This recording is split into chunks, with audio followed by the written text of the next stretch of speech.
Hello, hello, big ones, small ones, humans of every size.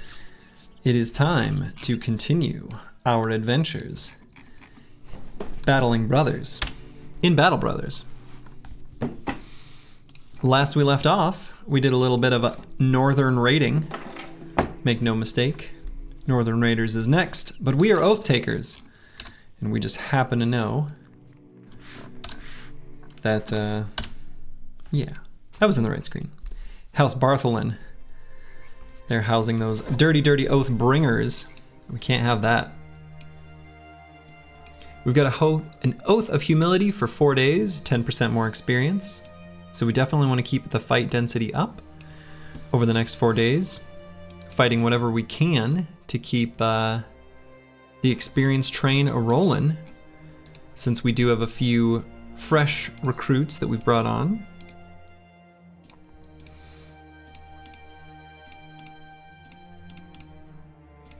We do have a full squad of 12 that could be suitable to carry to the end of time.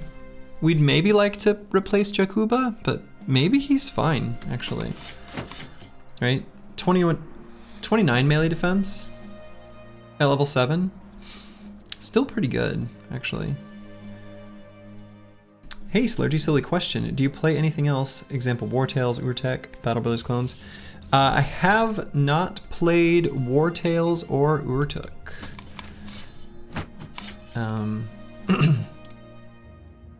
I have played, I'd say, games similar in the genre, like Final Fantasy Tactics. But that's kind of its own thing.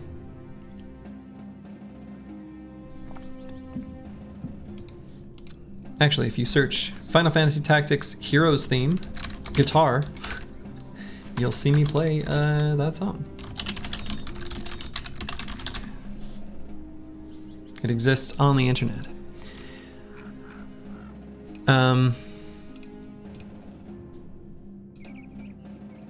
But yeah, no, it's a good question. I have not, I've not played those. I could maybe try them out. I don't know. We'll see. I'm gonna complete this run series and then we'll decide what I want to do after that.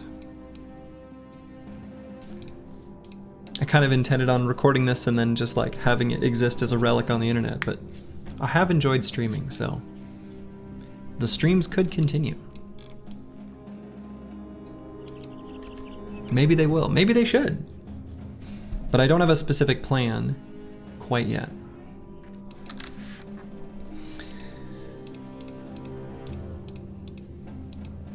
So, we just returned to this town, sold a bunch of stuff where they've got the ambush trade routes. We could use some more tools. I've pretty well figured out, I think we are gaining renown more slowly in Oathtakers than we would in a normal run. I think I've gotten pretty good at being able to chain ambitions early on, where I feel like we are definitely behind from that perspective. Change is bad. Freddy Spice is too spicy.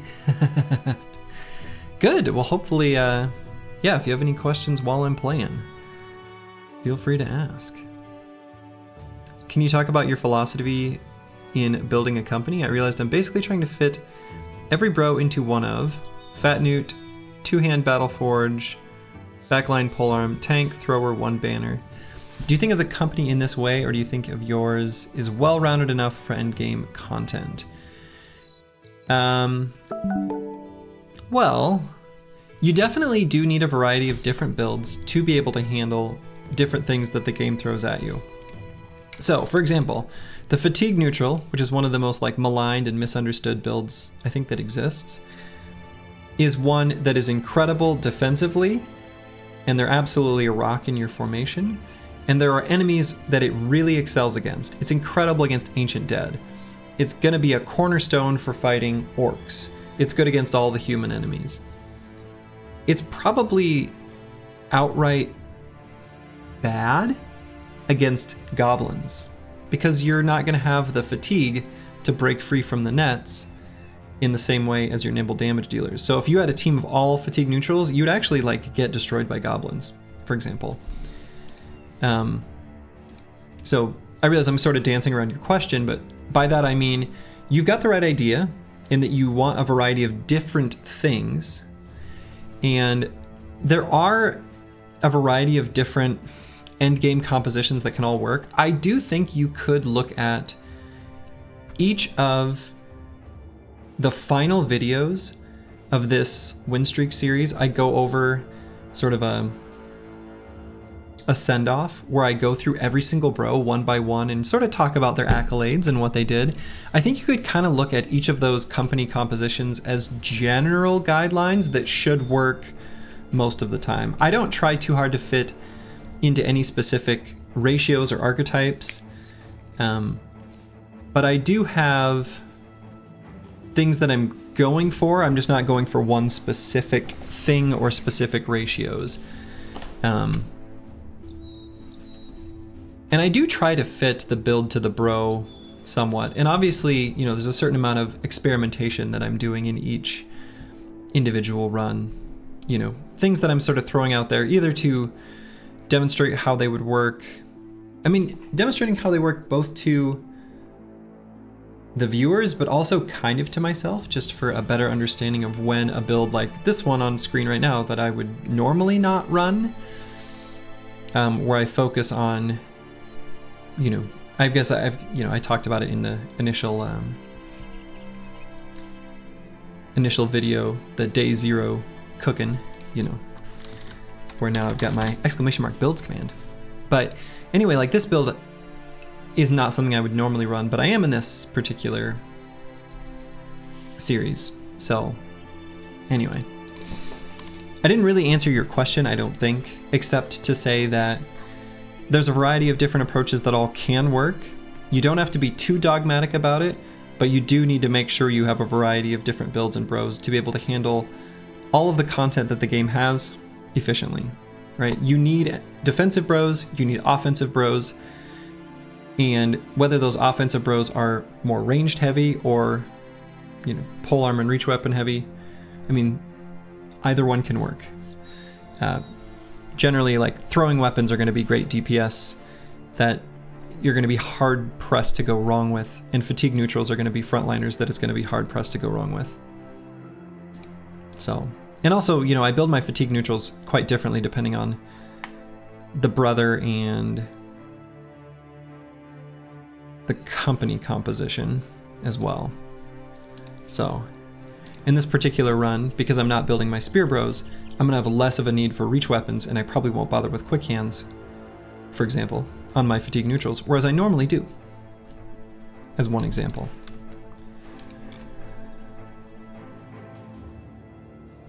It's too bad that Bijante 1.0 died, because he would be an example of another fatigue neutral that I took.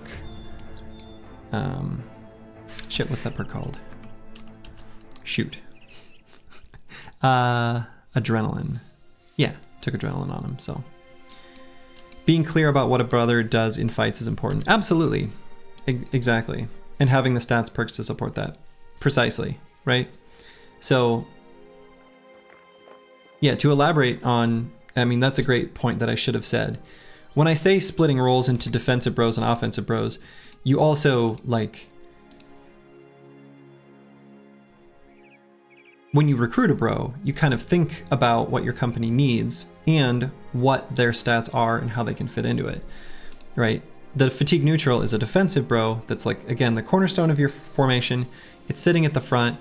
It's one that's able to be surrounded, and so you'll take perks like Underdog or 9 Lives, Colossus, Battleforge, Heavy Armor, and it's okay if they get surrounded. You kind of want them to get surrounded. You don't want your Thrower or your Catal bro or your Nimble Dodge Quick Hands. You know, you don't want any of those bros to get surrounded.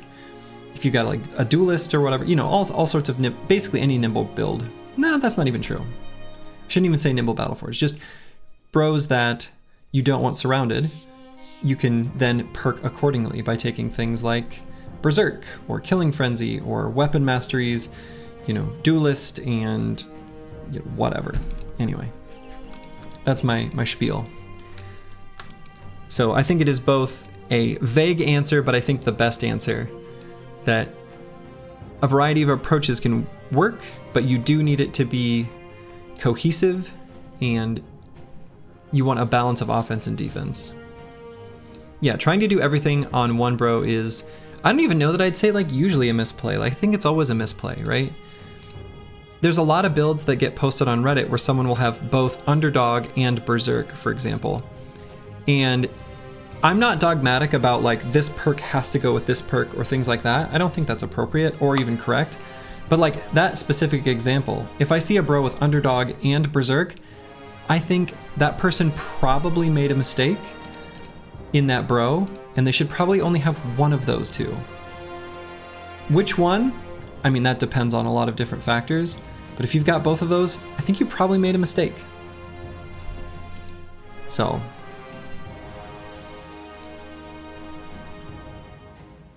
Anyway.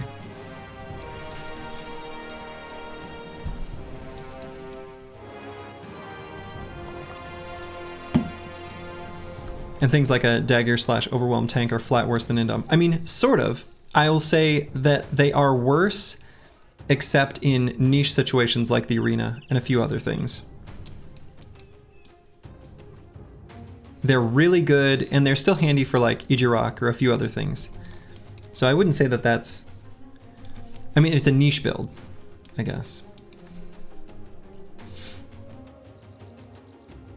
Yeah, don't be too timid to experiment. I think it's how you, experimentation is how you learn.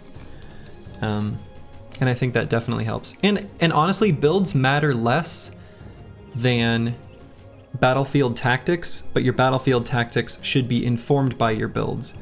You know, keep the damage dealers in safe positions as you and the enemy's battle lines approach each other, and put your defensive bros intentionally jamming up so that they can't get good attacks on you. So, yeah, I know what you're talking about, Sins. But yeah,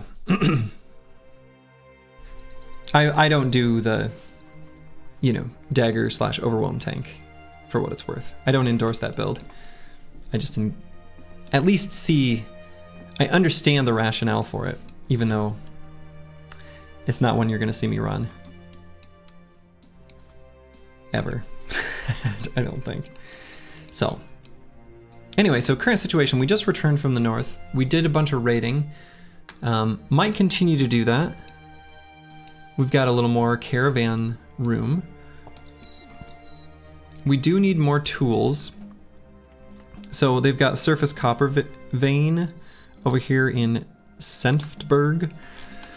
So they should have tools. There also should be tools down here in Finsterware. And it's also where there's a kennel. You could get more dogs. You have your dagger/net bros ready for day 75. I mean, it won't be day 75. We have to complete 7 of these ambitions or oaths, so it'll be closer to like 80. And not yet. I think we've got plenty of time though. Not too worried about it. But yeah, we'll need to be ready because we do want that beautiful Oathbringer armor. Get some of that practically named forge gear. 300 sets. You love to see it. So yeah, I'm gonna take a journey over to Finsterware. We'll grab some more dogs from the kennel, get some tools, go to Senftberg, get some more tools there, and then maybe head up north through this area, Fog.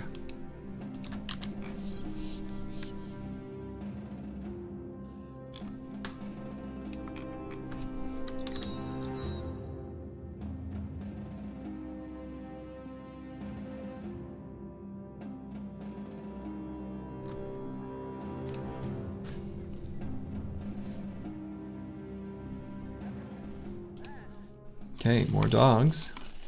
We do want to see that. It would be nice to purchase an Oathtaker, just thematically. Would feel very good, but don't have the cash at the moment. But eventually, we'll recruit a couple more bros to have in reserve, and we'll make them Oathtakers. I think that should be my plan.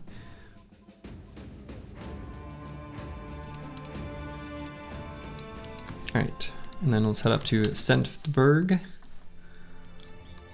Senftenberg. It's a hard one to say.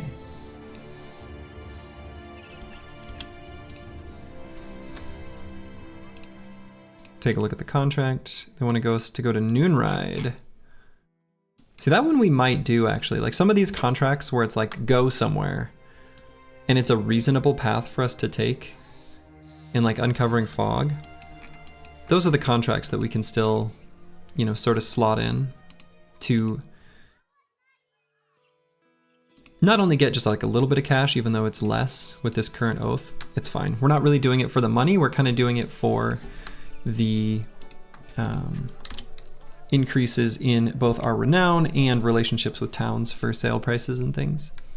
It's a pretty minimal effect, but it's not nothing.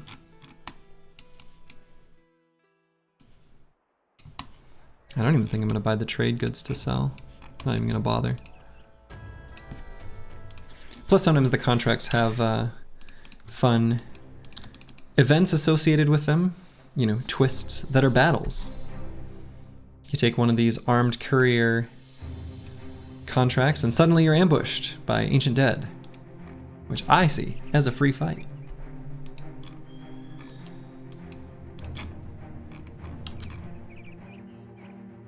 So we're taking a very indirect route to our destination. They're not timing us. They don't care.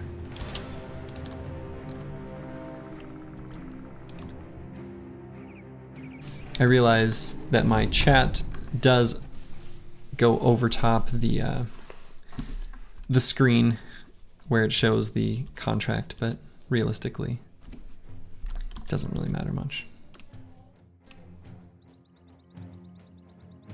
All right, let's give these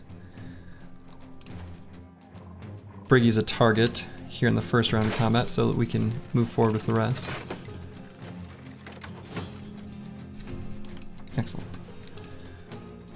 Giving him a target that has a kite shield, notably. A very intentionally chosen target.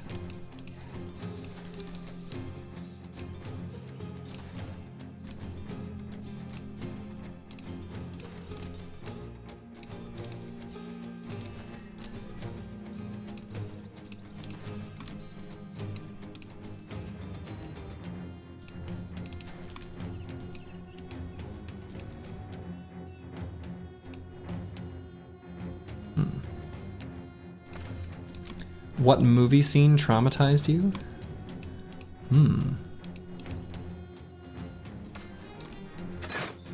There is an answer to that question.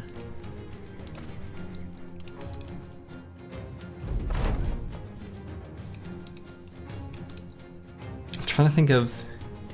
there are scenes in movies that have, I don't know if traumatized, it's not quite that extreme, but there's definitely scenes that I was too young to see and were frightening, that's for sure. Predator 5 when he skinned those dudes. Thanks, Dad. Oh my God. Dad!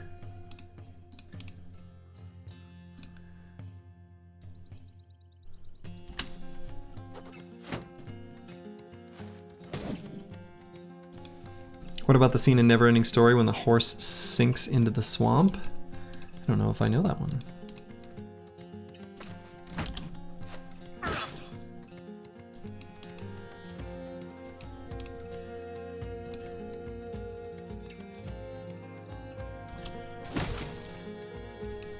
We don't want to lose our named shield though.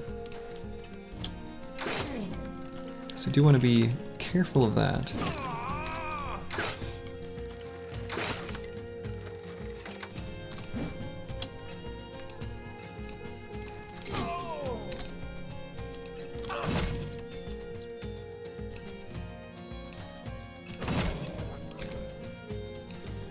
Big ol' bonking weapons. Doing good work.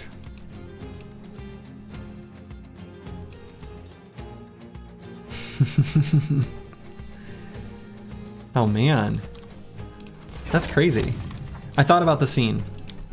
I like this question. Scene from a movie that traumatized me? I don't think it was traumatized. Oh, what was the name of the movie? Was it called Michael? They're at like a Oklahoma truck stop, gas station, bar, and there's an old lady who gets possessed by demons, and she crawls on the ceiling, and she says, "Your baby's gonna die. Your fucking baby's gonna die." And it's, I don't know.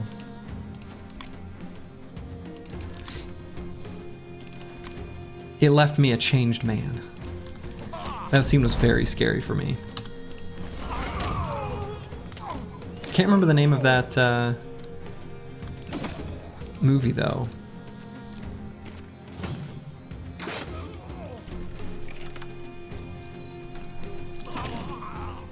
Does anyone know? That's gotta ring a bell for someone, I think. Old woman like crawls on the ceiling. There can't be too many movies where that happens. Hello, C-Roy 7. You did indeed.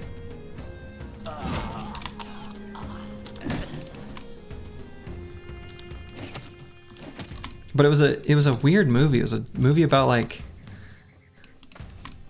I don't know, Jesus' second coming, I guess? I think that's actually the premise of the movie.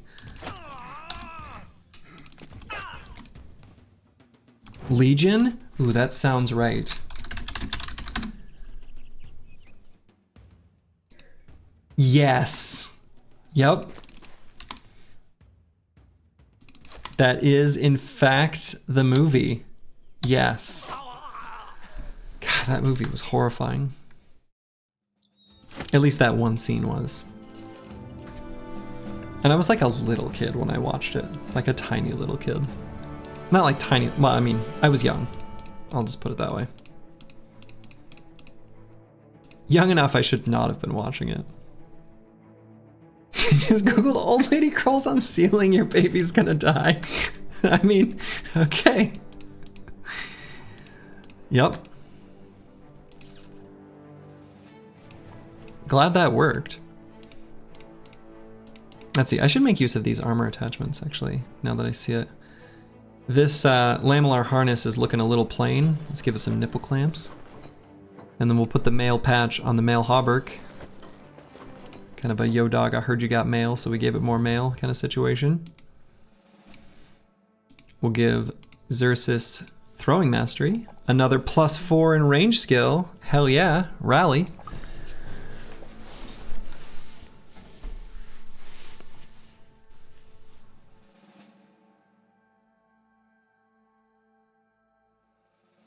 And I think Xerxes does have good enough melee skill that we are going to make him kind of a true hybrid. Still mostly going to throw, but we definitely want to be ready to use a melee weapon if the situation calls for it and not feel bad about it.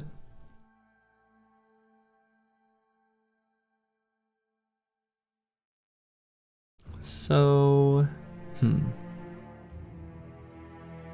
think we'll just grab +2 melee skill then.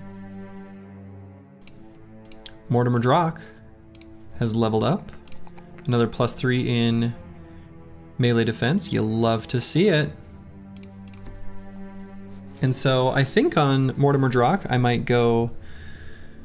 I like how I labeled him regular fatigue neutral. I don't know. Very funny to me.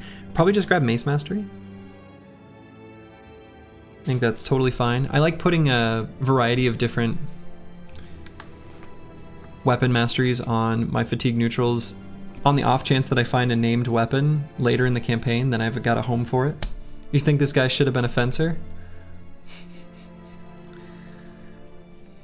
Fencer or fencer? That's the real question. Two totally different builds. But no, we'll go with Mace Mastery here.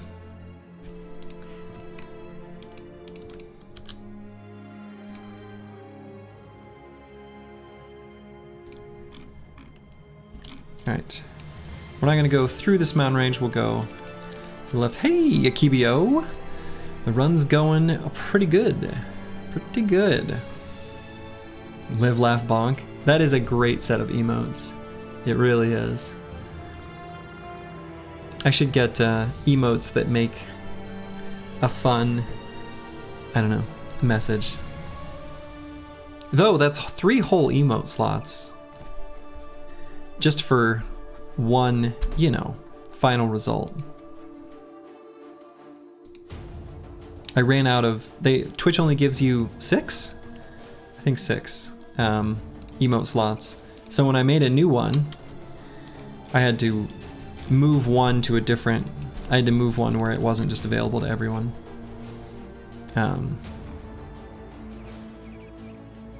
Very worth the $10 you paid some guy in Fiverr to draw, for sure.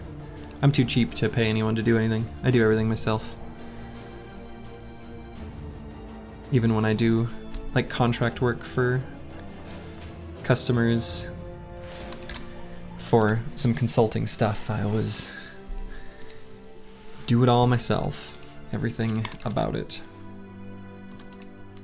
All right, we got some undead here, and we can try to see if we can find where they came from.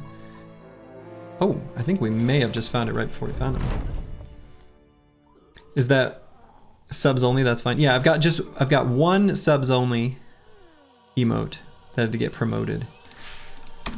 I figured Slurgy Noble felt like it made the most sense. Is that worse than the scene in I Am Legend when Will Smith had to kill his dog? I've actually never seen that movie. I am familiar with that scene, and that makes me, I couldn't do it. I can't watch that. As someone who has 2 very precious little doggos, simply couldn't do it, couldn't watch it. That's just the way it is.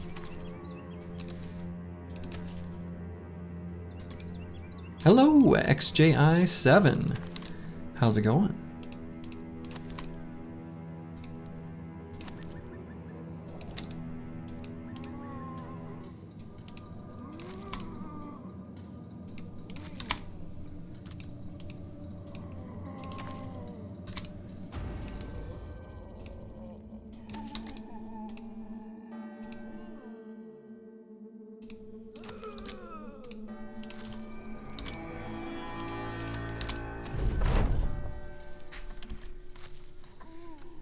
Oh, would you look at that? That wiederganger had a funny symbol above him.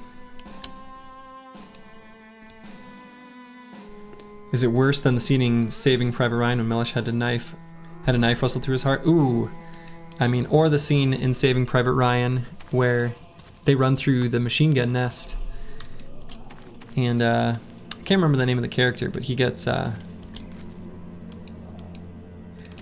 lot of bullet wounds. I think it's their medic.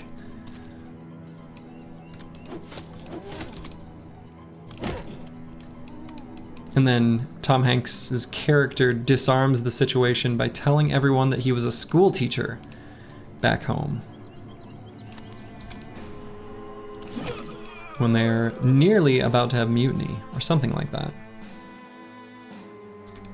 Wade? Yeah, it might have been Wade. That sounds right.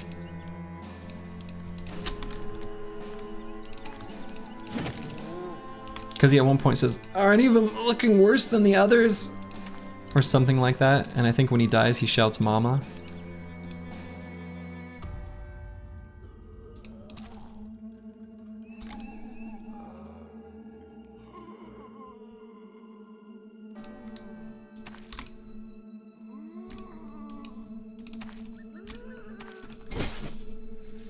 In King Kong.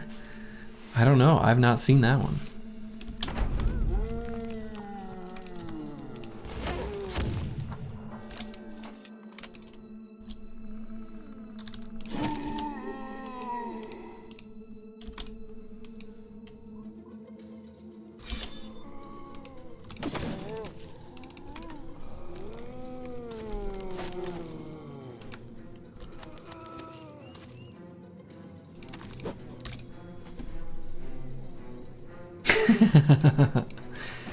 These are great movie scenes, though, that you're referencing, Toxic Wild Hog. They really are. Classics. And they're classics for a reason, you know?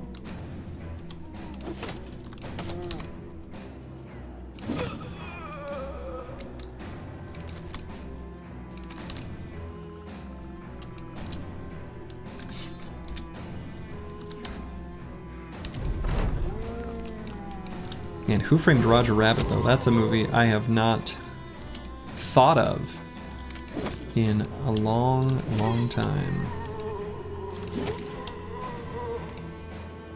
Probably not since I was at the age where I was watching the movie Legion. Oh, whoops. I meant to move and then it didn't turn. It's not gonna matter.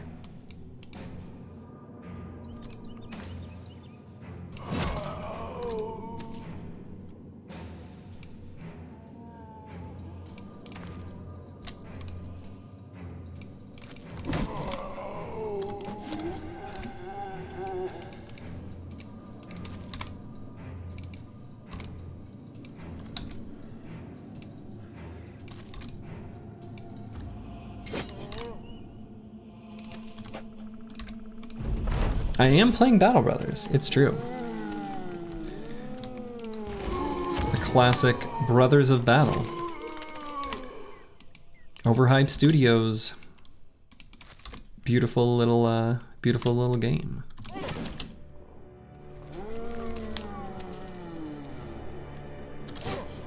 Ooh. I was wondering if that would be maybe enough damage to take out that wiederganger before it got a chance to move. Wiederganger? Whatever. Wiederganger? I'm never gonna say it right. I shouldn't even try. I'm just gonna keep saying wiederganger.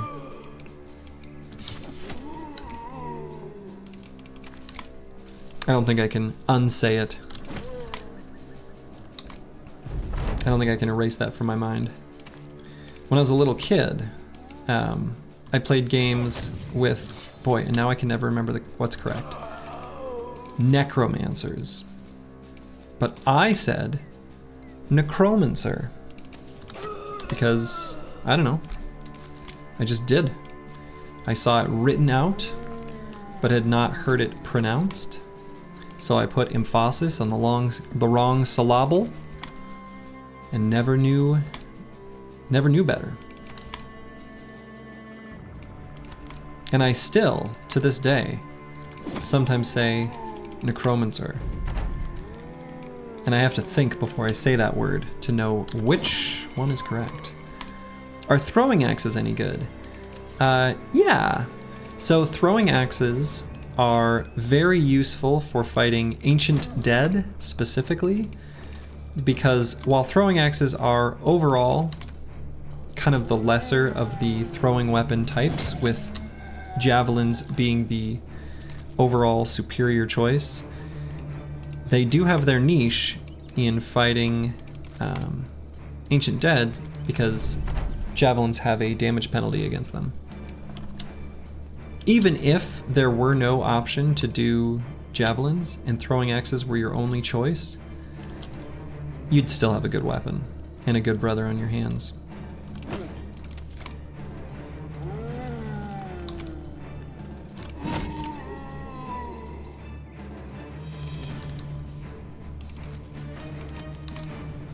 Did you mean to say damage bonus? I did not. There's no damage bonus.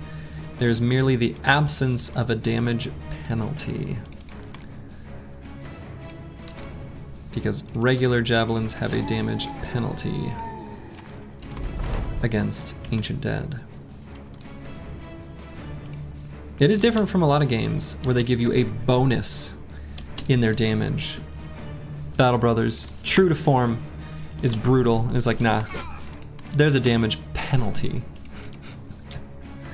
What is the best overall ranged weapon? I mean, the answer to that is sort of it depends, or somewhat subjective, but either the heavy throwing javelin, whatever it's called, or the handgun. And then obviously any named weapons throw conventional logic out the window. But yeah, the barbarian heavy javelin, the rusty looking one, or handguns. And they're like just two very different tools for very different bros and very different purposes, despite both being ranged weapons.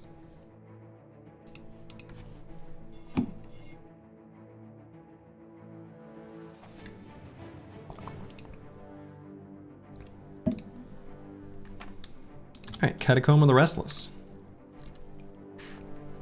The dead won't find sleep here. Let's go wake them up.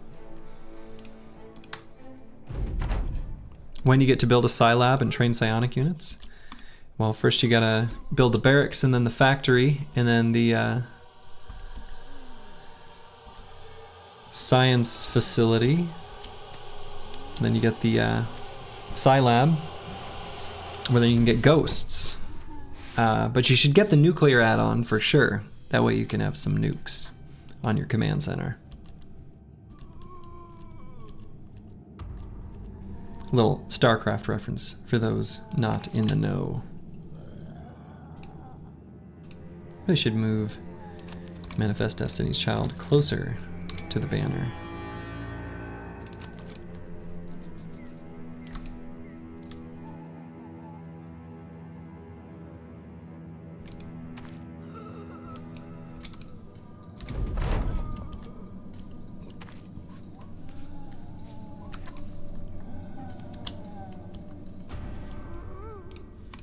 Alright, cute little Geists poking their heads forward. Their scream is a range of 6, but they can move 1 hex and still scream. So, may have to slightly adjust where we're standing, or maybe just charge them. That's the other option. Probably should just go ahead and start doing that. Boo.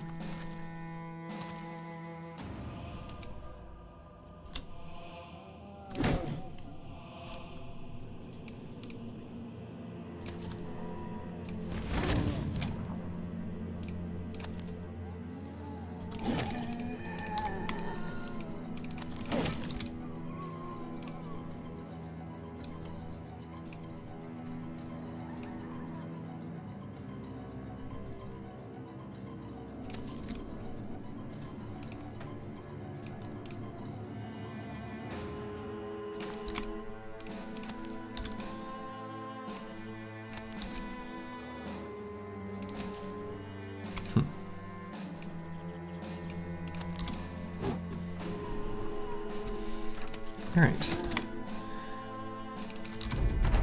So we're gonna do our best to take out the Geists here soon-ish. Of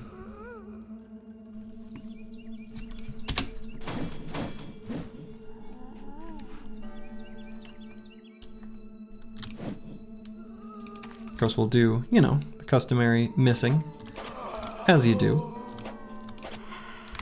Here we go. Nothing but an illusion.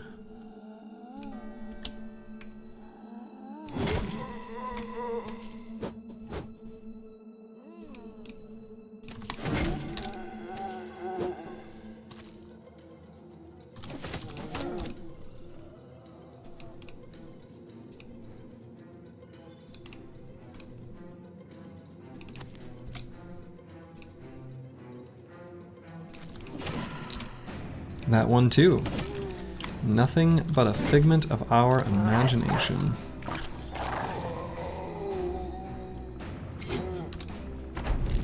Can your dudes become zombies if bitten? Yes.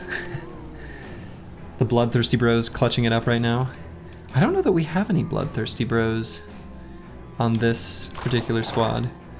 So Akibio is referencing the bloodthirsty trait, which in most fights is basically irrelevant, but against wiedergangers, it can be a nice way of making it so they can't rise up from the dead because you take the heads clean off. But yeah, your dudes can become zombies if it's not even, they don't even have to be bitten. They just have to fall in battle against the necromancer and he'll rise them up as a zombie. And then you've got to kill the zombie version of your own bro, which the first time it happens is definitely a big, like, jaw-dropping, I can't believe the game actually has this in it type of moment, which is pretty cool.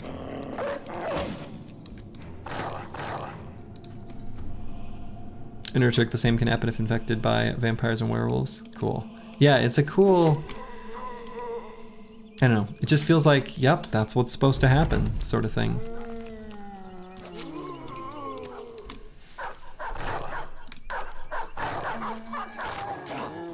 It's a sad thing, but it does, you know, make sense in the game world.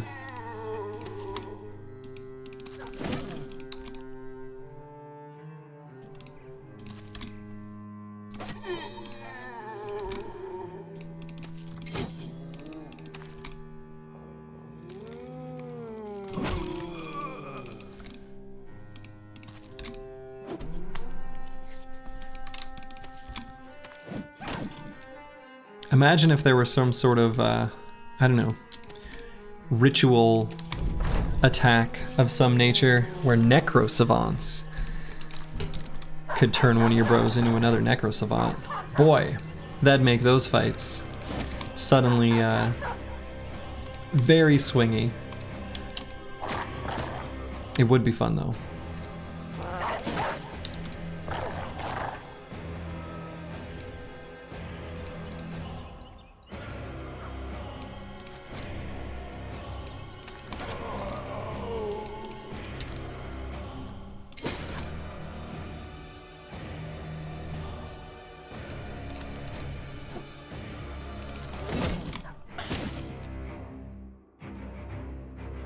I don't think I need to use any more ammo.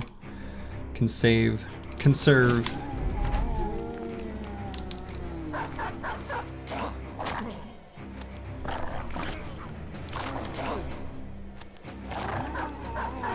Nice.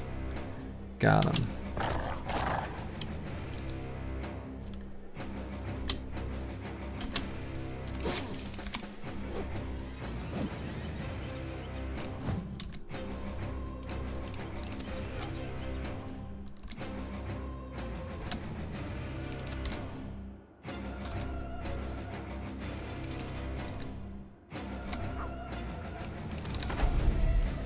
Okay.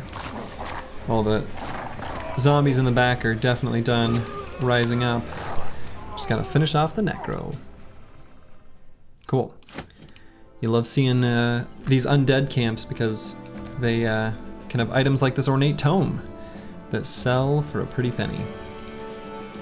Alright, Jakuba. Tempo tank. Kind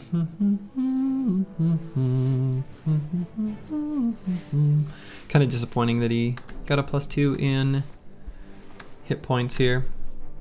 Screw it, whatever. We'll get a fraction of a melee defense.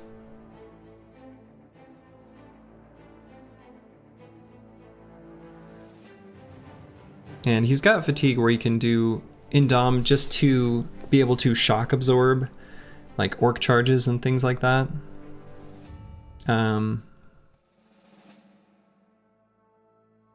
He's got low enough fatigue, I don't even think I'm gonna bother with recover. I think I'm just gonna make him a shield wall spammer once the battle reaches that point. But Indom will still be handy some of the time, so sure.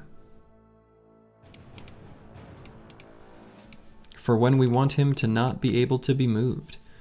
Alright, Corvus Korak, smartest of all ravens. Got an option between some more initiative and hit points. Want some of both still on this bro. Both max rolls. Screw it, let's embrace the silliness. And on this bro right now, let's get Fencer, or excuse me, Fencer. Pathfinder. There's enough situations we've been in where that is the difference between being able to attack in a round and not, because Polearm Mastery lets you move 2 hexes, but not if one of those is an elevation change, unless you got Pathfinder.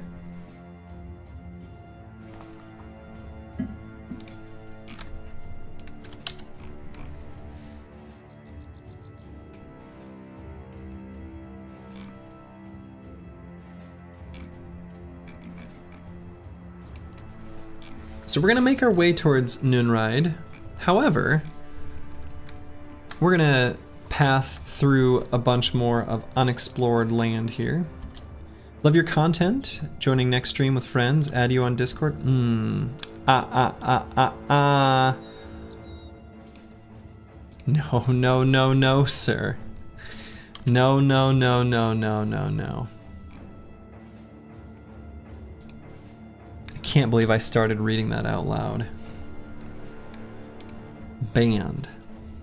Get out of here.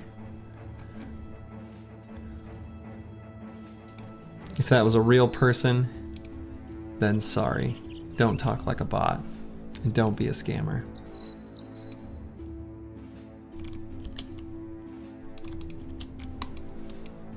It's a cutthroat world out there.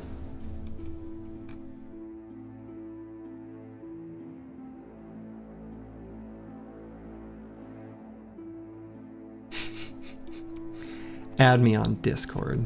Get out of here.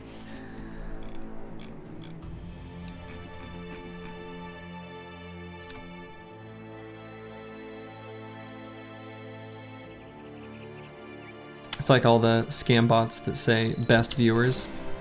I've already got them. All the best viewers are already here. Don't they know? All right, we got another easy Briggy camp. Definitely gonna do it.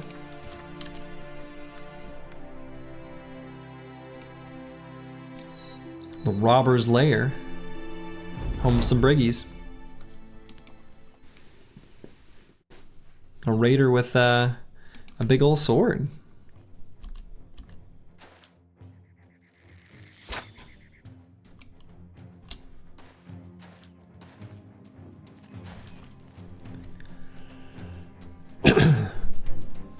Alright, and they're making a nice little shape for us to stand on high ground and beat the crap out of them from outside their walls. Sounds good to me.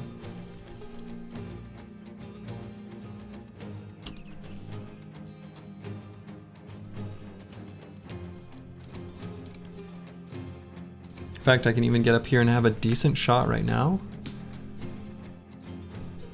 Still have, yeah, this guy who can shoot. This guy already shot though.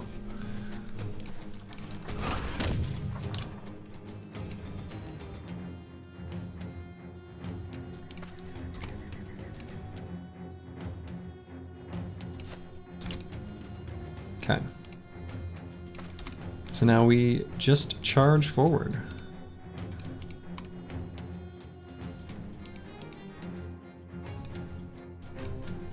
Kuba's just slightly too fast for his own good this round. It's almost like I pumped up initiative on him. Weird.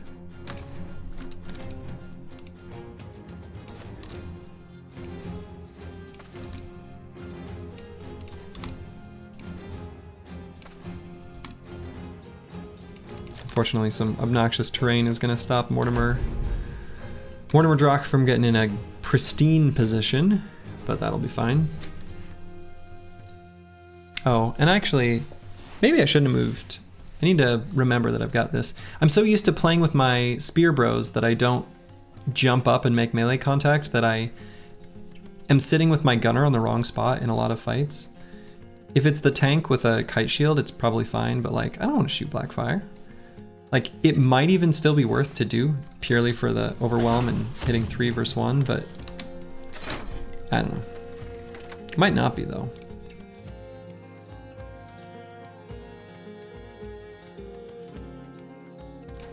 Oh. Beautiful.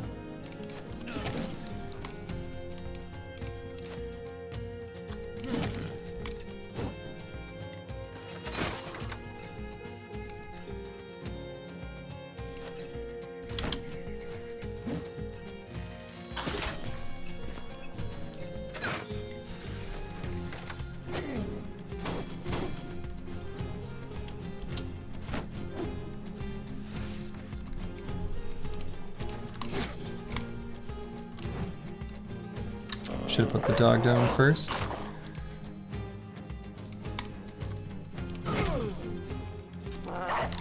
Dogs can help with surround bonus. One of the things that makes them nice to get early on in a campaign. This is not early on in a campaign, but, you know, speaking generally here.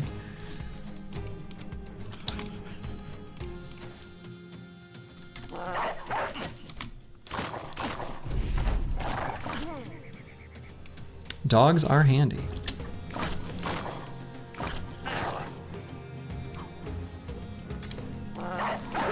Man's best friend, after all.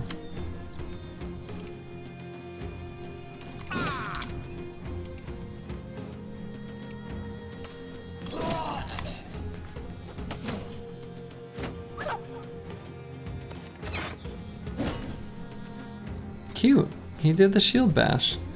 I love it when Briggies do the shield bash. It's so endearing, you know? Unexpected. Like a little treat.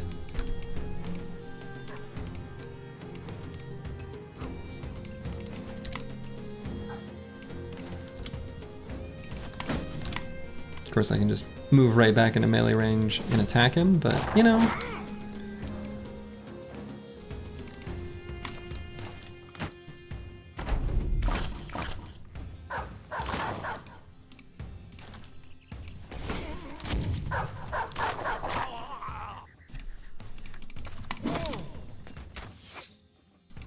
Look at that guy still trying to shoot at me. Unbelievable.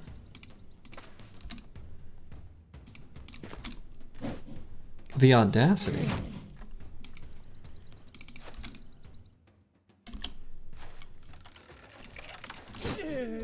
Don't you dare. You either.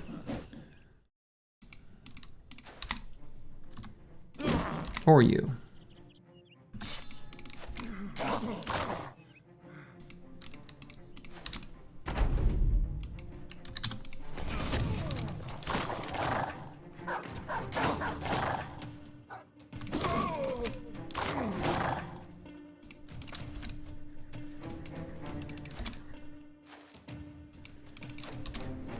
So you played a little Battle Brothers but don't know the meta. I've heard you mention fatigue neutral bows. How do you make them? Yeah. So I can show you how I normally make them. Then I can show you how most people make them. The main idea, it's not like a specific set of perks exactly. There are core perks that I take every time. There are core perks, okay, actually I'll split it into a couple categories. There's core perks that define the build. There's core perks that you need some subset of, and then there's sort of flex perks and things that are nice depending on the bro and their needs. So I'll show one of mine. I'll show a couple of them actually. So they're fatigue neutrals in training, I guess I should say. Ideally, they will have heavier armor than this. The idea is that you're giving him the heaviest possible armor you can get. And so this is just the heaviest possible armor I have right now. And after you've got all your equipment equipped, you want their fatigue to be around, hand wavy here, 20 or higher. But if it's higher, you probably allocated too many points into fatigue. Ideally, you don't need to touch it at all. Some bros might need a little touch of fatigue just to work. And the idea is that with Pathfinder and a weapon mastery, you can move and attack every round. And that's all you need to do. And so with that minimal set of perks here, Pathfinder and any mastery that's got a big two-handed weapon, you always have the fatigue to move and attack. And so then from there, you stack as many defensive perks as you can. Popular choices include Colossus, 9 lives, Steelbrow, Gifted, Fortified Mind, Underdog, Battleforged. Those are probably the most common core-ish ones. I tend to take 9 lives more than most players. I take it on damn near everybody. And I think that's correct, if we're going to be honest. I think that's just the best. From the perspective of what I'm trying to accomplish with this Winstreak series, which is never have a, oops, a bro died because I got unlucky. Yes, lightning can strike. 9 lives helps in that situation. The alternative is Steel Brow. You must have either 9 lives or Steel Brow. That's basically non-negotiable. And you can have both. There's nothing wrong with that. And then other than that, you know, there are certain bros like, for example, Blackfire here, who has comically low fatigue, who I had to take Brawny on. I don't like that. But it is suitable given this particular brother. It's not a very good return on investment, generally speaking, but in this case, his comically low fatigue and the fact that he had hit point talent stars, where I knew I could reliably get his hit points really high, and he had good resolve, so, you know, we didn't have to put any points into fatigue to make up for his, like, 76. Other ones that you might sometimes see are like Manifest Destiny's Child here, who has dodge. And so in rare cases, you can get just a little bit of extra melee defense from a fatigue neutral by taking dodge on top of all those defensive perks as well. There's really no justification in putting points into initiative. Maybe a +6 in initiative over a +2 in all the secondaries. Maybe. But even then, I don't know that I would. You just want high base initiative on that particular flavor of fatigue neutral. But anyway, that's just to cover the weird, quirky side cases. You can also fill them out with reach advantage if they've got really good melee skill and you want just a little bit of melee defense. You could also potentially take Backstabber if they've got pretty low melee attack and you want just a little more reliability in hitting enemies. But it's basically just stacking on all the passive perks, mostly defensive, to have a solid, just beast of a brother who is very hard to take down and can just reliably chonk enemies and not get injured and not, you know, get taken down by armor penetrating weapons that are found on like Chosen and Orcs.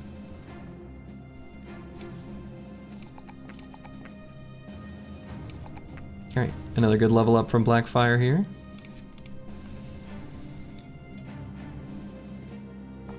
Oh, and I didn't even mention Fearsome.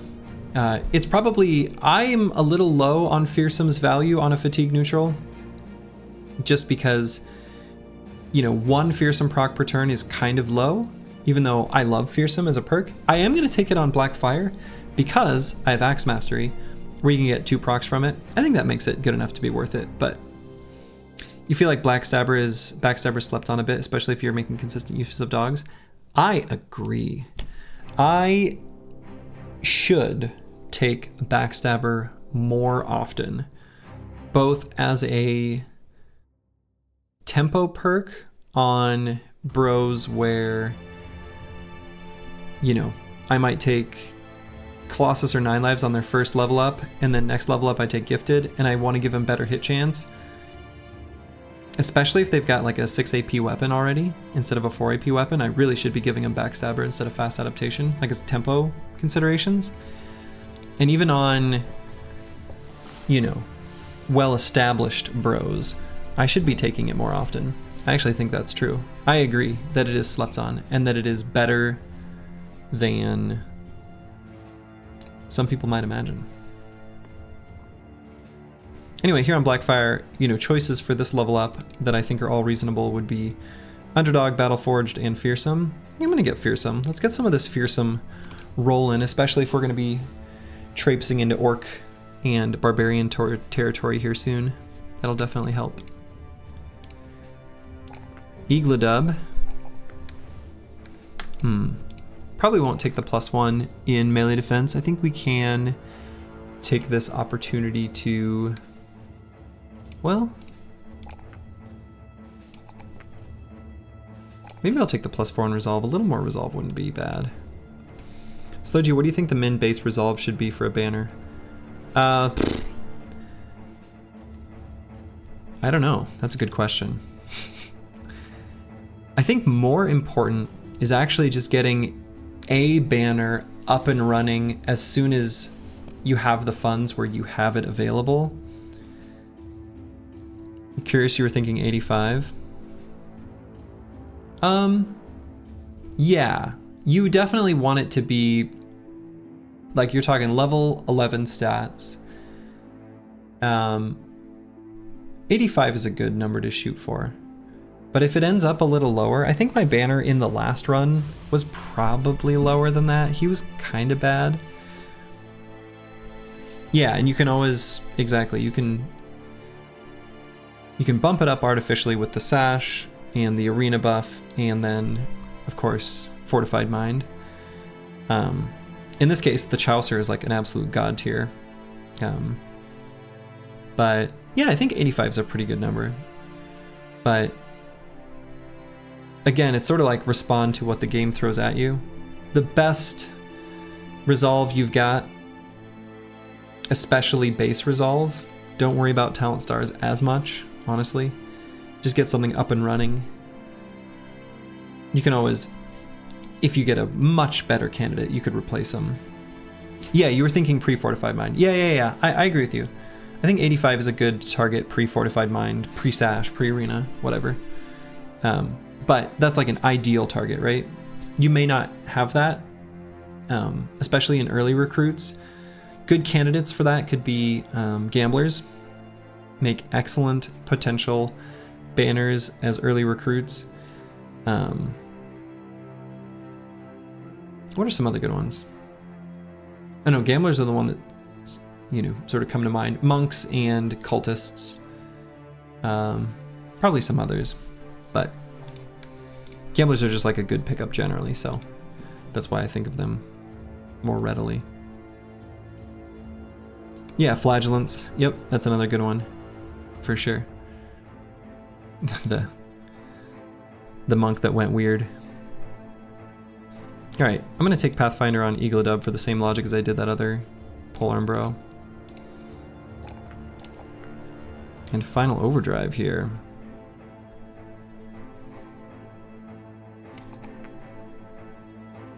We're gonna be doing some gunning. Probably should get quick hands. Need to be ready to pull out a different weapon as necessary. And actually, maybe instead of quick hands, I should have grabbed Pathfinder now that I used my brain for a half a second. Probably should have. Well, I didn't. This'll still be fine, but I think there's been enough situations where we've wanted to move him onto high ground and haven't been able to, and then we'll have that happen to us more and more.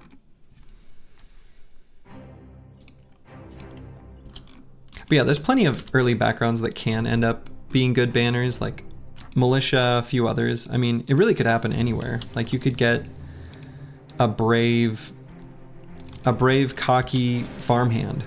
Is still possible, even though they've got, you know, with good resolve talent stars or something like that, right? All right, I'm not gonna go out of my way for these 23 webnecks.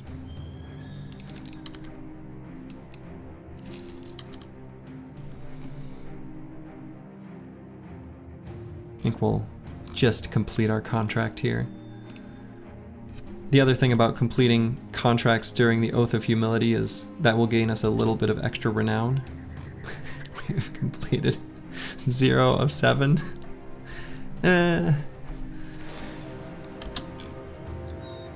Ooh, Grinning Skull's Rest. More undead. Let's fight them. Let's fight them before nighttime when it gets spooky.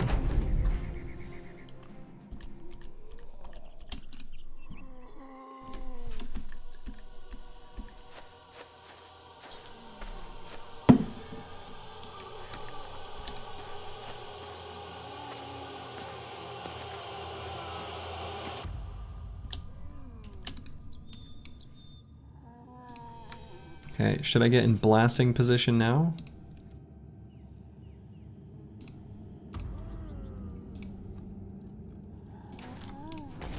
Blast them.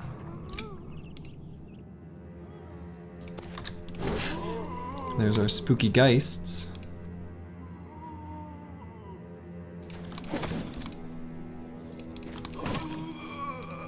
Corvus Korak took him right out. Actually, I don't know if that shield wall will even do anything. Oh well. Oh. Whoops.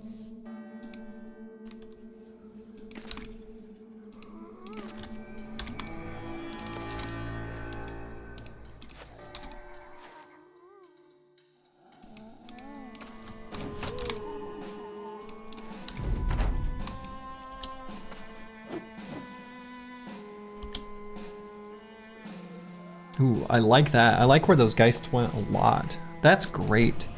Moving forward, causing them to go the start of the round ahead of their fleshy front line. You love to see it.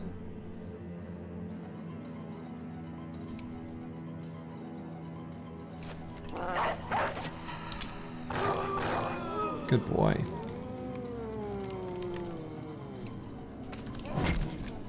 Alright, we'll see if we can take that wiederganger out.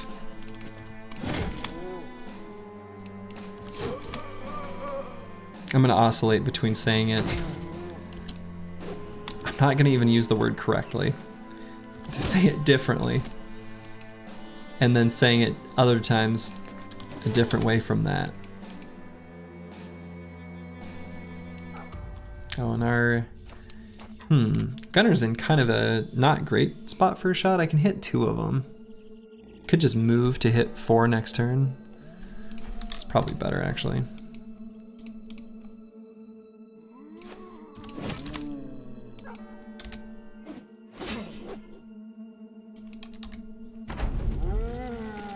Haha, scratch that. 5 of them. Of course, we didn't hit the ghost. A boy can dream. One of these days, I'm gonna get the mythical Geist with a gun.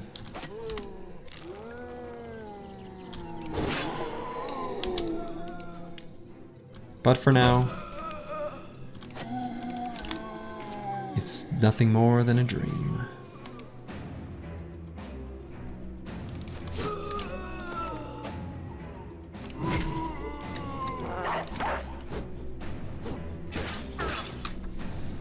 So one thing I don't always point it out because I'm not, a lot of it's sort of second nature and they're small things, but for example, like right up here at the top of the battlefield, that zombie that was possessed, I made an effort to take out the zombie that was next to him so that he had less of a backstabber bonus against Mortimer, less of a surround bonus, to make it less likely to hit since he was the sort of highest damage enemy on the battlefield at that moment. Big sword lance? Hell yeah. The stream is, of course, sponsored by Big Sword Lance and viewers like you. That was always the thing public broadcasting said. And viewers like you. I always liked that. It sounded so nice. Very effective fundraising for public television. Maybe that was just an Iowa public television thing. I guess I don't know.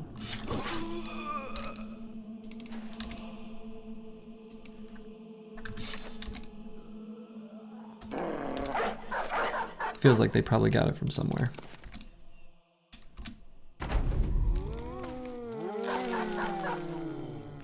NPR said it all the time? Okay, nice. It's definitely a thing? Okay. It felt like something that would be generic enough to just be a thing. out in the regular world, which is to say, not Iowa. You remember it from watching Arthur as a kid or Magic School Bus? Oh, hell yeah.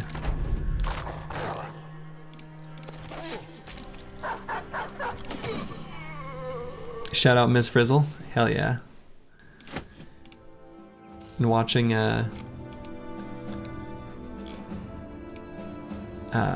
Mr. Rogers. God, that was another classic. So good. So good. All right. Got more goodies to sell at a later date. Loving this extra caravan space. Room for our things. Manifest Destiny's Child is leveled up.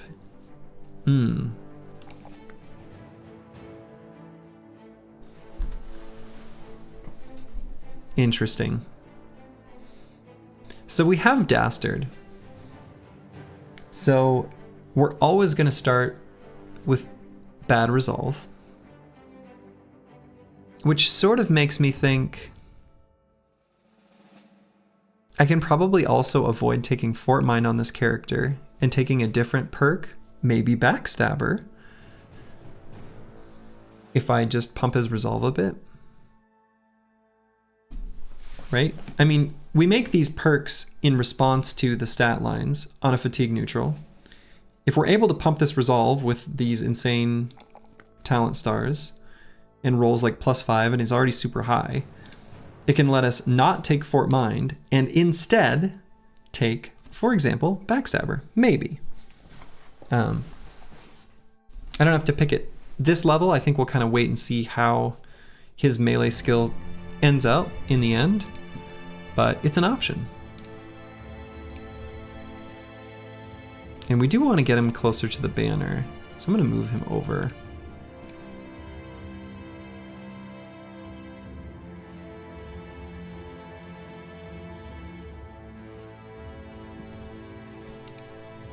Yeah, I think this arrangement is still just fine. We'll go with a big, wide front line. I don't normally get to make formations like that because of my spear bros. I want to be compact, like a little turtle. The Chaucer. Let me just grab hit points. So, we've only got 2 perks left on the Chaucer. I like Quick Hands because I like giving the banner stuff to help out on the battlefield, like for example this smoke pot, and to be able to actually use it. I think that's pretty handy. Smoke pot, fire pot, nets, things like that. It makes a lot of sense. And so Quick Hands is pretty useful in helping out with that. We also can give him a big ol' Chonkin polearm, where we can, if an enemy is in melee with us, we can swap to a bigger polearm, use that, swap back to the banner. So Quick Hands is still pretty useful on this build. What's really funny is how many builds have Quick Hands right now? 1.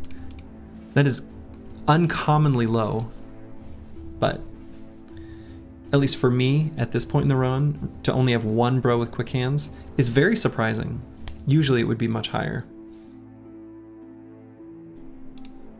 So we'll go ahead and grab it on the Chaucer. I like that. And then the last perk, I might even just do bags and belts for extra stuff. Extra stuff I can stuff in his backpack. Hey, Tux11. But we'll see. I think there's other options that we could do with this bro. Can even make an argument for fearsome. It's reasonable. It'll be a big bonus penalty or whatever to the enemy with this amount of resolve. Worth considering. He's got really good melee skill, so he's like likely to hit, which makes that more tempting than usual. I usually don't, even though I acknowledge that it's a reasonable choice. Time to farm for brain damage on him? Boy, bolder than I.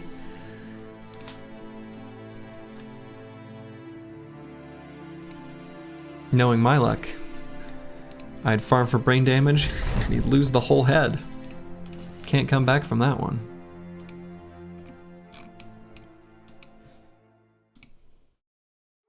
Okay, so we reached our destination. We could raid this northern house a bit more.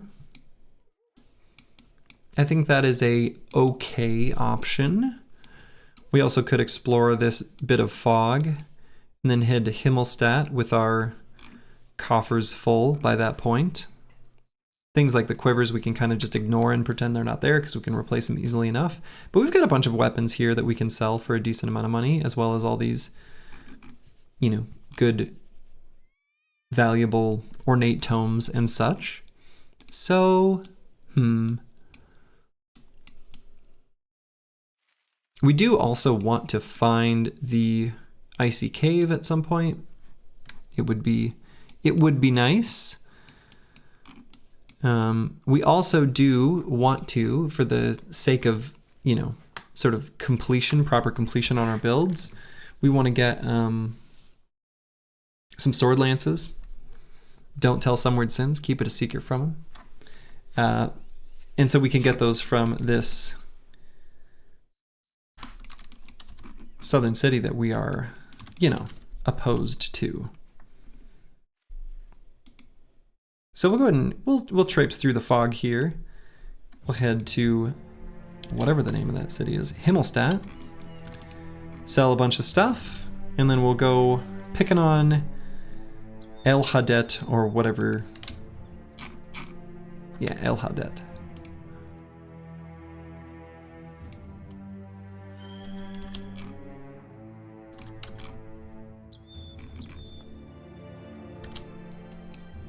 Not seeing anything here so far. We lose a militia spear. So one of the reasons I sort of like to have a few bros sitting in reserve just to hold items is not just for the inventory space, but to keep them safe from drunks. So drunks can occasionally lose items. So if you've got a famed item you want to use maybe later on, don't leave it in your inventory. All right, so we completed this particular oath.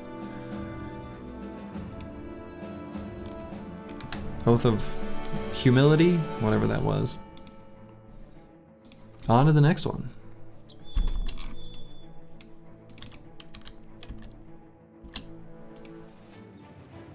Not seeing any enemies in this patch of fog. Kind of empty. Barren.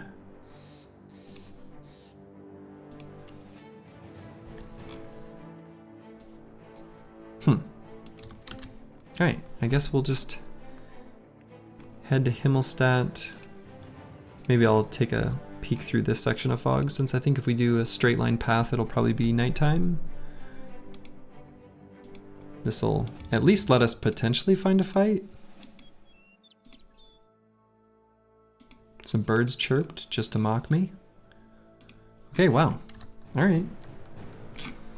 This area of the map successfully cleared.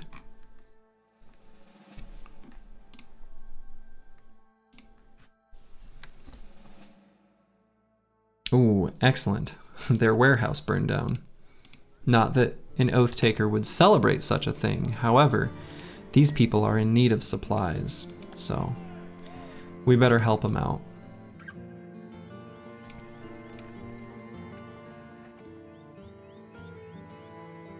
Okay.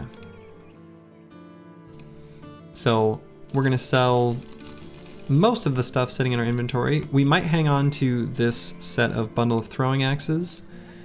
That might be something that we hand out to our... Probably don't need these jagged pikes anymore.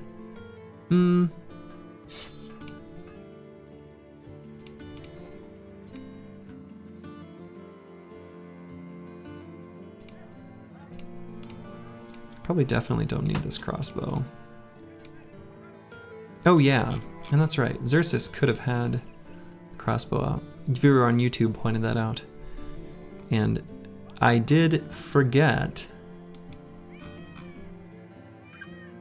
Now that he's got throwing mastery, I think I'm okay just keeping him as is. However, at level 1, I probably could have put the heavy crossbow on him. Could have and should have. But I didn't. Oh well.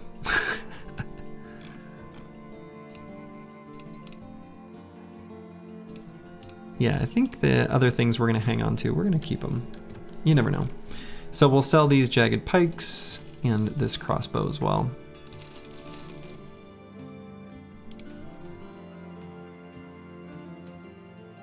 Could hang on to the padded leather as another backup nimble armor. Can also hang on to a kettle hat, I suppose, if I wanted. Howdy, y'all. It goes well. Quite well, in fact.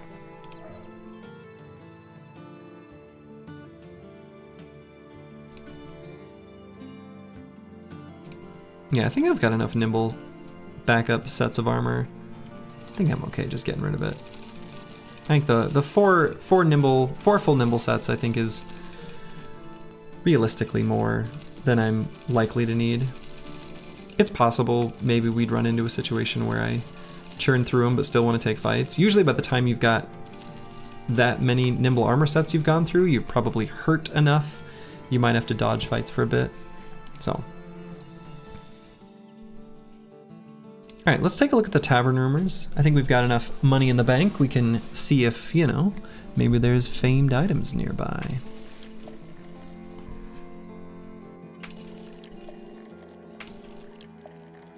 No. Just some stuff about settlement conditions in nearby towns, which we don't really care about. So we're not gonna escort a caravan to Windfall. That's just not happening. Fight some greenskins, marauding greenskins around Nunride. Maybe.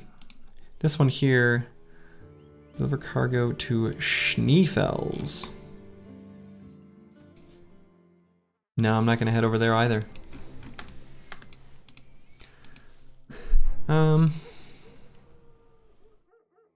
Nah, we'll go ahead and we'll let these refill up with new ones.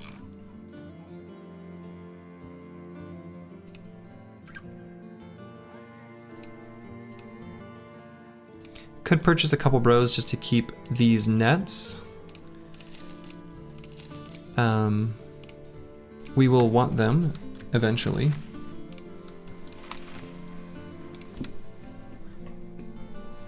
Ernst here has wildly good talent stars for being a potential backup tank, but by the time we would level him up, I don't know. I'm gonna let him go. But Berthold, I'm gonna hang on to as just a mule, just to hold on to things, purely because a team player, there's an event where you can just get like +1 resolve on 50% of your whole squad, and then everyone gets a big mood boost. I think that's worth keeping him around for that very specific purpose. If anything, we would let go of Einar next.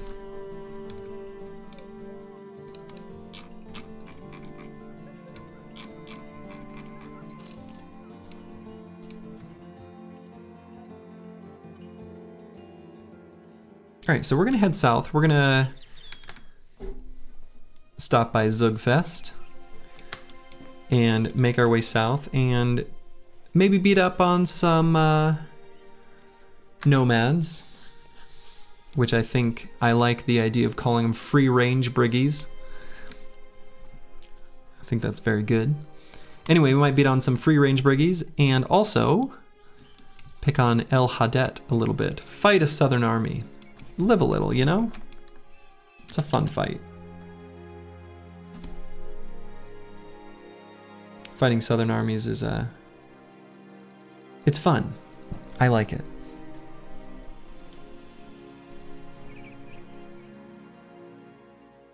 Within reason.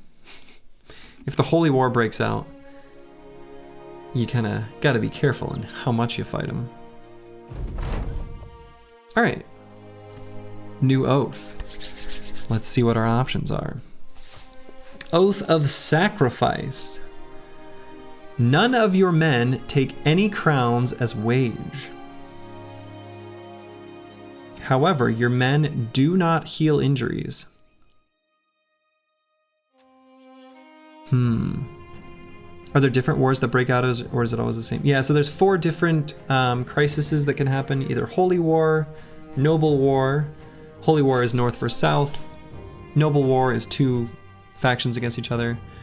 Undead Crisis or Greenskin Crisis, which Undead is just a bunch of undead stuff, and Greenskin is all the greens. Yeah, this one is a hard no. Yeah, not being able to heal injuries it's a problem. None of your men taking any crowns as wage is a nice boost, right? So we're looking at like 6,000 crowns-ish by the end. I think our wages are around 600 per day. But not being able to heal injuries is potentially a really big problem. So let's look at the next one. Oath of Fortification, your men build 25% less fatigue when using shield skills. The shield wall skill now grants an additional +5 melee defense and +5 range defense. Knockback skill now staggers targets on hit. But your men cannot move in the first round of combat. I have a feeling that after our little raid in the south, we're going to head west towards goblins. This is kind of bad for that, so yeah.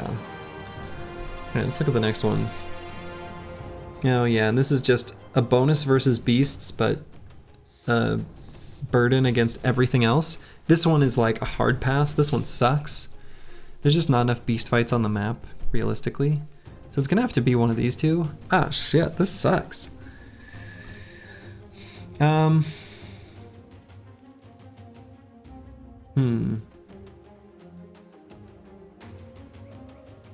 Sins will never be my beast of burden.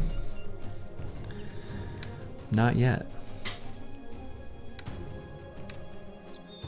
Yeah, these oaths all suck.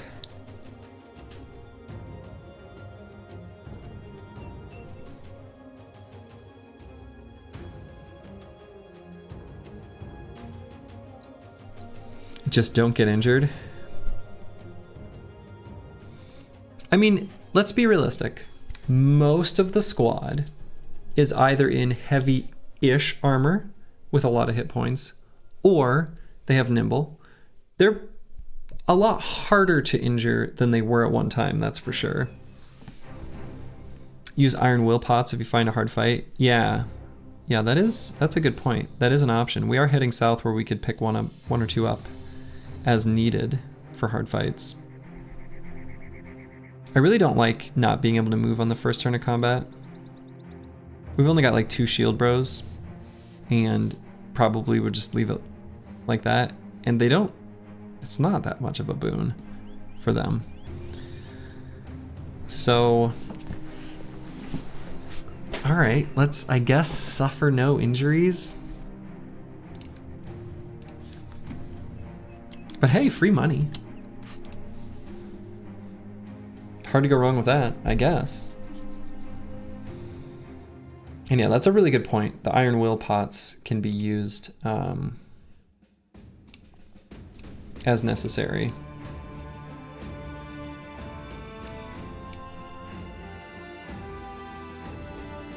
We'll take a look at a brawler. Always take a look at a brawler. You never know. He's good, but that's okay. We'll let him go.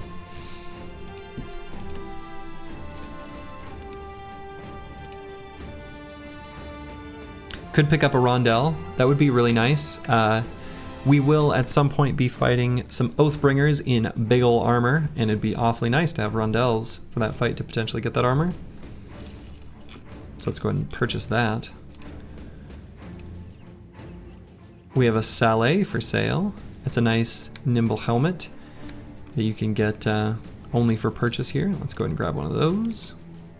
I'm so free with my money now that I don't have wages, you know? All right, so let's put that in the pocket of someone. I guess it could even be the Chaucer. We can give him the Saleh as well.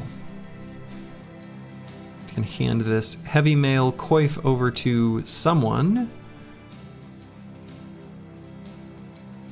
Oh, hey, I can give that guy a better helmet. How about?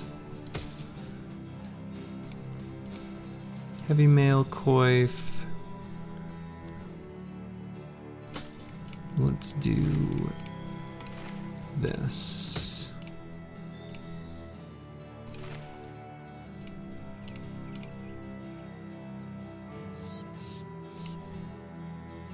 Yeah, okay. I think I feel pretty good about where I put the armors. Don't need this dagger. Could buy a little bit of tools. Food's awfully expensive because of the public executions here. So we're not gonna buy any food. We'll just buy a little bit of tools. And we'll make our way down to Tarwa, and we'll head over to El Hadet.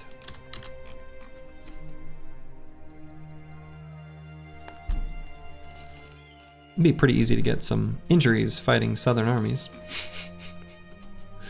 But whatever. What you gonna do? Another rondel for sale. They have unhold attacks. So here's the deal. I want to fight unholds. And I want to fight them because this is an opportunity to get, you know, some bone armor plating, which is a great attachment, just incredible. Not only for longevity on the battlefield, but sort of meta advantage of not costing tools for one free hit. Also, if I hadn't unlocked the arena out of myself for the arena, whatever, big arena fight, the whatever it's even called, where you do multiple fights in a row, unhold bone armor attachment works for that. Can you fight unholds? So that's the big problem. Maybe we're gonna try. It's pretty easy to get injuries, which is the downside. But we're not just gonna avoid fights. Like that's not happening. We're not avoiding fights. We're taking fights. So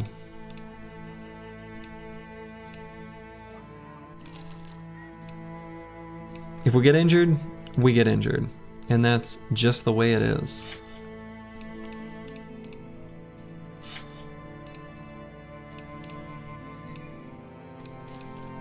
All right. Let's find these oddholds and fight them. 4 of them. Oh, okay. Very few. So hopefully we can do this and just like sort of slam them down. But I think right before this fight, I am going to use the restroom real quick. Be right back.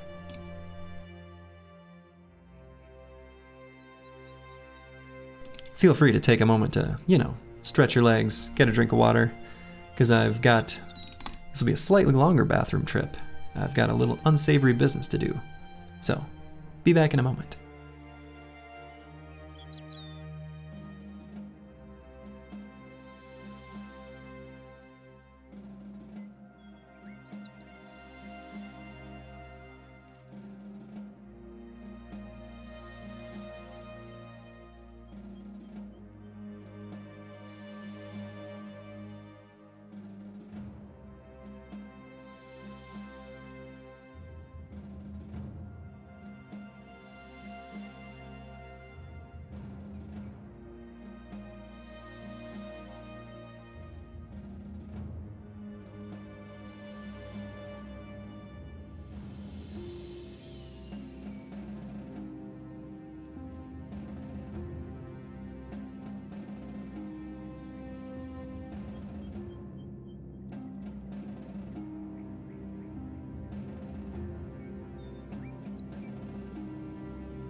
All right, I am back. Let's do this. Engage. All right, we'll wait on this first round. They will almost certainly want to take the high ground next turn. We do have Indom for this kind of purpose-built scenario, actually. So we can sort of clump up behind Jakuba, occupying a high ground spot with Indom.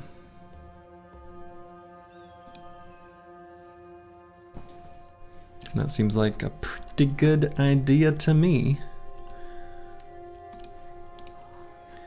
We could maybe get Final Overdrive in blasting position.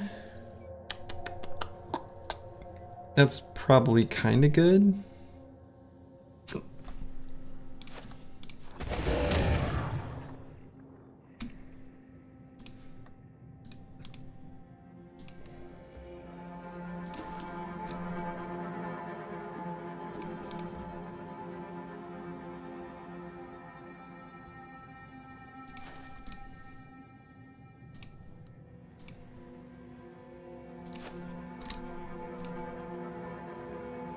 Oh, right, he doesn't have Pathfinder. Oh, duh. Yeah, so he can only shield wall. Oh, man, that's a miscalc. I mean, I'm still going to occupy this hex, and I guess shield wall. I wanted to Indom, and I just sort of absent-mindedly didn't realize that he doesn't have Pathfinder, of course. Going up the hexes makes it so... Well,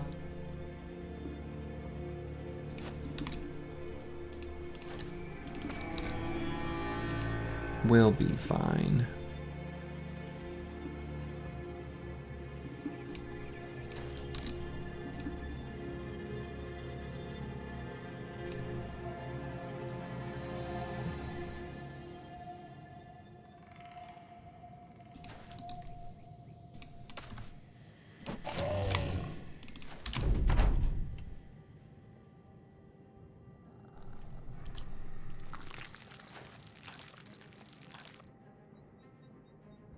Okay, now we're just gonna beat the hell out of this on hold.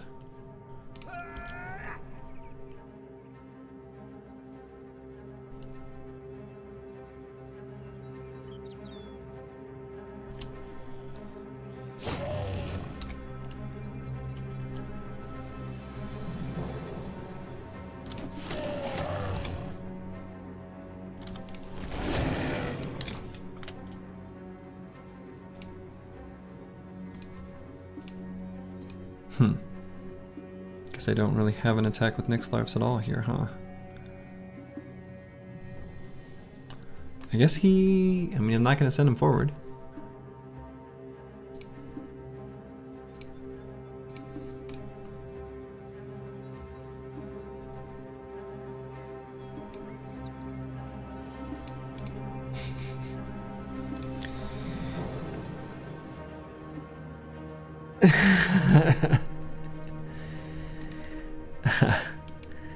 I do know the feeling when you go into someone's apartment and you smell the other people's cooking. That is a thing. Did not even realize it was a Austin Powers quote.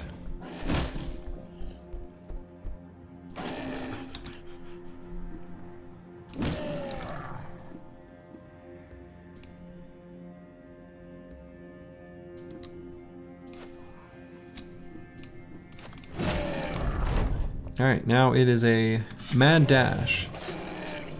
A race to do as much damage as we can. Hey, Bijante. How's it going? One unhold down. Alright, if we get enough surround bonus and we hit with this hammer, this guy might not even get a turn at all.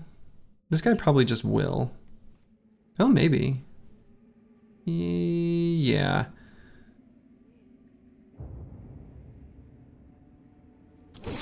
But I think this guy's gonna die anyway. There we go. There's that turn order manipulation I wanted to see.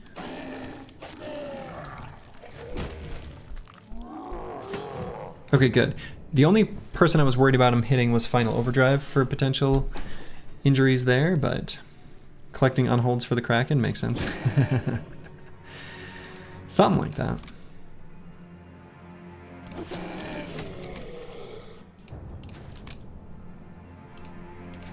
You know me.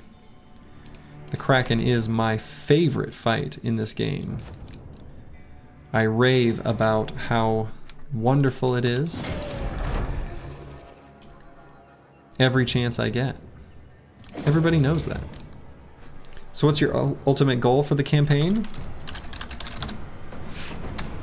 Clear Black Monolith by day 150. That's the goal or objective, I suppose, that I'm chasing.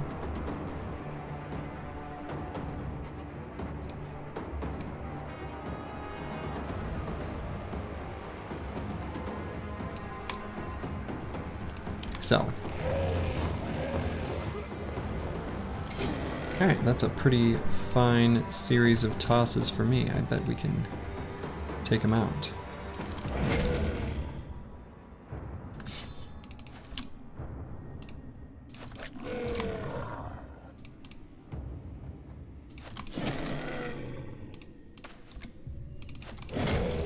Got him. Alright, no injuries. And we got one unhold hide. No bones though. That's too bad. Not by day 100, skill issue. For sure. I mean, it's certainly doable by 100. But we're... since I want to do this on every single origin in a row without dropping one, didn't want to make it too strict. But for realsies, day 100 is certainly, you know, last run we certainly could have. But yeah, consistent on hard origins by day 100 is probably tough. I agree with that. Doable and consistent are two different things. Exactly, yeah. And I wanted to show this like streaming where, you know, there will be both terrible things that happen to the company that aren't quite my fault, like just terrible RNG, and also bad things that happen, well, they're still my fault for not hedging against them potentially. I mean, it's always a mixture, but also like just that you can make mistakes and still come out on top, right? Certainly am not infallible. I've plenty of screw ups in this run series so far, but we've always come out the other end, just like I did in the bathroom. Come out the other end better than, or good enough, I guess, to recover. All right, let's head down to Tarwa. We'll see what they're doing down there, and then we'll make our journey over to El Hadet to pick on this southern faction a little bit.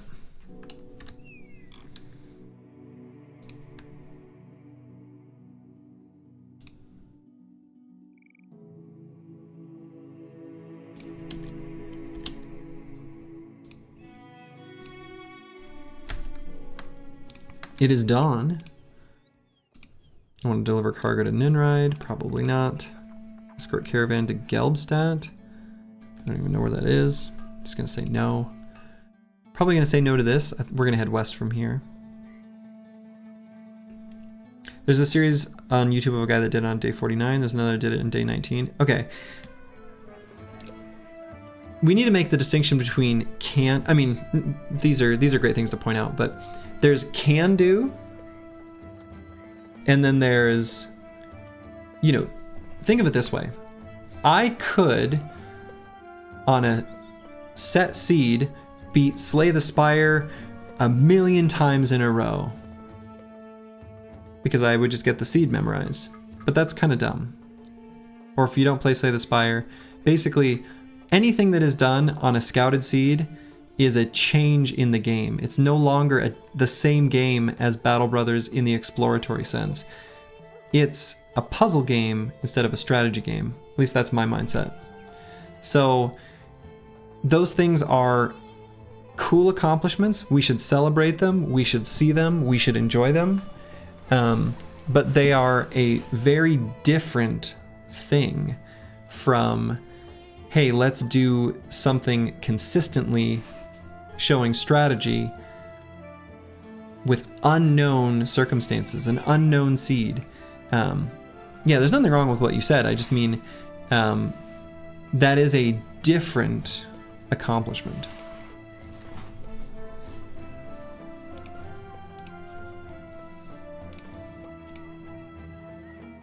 So we could purchase a heavy war dog armor with this unhold hide, or not purchase, but craft in the taxidermist. Kind of want to give it to a fresh doggo though if I do.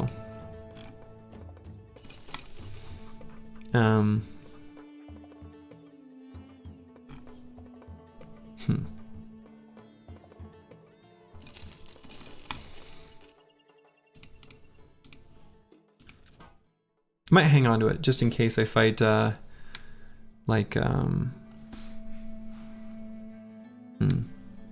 I'm definitely not fighting for the next lindworms. Definitely not fighting for the next 10 days though, for sake of injuries. I'm not sure. Yeah, it's more interesting to watch as well. Yeah, I know what you're talking about. Feeding Friendly did it by, I think it was Feeding Friendly, farming wiedergangers. Yeah, and it wiedergangers, whatever. But that's why specifically I even created the run rules command, is just to basically say all of those things that make it conceivable to do very quickly. You'll see that my specific rules make all of that not allowed, right? We're playing unexplored, rotating origin, no mods, no scout, no nothing, you know, and I'm just explaining my thought process along the way. Basically, I'm playing the game like a normal person, if we're being honest. This is just like the normal gameplay loop. That's all it is. I'm just demonstrating the normal gameplay loop, you know? Ethical gamer playthrough, yeah.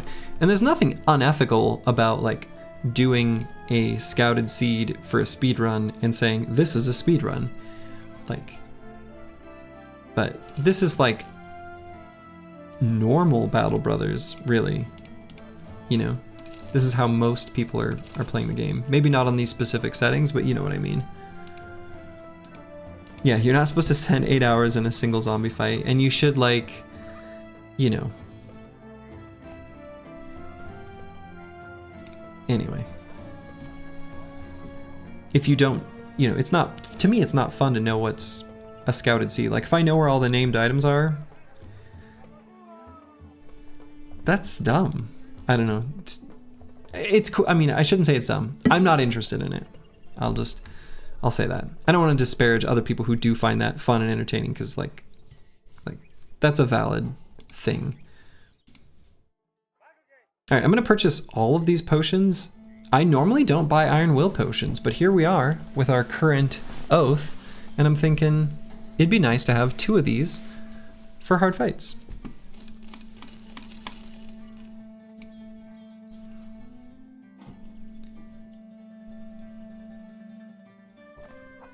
Typical non-controversial slurgy moment. It's true. Well, I don't want to yuck people's yums. I feel like I've had yucking of my yums in my life, and I don't like it. So I don't want to do it to other people, you know?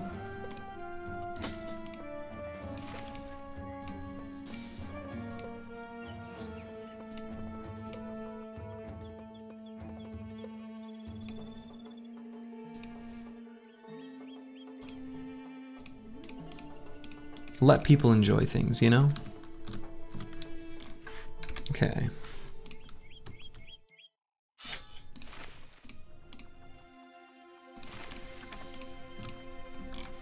So we're gonna go over to El Hadet and make up a little mischief.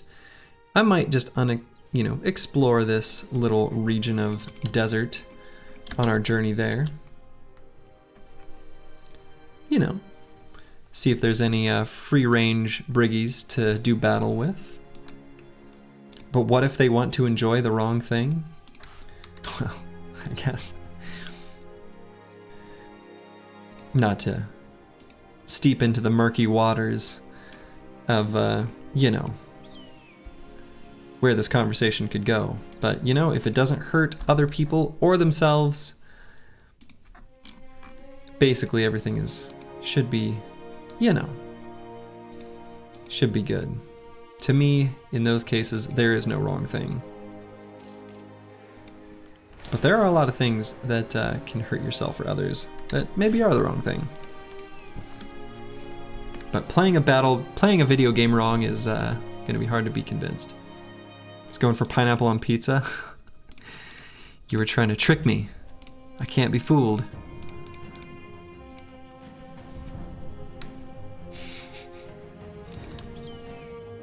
It's okay to like pineapple on pizza. You're safe here. You're safe here.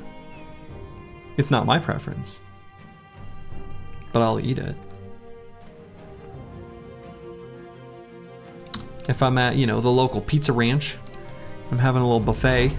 They've got a variety of different pieces out there, and they got one Hawaiian. I might take a slice, you know? You're not safe. You are too. Slurgy will protect you. Streamer will keep you safe.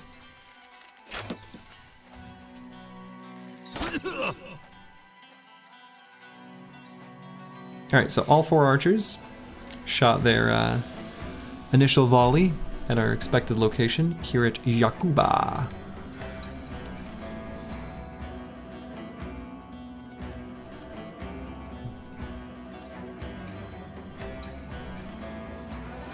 And I think the whole team can move up 2 hexes, and that'll put them within striking range of the pole arms, so they should move forward after that. I bet I can do it now, actually, at the first half of the round, now that these have already fired. And I don't think I want to shift up or down any. I think I can just move right where I'm at. These are, I've decided, well, I'm not, this was a suggestion from a YouTube viewer and I love it. Free range briggies. It's so good. I really do enjoy that quite a lot.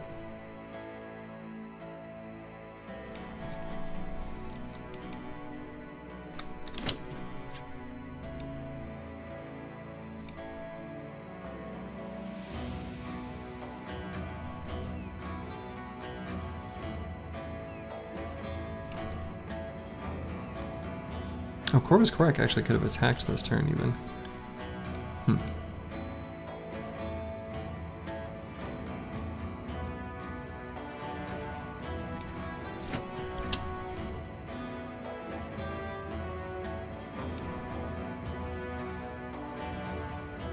That means your loot is ethically sourced. Shit. Oh man, that's good. That's very good. See, that's what I'm saying. I get these ads for best viewers, and I know that they can't be right, because they are right here.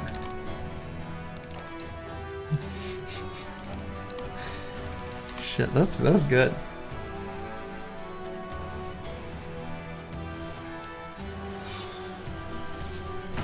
Free range is a lie. Now, let's not talk about things that happen in the real world here, Sins. Let's not ruin our, you know, our sense of wonder here.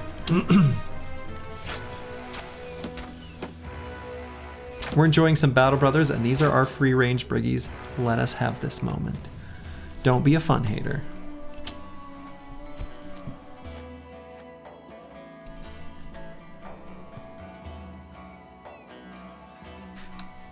Alright, so we got the distracted. So we may as well wait, since we're not going to be faster than them next turn anyway.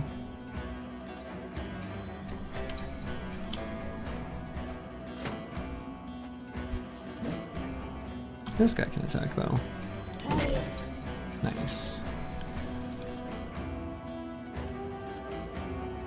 See, good. Now Somewhere Sins, he's embracing it.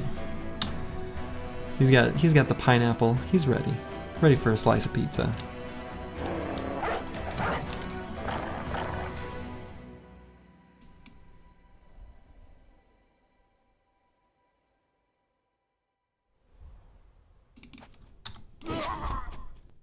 Nice.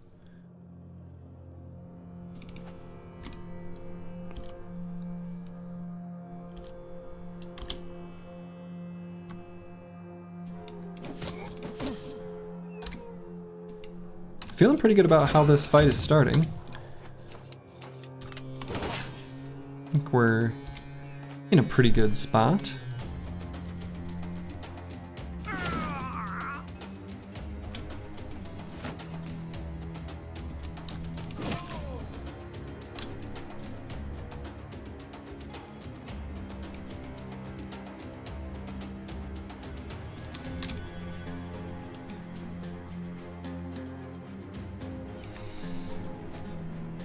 Could move up here and shield wall and make it very unlikely to hit myself with the gun. The score is the quality of your stock plus the calculation of your non multiplied by the amount of crisis and amount of days added. Oh.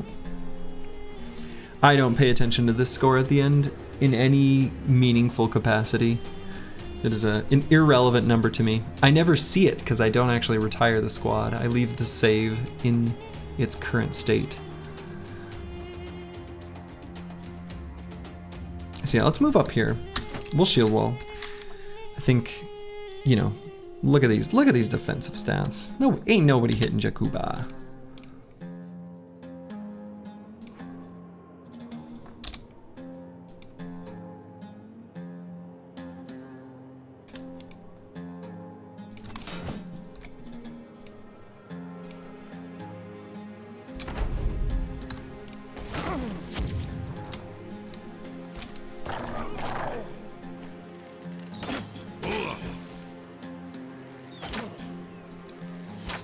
This is an enemy where, unfortunately, a lot of them are still faster than me. So, like Nixlarf's here, we'll get a little bit of overwhelm just on one guy who might die. Really only Final Overdrive is going to be meaningfully faster. Oh, he didn't die, but he is running away. That was a pretty good reap. I don't know why I added so much plosive there, but I did. It wasn't even a plosive actually, because that's the breathy sound. Anyway, I made a big pop sound. I don't know why.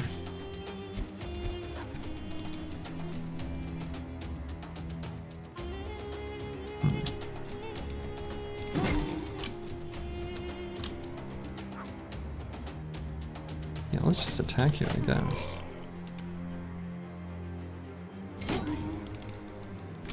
Nice. Boy, this battle is going really well. This is kind of a thrashing, if we're being honest.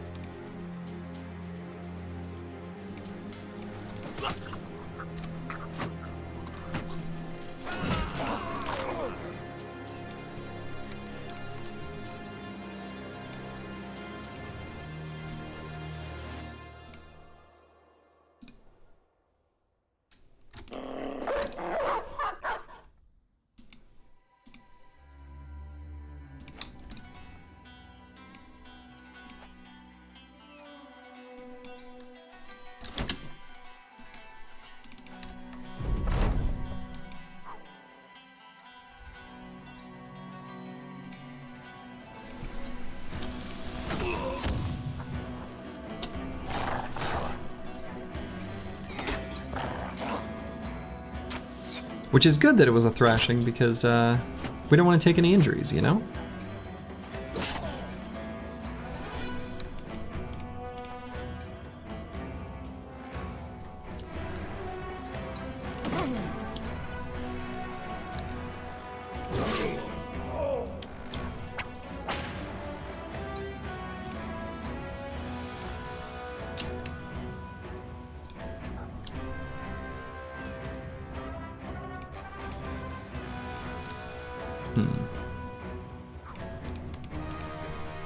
This guy's standing in the way of getting melee contact with all these archers.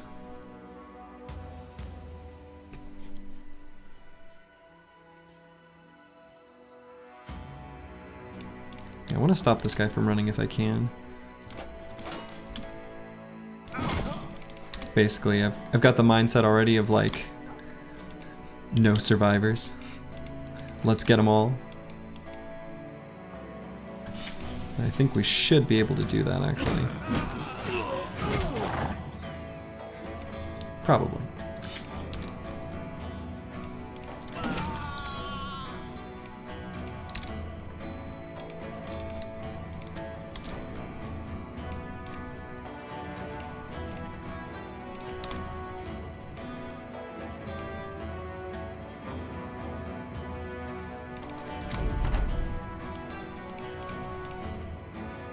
That one might get away.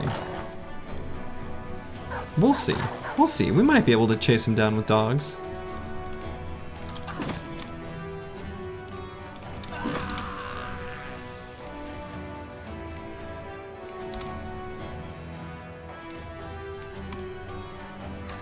Go get him, doggy. Yes! Good boy. That's a good boy. Yes, you are. Little Misty. It's funny how there's like a whole way of speaking that we reserve just for dogs. It's kind of beautiful, really.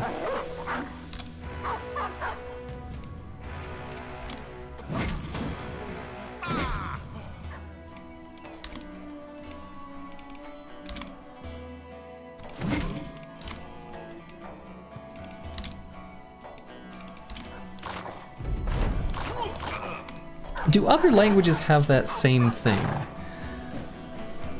So like, I'm realizing now, in English, and maybe this is even specific to like American English, we have very specific tonality when speaking to our animals, but probably especially dogs. That has to exist in other languages too. And it's probably not the same. Like, it probably sounds a little different. But almost the same way, you know, you talk to a baby, where you kind of have different sort of cadence to your speech. That's got to exist in other languages. Hey, look at that. Look at this beautiful helmet. We didn't trade a bro for this. We didn't trade anything. No injuries. Wonderful. 322? At minus 15 fat? Ooh, beautiful. Beautiful helmet. You love to see it. You love to see it.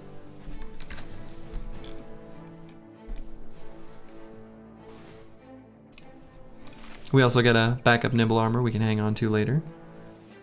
Yeah. Thick AF, as the kids probably say.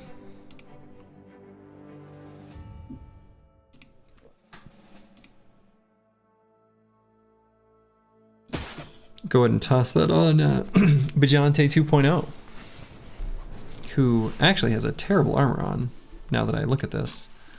Holy buckets.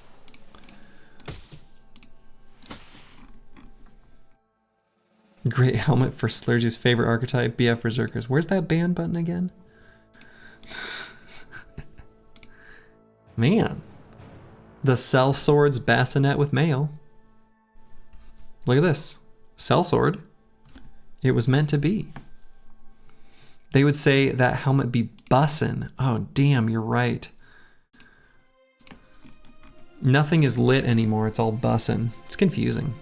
I can't keep up with vernacular of the youth. Just don't know it. Kids these days, you know?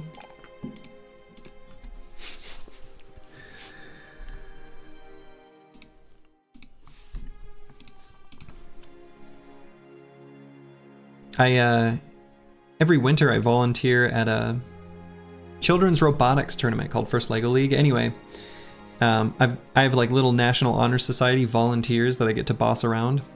And I realized I was truly old when a few years ago, two of them were having a conversation and I was like, I don't even know what you're saying. And that was back when they were using words like lit. And I know that one now. But they were having a whole conversation. It was all skibbity nonsense. I didn't understand a damn thing. And that's when I knew I was truly old. You did First Robotics? Nice. Yeah, that was that first robotics is, I think that's like the high school one, right? Or I guess first robotics is maybe the all-encompassing organization? Maybe? I'm not sure. Yeah, I volunteered. At first I did it in college, just like getting paid. Because it was part of our engineering outreach stuff at my university, was to host the state tournament. But then here out in the real world, I just volunteer at local tournaments each winter. It's pretty cool. It's a very cool program. Yeah, and then high school first tech challenge, at least is what they call it in Minnesota. I don't know what they call it other places. All right, Bijante 2.0. Let's get him one of the defensive perks that we're eventually going to have. I suppose it could be Underdog. I think that'll provide the most value at the moment. Sure.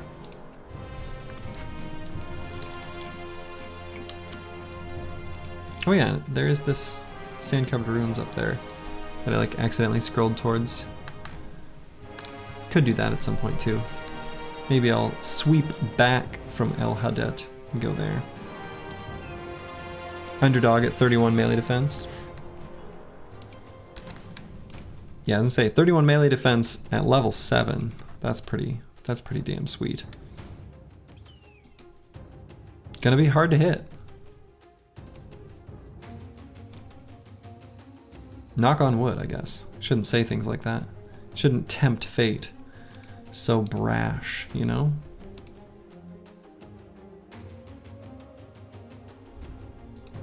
Okay. Scoop up, and we'll just kind of go nearby El Hadet, like, hey guys, how you doing? Got any of them armies? There we go. Lots of conscripts and assassin. That's like perfect. And in fact, an assassin could be some nimble armor if we're greedy. And we are.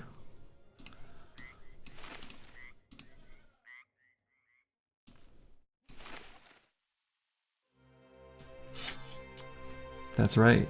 And one singular, unitary, individual assassin.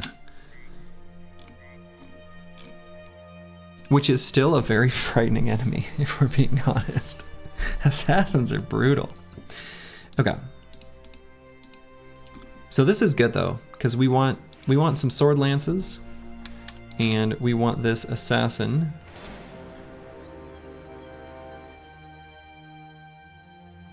A few assassins.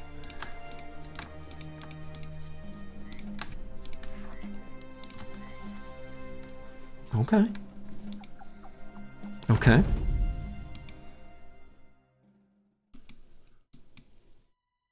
Hello, sword lances? What the hell? There's still one undiscovered enemy though. Maybe they have a sword lance.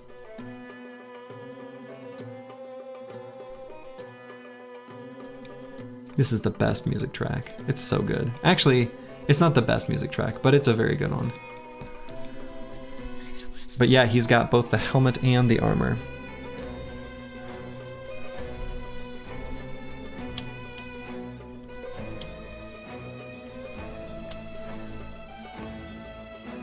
So the pole arms are going to let the Sheely conscripts go first.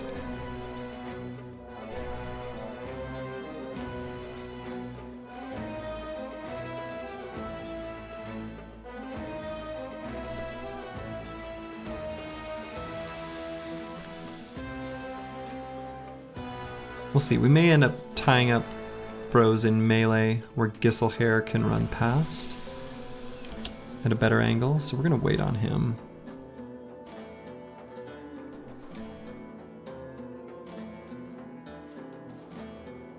I think there's no world where we don't just move Manifest Destiny's Child up one. We'll see what happens with his resolve if... Yeah, we're unlikely to kill one this turn, right?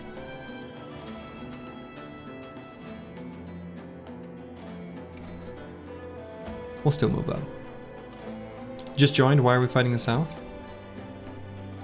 Well, they've been housing Oathtakers. Bringers. We're the Oathtakers. Everybody knows that.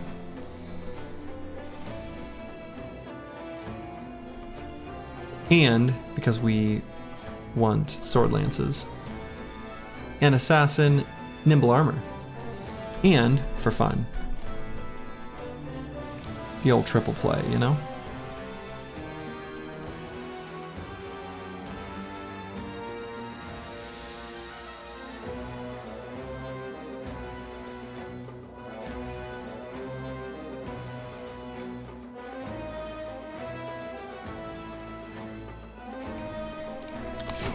It's gonna move forward and attack.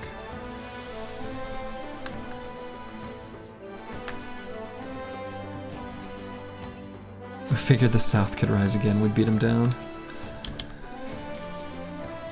That's what they say.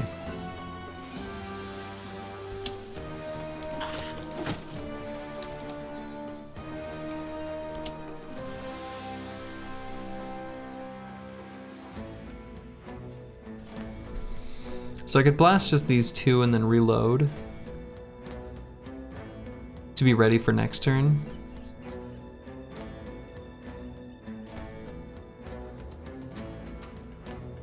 I think that's better than the any alternative. So Jakuba's gonna go up here. We're gonna move these other fatigue neutrals forward so Nixlarfs doesn't get surrounded. Where everyone goes is going to be kind of dependent on where these polearm enemies come from. Or where they go, not where they come from. We know where they came from. They came from El Haddad. You're always scared of fighting southern armies? For good reason. They're scary. I'd probably put Igladub here. Because then Corvus Corac could go here. Yeah, I think this might work.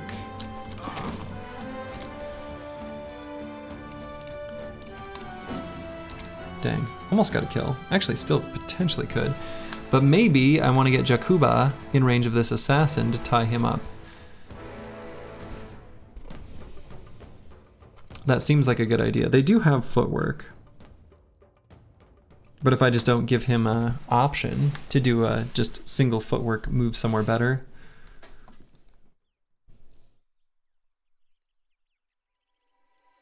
Also depends on where this conscript goes. I suppose if I go here, he'll go here.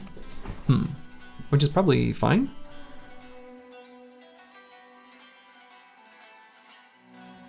Yeah, we definitely want to tank on this assassin. I think that's just true. There's no avoiding that.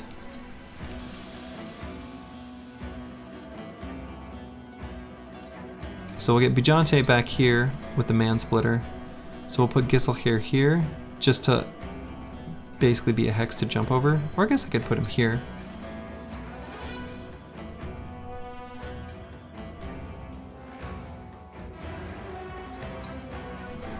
I don't hate that.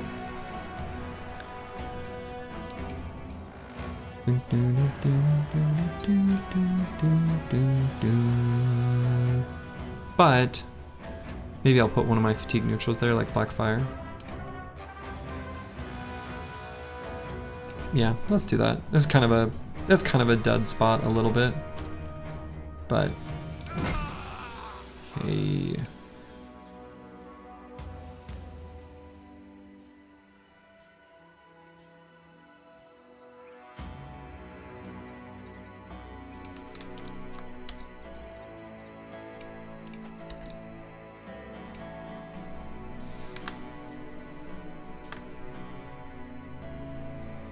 This conscript is going to run up to Mortimer Drak, so I guess it'll be like an opportunity for him.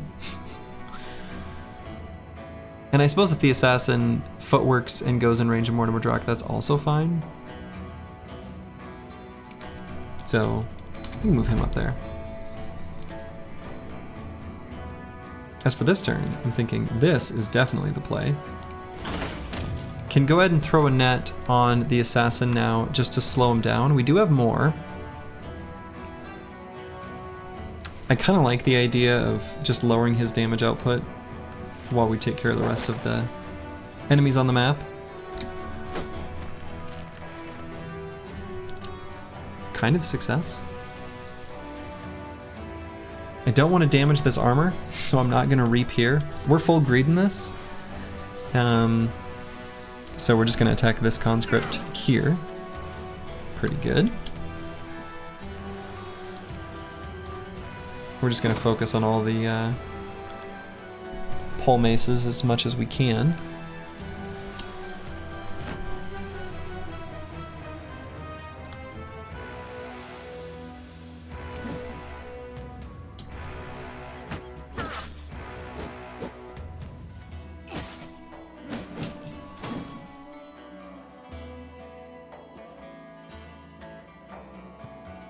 I could rally. We do have 2 bros that are wavering.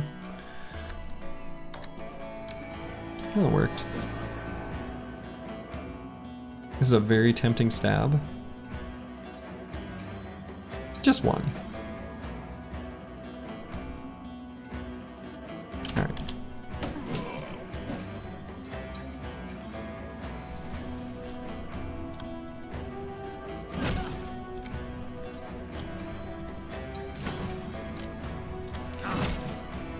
Go. That's what you want to see. And now I'm not going to put dogs down because I don't want the dogs to take spots in melee contact with this assassin. I mean, if I put a dog like here, he's probably safe for a long time. But I'm still...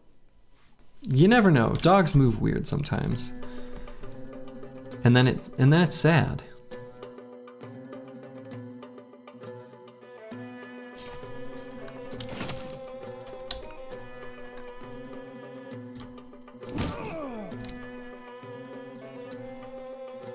Nixlarfs will have a good reap for next turn. Want to reposition here. Maybe just slightly more central.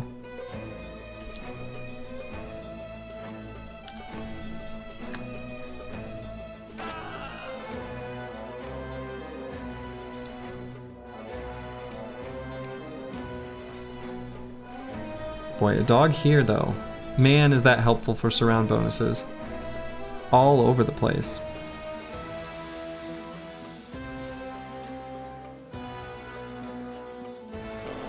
Let's do it.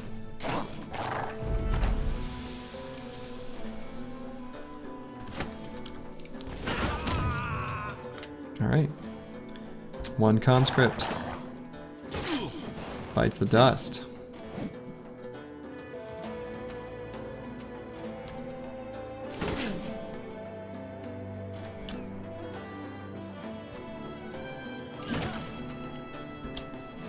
I suppose with the additional chance to hit head, given that guy's head armor was still intact, that was like kind of a perfectly wrong enemy to hit, actually. It's a bit of a misplay. Oh my goodness. Excuse me? What chance to hit did he have? 7? 2 7% in a row? You can't do that. That's cheating. What? Did someone not tell him?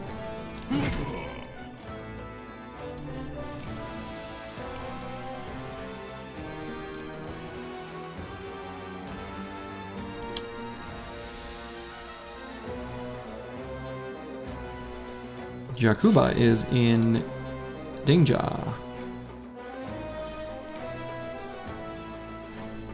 Hitting those should not be legal. Exactly.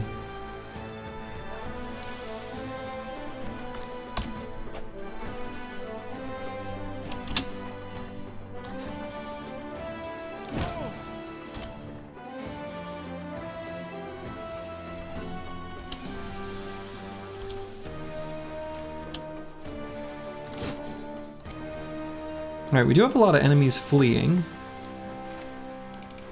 Oh, whoops.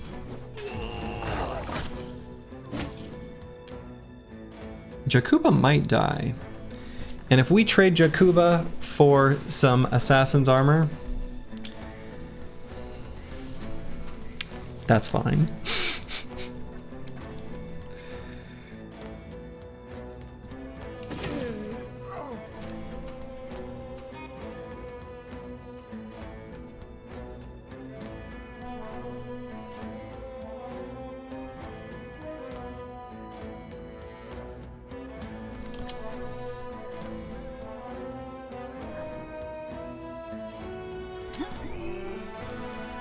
Oh, right, the fire. So I guess not if we trade him, but when we trade him. You know.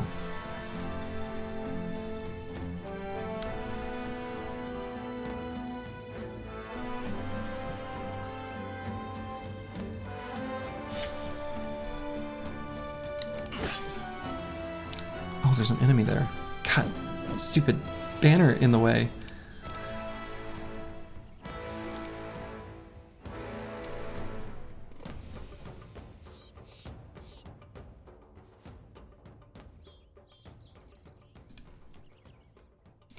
I know. I got fooled. I got. Sir. Sir.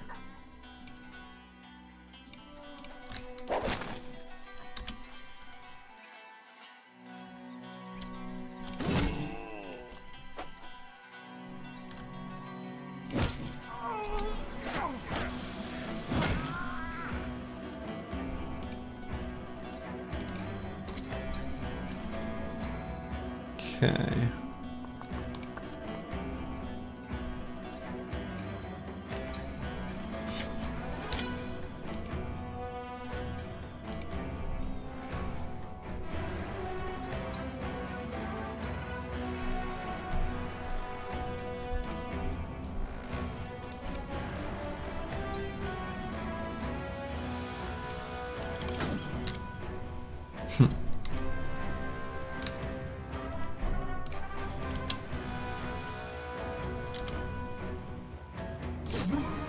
Here we go.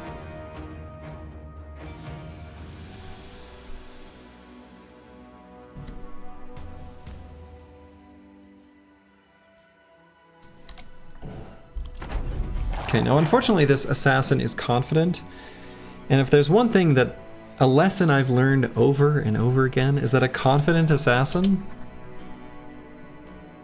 is a very challenging target to hit.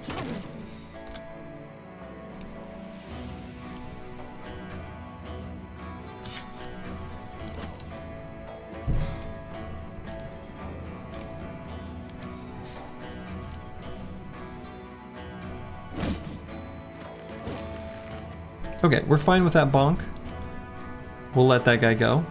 That's totally fine. How dangerous would it be to put the Chaucer in melee with the assassin? He does have a weapon that is pretty good against an exposed body with its armor taken off. So, I know the answer.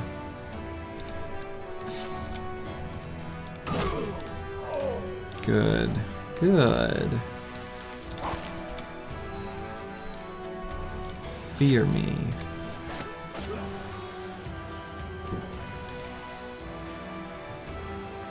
And I might save Nixlarfs for next round because I will also get overwhelm stacks with the punctures.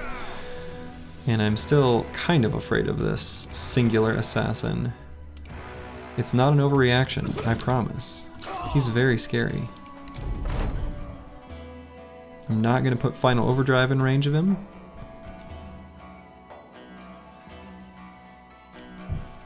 Eagledub could probably participate in this. Good. Fear me. See, those fearsome procs still don't make it happen.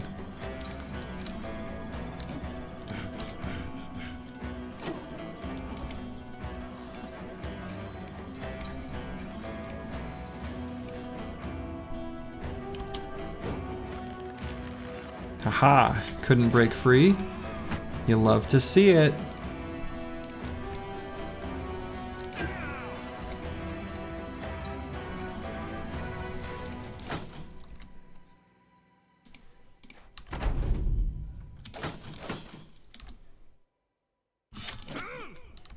Hell yeah. Hell yeah. Give me that sweet, sweet armor.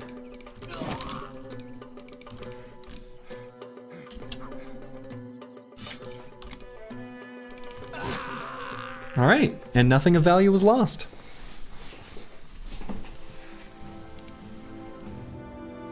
All right, we got the assassin's face mask and the assassin's robe. And look at this. That was what the tank was using. But yeah, I mean, it was too bad that Jakuba got, you know, 2 7%. Bonk bonk. Took him down real low. And unfortunately, that's all she wrote for Jakuba. Giselhair, I got a new shield for you. Assessing the situation. Okay, that's good. I like that.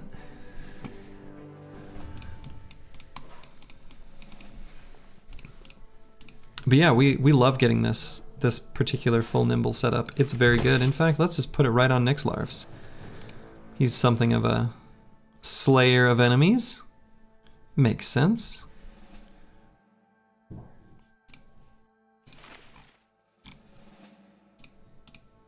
All right, so here's the deal. There's another army there. Don't know if y'all noticed. But there is another army.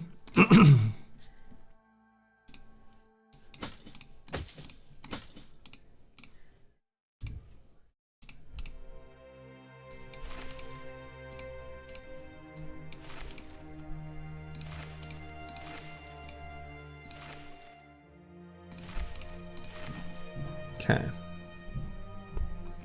At least you don't have to worry about an injury. True. That's so true.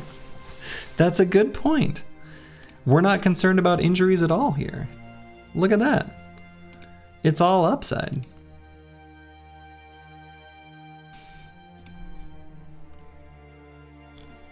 Okay, so what's our net situation? We got 1, 2, 3.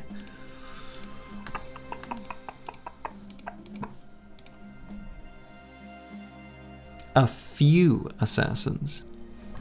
I mean, it's probably just 2.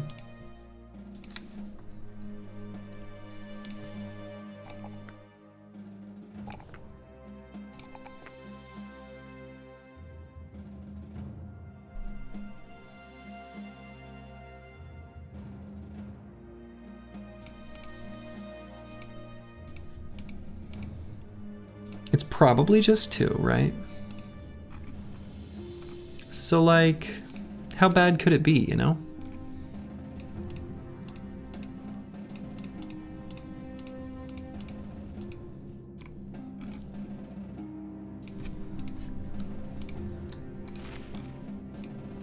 And their armor is so good. I want it.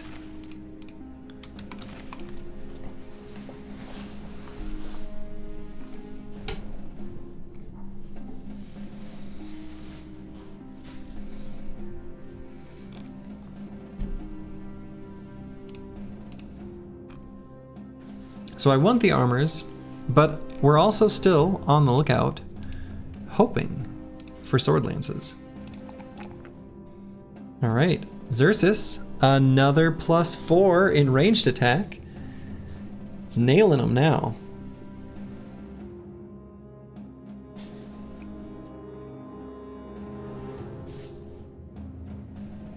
Definitely gonna want quick hands on this bro. Deciding if I want to get more hit points and do Colossus as like another defensive perk would be nice. Can set up for nimble next level.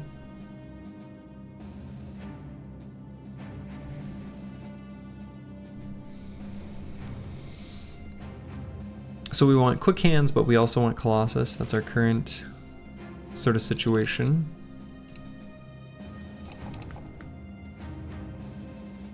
If we play carefully, he'll be okay without Colossus.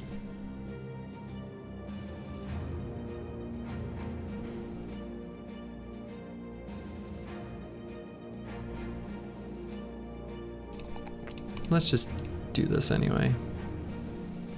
I think it'll be good. We're not gonna feel bad about having Colossus on this, bro.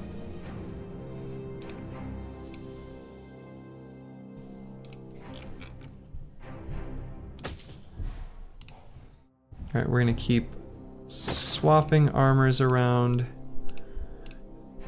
checking to make sure everyone's got at least a mostly intact piece of armor everywhere. Looks like we are essentially good to go now.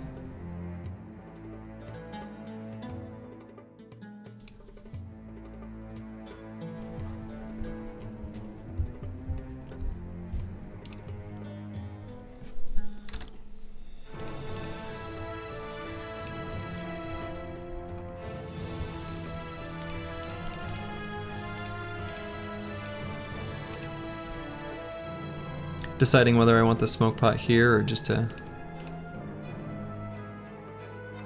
move a net over. Let's do that. Let's put the smoke pot on final overdrive.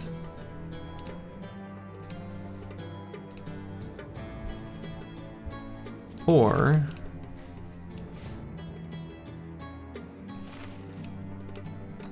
let's give Xerxes the smoke pot. That'll be fine. It's like throwing something.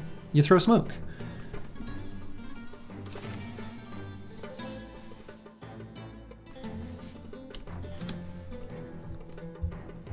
All right.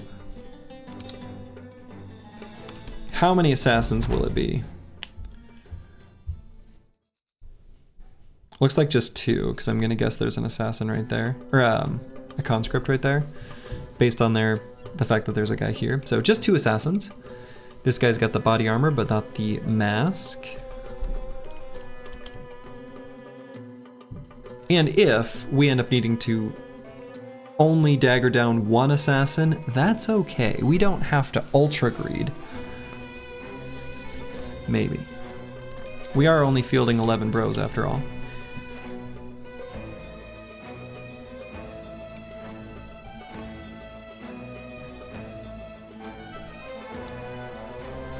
Alright, they're moving up 4 hexes. I say let's let them.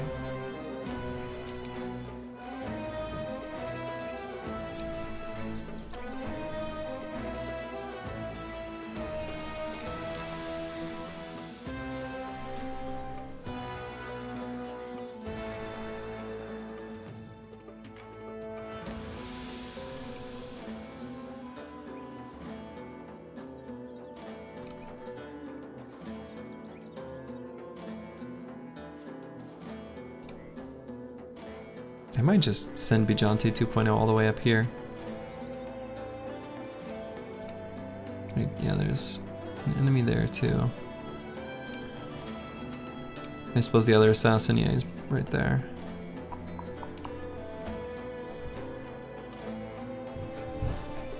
I'm very curious which direction they'll go. Some of the movement of my bros is going to be dependent on that.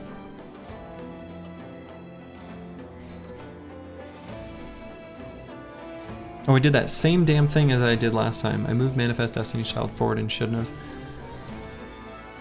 I did the exact same thing last time. That's okay. We can do basically the same thing and hit 3 targets. That's totally fine. That was pretty good. Alright, the other assassin is question mark. We don't know where. And we got the same situation where this assassin is on the outer edge here.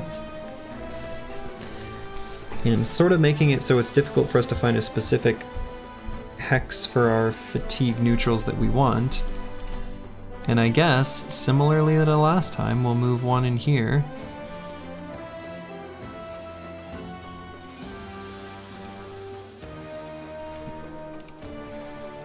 But the Catal is without Death Blow,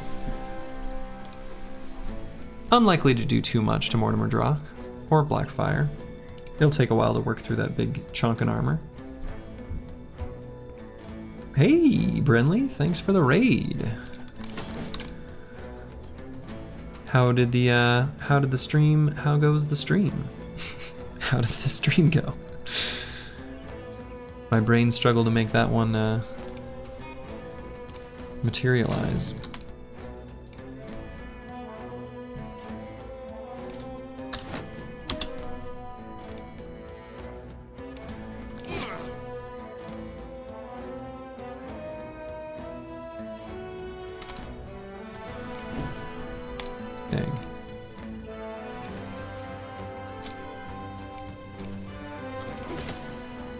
Might be able to just take that guy out with a gun blast next turn. And do I just move Mortimer Drock up? We don't have enough fatigue to use the secondary ability of Strike Down, and we could swap to the dagger now, but there's so much more damage to be done on the battlefield elsewhere. I think I'm just gonna sweep him around. Okay.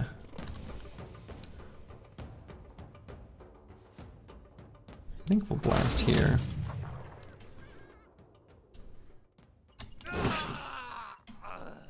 So far, so good.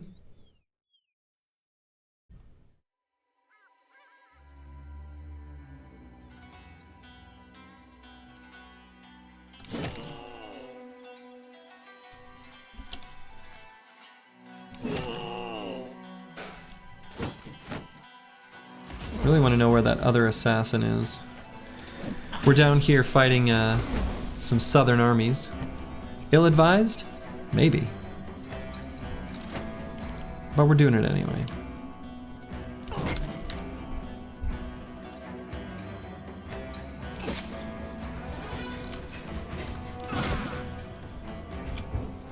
Getting some of that sweet, sweet assassin gear without having to recruit.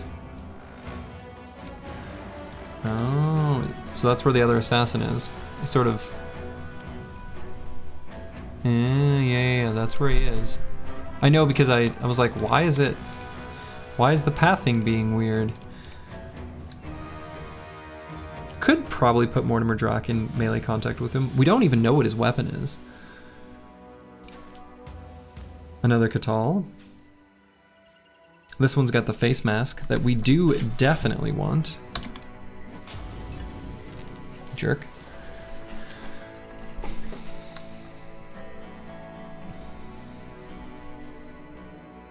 So I could throw a net this turn. I'm dazed, so I'm probably not going to be fast enough to get a good overwhelm next turn anyway.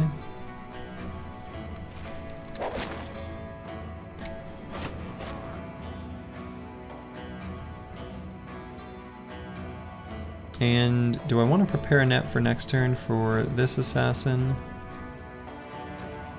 Maybe. Not sure though. So we're just going to push forward here. And Corvus Korak could also pull out his net, but not yet. We'll move him the 1 hex here.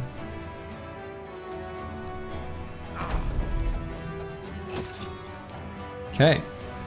Bunch of misses from that assassin, thankfully. Final Overdrive is faster than I thought. Even with the daze condition, he's a speedy demon with Relentless. He's relentless. It makes sense.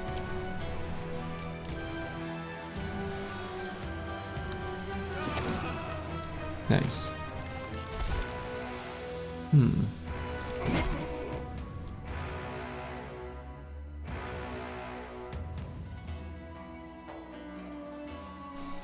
These two assassins being next to each other does give me pause a little bit.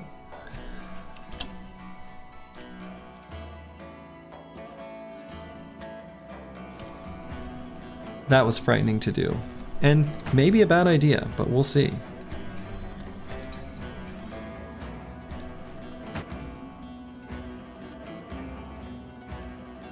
4x7% hit time.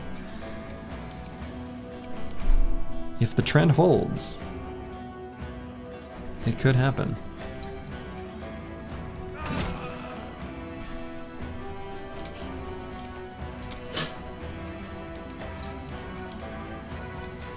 Jesus. All right. Good night, little girl.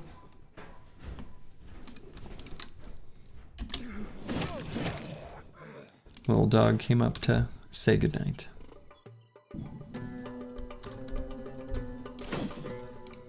Miss? We don't miss. And I think I'm okay moving into the fire just to be closer to the action here. So Bajante is... His armor's already hit.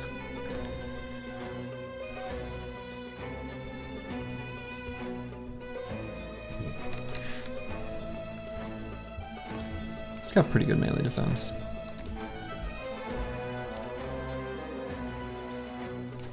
Let's just get up there and start making it happen.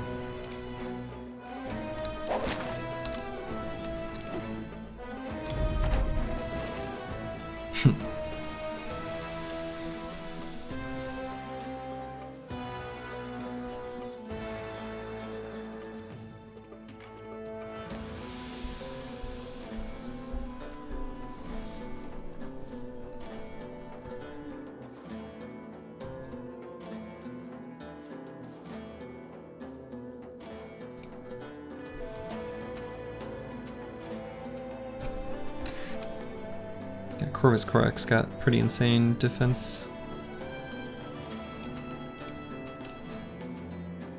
But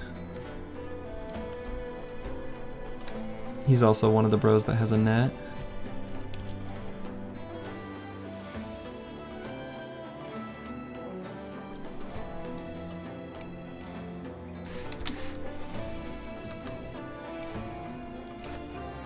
Nice.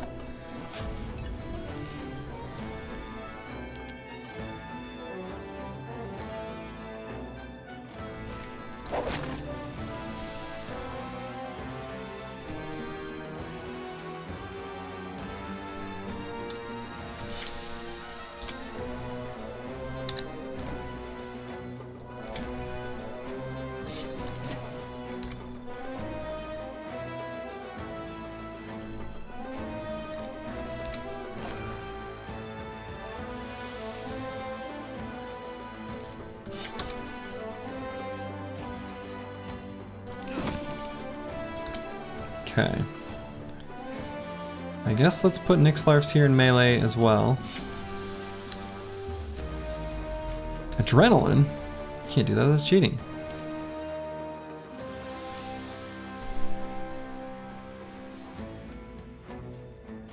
I do have a few Boros with Fearsome, so pulling out the banner is probably a good idea.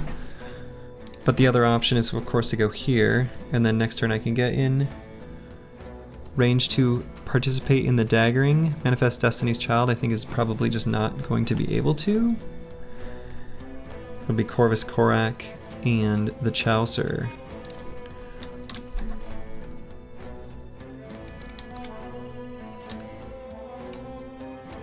We'll have Xerxes grab the smoke pot, just in case. You never know.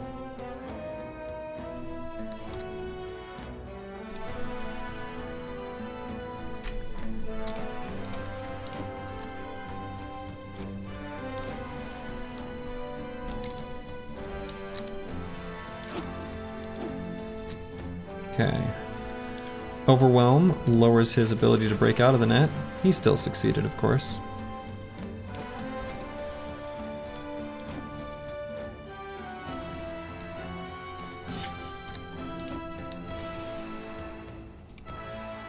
Get Xerxes ready to bail out someone. We're missing some pretty high % chances to hit, which, you know, you don't love to see it.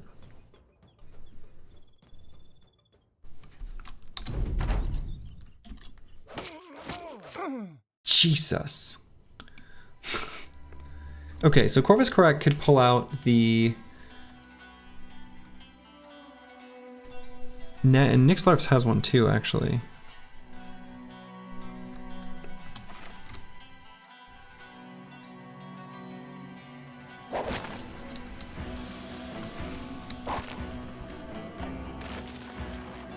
Good, don't get out.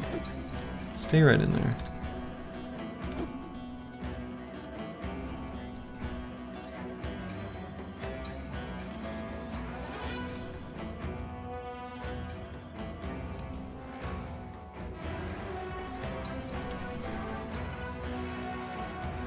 Xerxes is actually in the only spot I think he can't bail out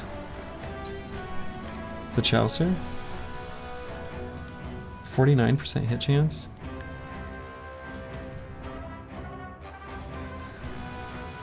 think I can go here and throw it there. I guess if he has zone of control, maybe that doesn't matter because he's in a net, and yeah, it doesn't matter.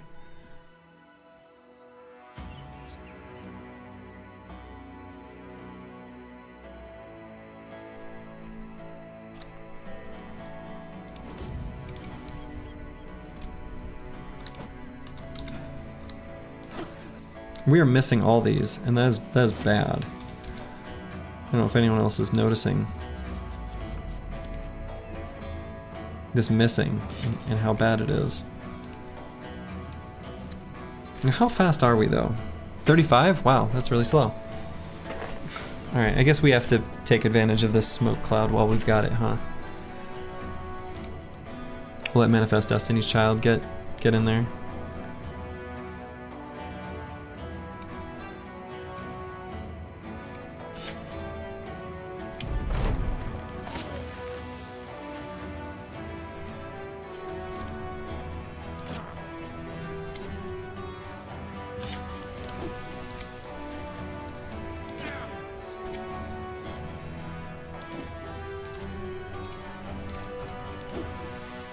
Man.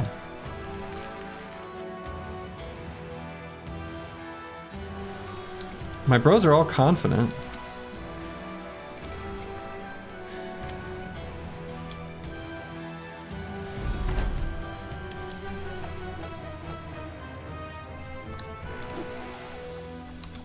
We've got decent hit chances on at least some of our guys.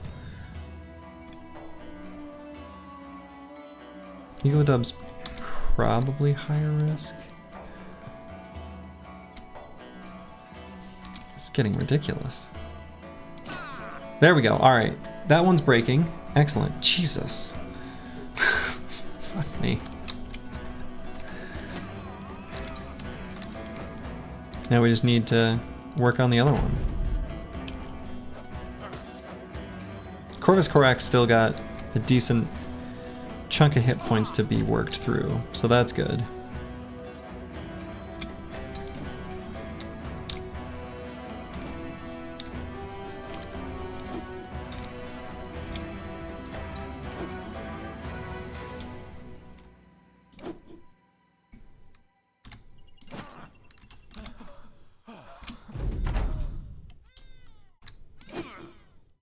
Boom, there it is. The assassins are finally all fleeing. Good lord.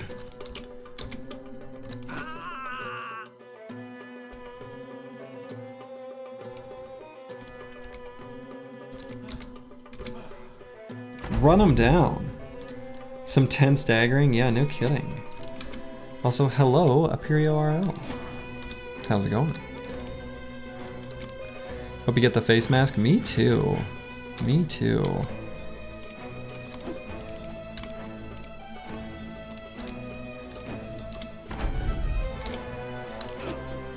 Whew. We did not get the face mask, which is too bad, but we did get both of the assassin's robes, of course. That was kind of the given. We're still happy with that. Because here's the deal, the assassin's robe does still pair very nicely with a Zweihander helmet that we're gonna get from some northern armies. How about that? Okay. So, we've got more assassin's robes, so we can hand those out to our nimbly boys. Final Overdrive could wear one, and so could the Chaucer. I'll go ahead and put that on. We'll let these two armors just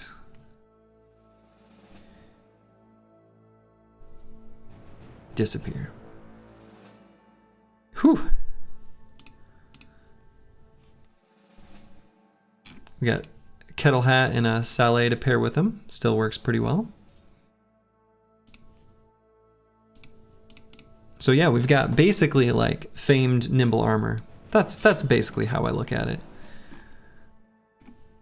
it's pretty close. You could, you know, it's an excellent, excellent nimble armor. So we're gonna have to get some hyena pelts to drape over them. That would be pretty lovely.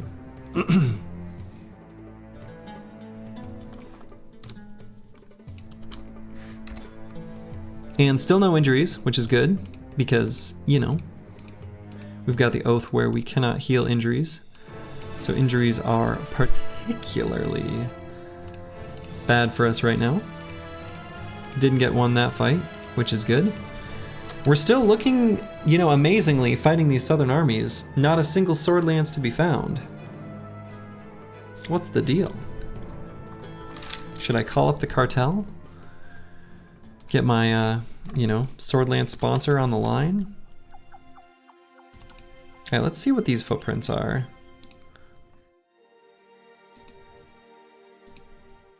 Given their origin, I think it's likely this is a southern army as well. We can at least take a peek. It is. Many conscripts, a few gunners. Definitely a fight we can and should take. We could bring Einar back in. One of our Zerglings. May as well. No lookout? No. Not at the moment. The Oathtaker origin, it turns out, does actually gain renown pretty slowly. So we've got currently the scout and actually the drill sergeant. Can you have a Zergling? I mean, I guess. If you want. But we grabbed the drill sergeant when we did. This Zergling is Searoy 7. This may be the only fight he takes part in the rest of this campaign, but you never know. But yeah, we took 2 early oaths that gimped our experience, one of which I just didn't know how it worked. And so, because of that, I grabbed the drill sergeant, even though that's a pretty rare for me to take. But we did in this case. And I think I'm pretty happy with the decision to do it.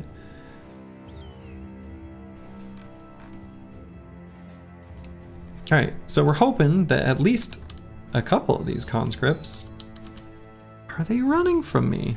They saw what happened to their buddies. You don't usually take it, but it seems reasonable. Yeah.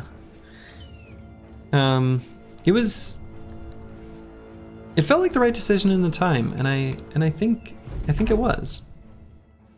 All right, again, no sword lances, and all enemies currently are visible. So I'll have to beat them down the old-fashioned way.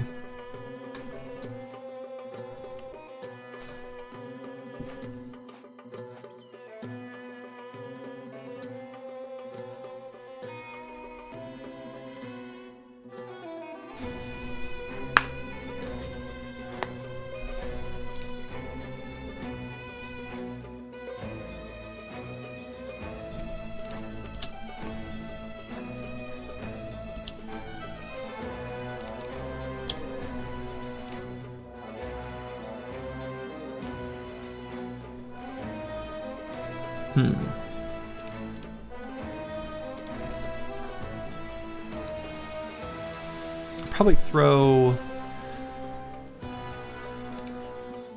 a couple bros at these gunners, deciding if I want to let them move first or just move forward. Might let them move first. We'll throw Bijante 2.0 and Mortimer Drock at them. That seems like a pretty good way of doing things.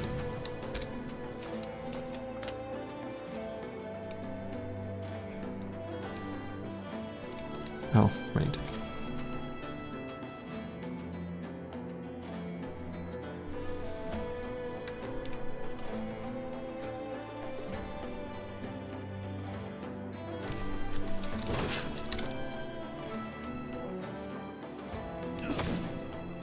Nice one, Eagledub.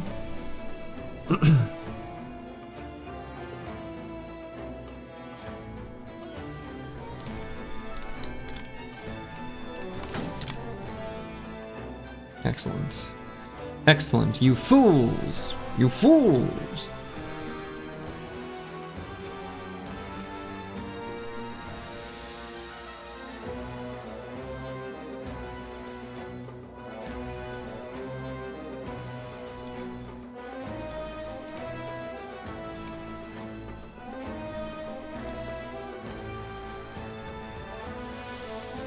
Alright, we'll just go to here.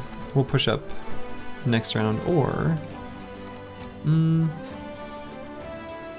yeah.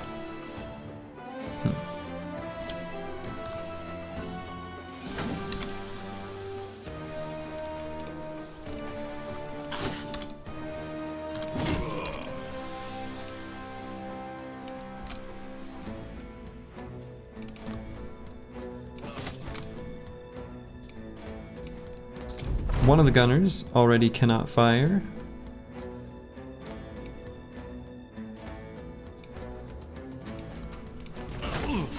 And we can overwhelm one more.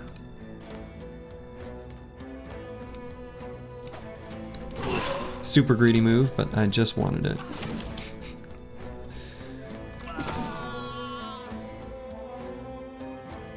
Okay. And these guys will get a couple blasts in. Actually, they don't even really have that good of a shot. This guy's got a pretty good one, so I'll move Corvus Karak out of the way, at least partially. Unless Gisselhair. Oh, what a hero. What a Chad. Raise his shield and push right on through. What a guy, what a bro, what a dude, what a man.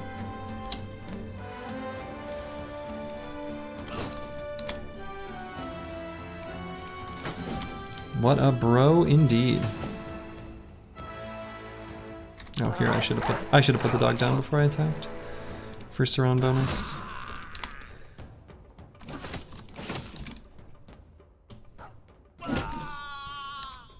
Easy fight, thanks Gisselhair. Exactly. Gisselhair is definitely the hero here. Won't show up in the combat stats at the end, but he was the hero. That's how I like to think of myself when we win a game of Dota. Yeah, sure, I didn't really do any damage to the enemy team, but, you know. It was a really good Glimmer Cape I did that one time in that one team fight. So I won the game for us, you know? It's one way of looking at it. I don't know why I keep referencing a game that, like, literally is not the one I'm playing, but it's a meme at this point, I may as well.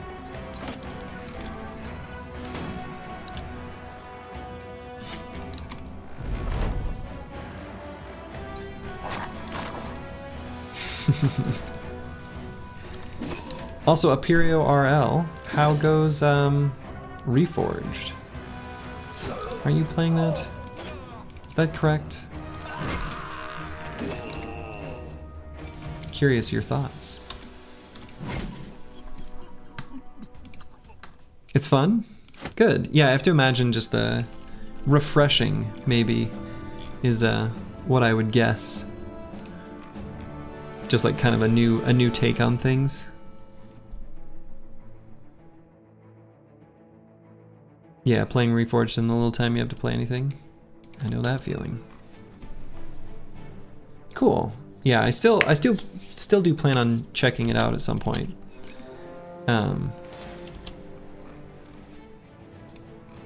It does, you know, it does appeal to me, for sure. For sure, for sure.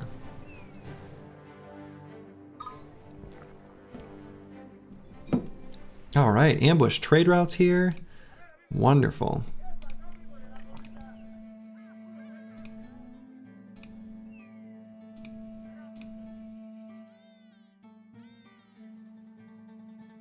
The Berserker.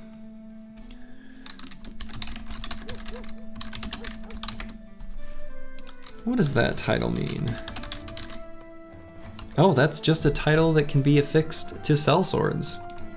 Weird.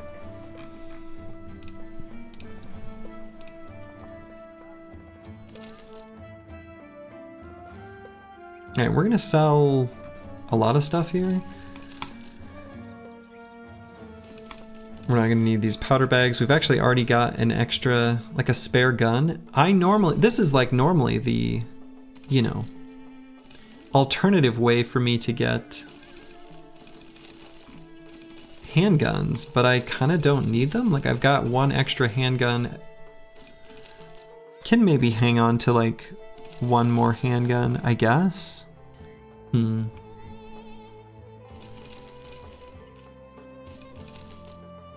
Feels a little weird to do, but I don't know.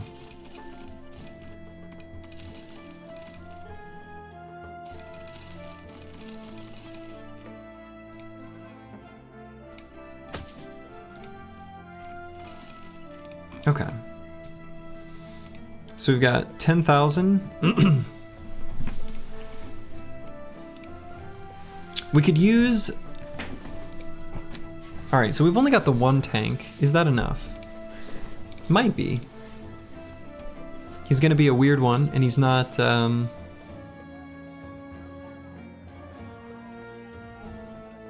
traditional build, since we're not really bothering with his starting low fatigue at all, and we're just pumping up as much melee defense as humanly possible onto one singular bro.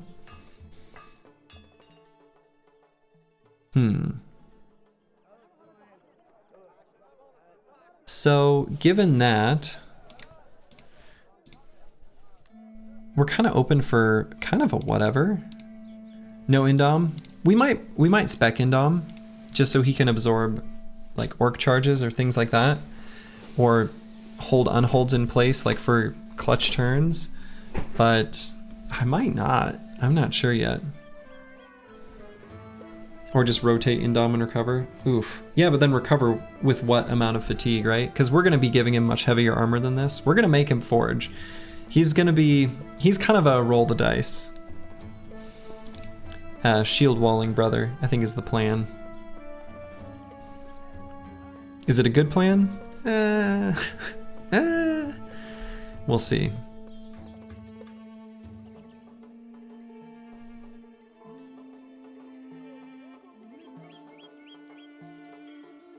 But yeah, so we would be open to another tank, but we're kind of open to anything, which is why the sellsword is appealing to me.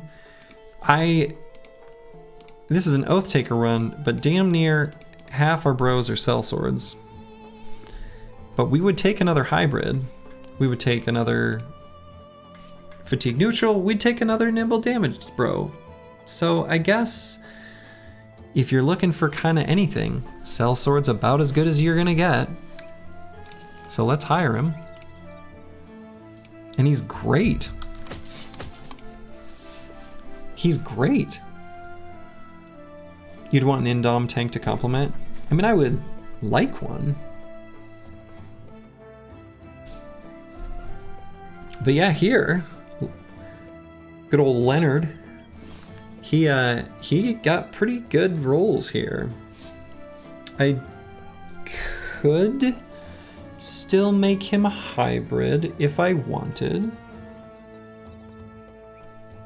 He's like, it would definitely have to be a thrower hybrid, right? He's not going to be good enough in ranged attack to hit with things that aren't throwing weapons, but with throwing weapons he sure can.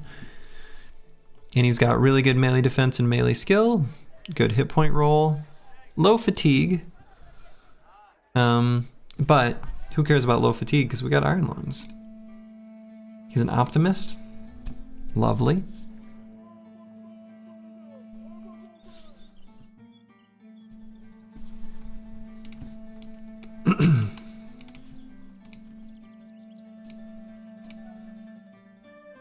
Yeah, I think he's gonna be a hybrid. I feel like that'll be good for him.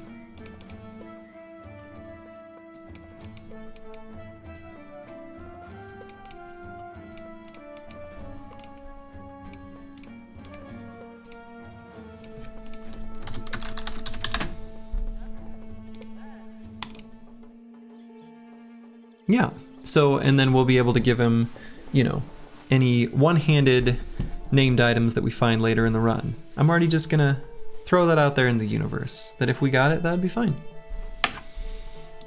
And of course, Katal is also an option.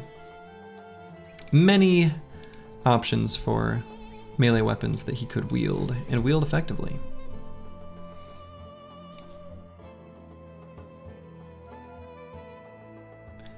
Not a very inspiring first level. I guess it is an opportunity to shore up secondaries.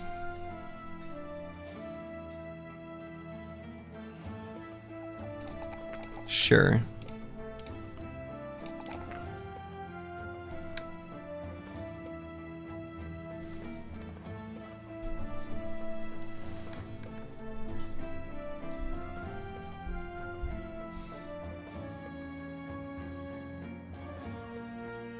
Yeah, we'll still get a little resolve. And because of our current oath, we want to make sure we're, you know, not taking injuries. So let's get Colossus, and could either do 9. Probably should just do 9 here. He's, you know, a fresh recruit. He's got all his vulnerable bits exposed. Want to make sure we keep him nice and safe.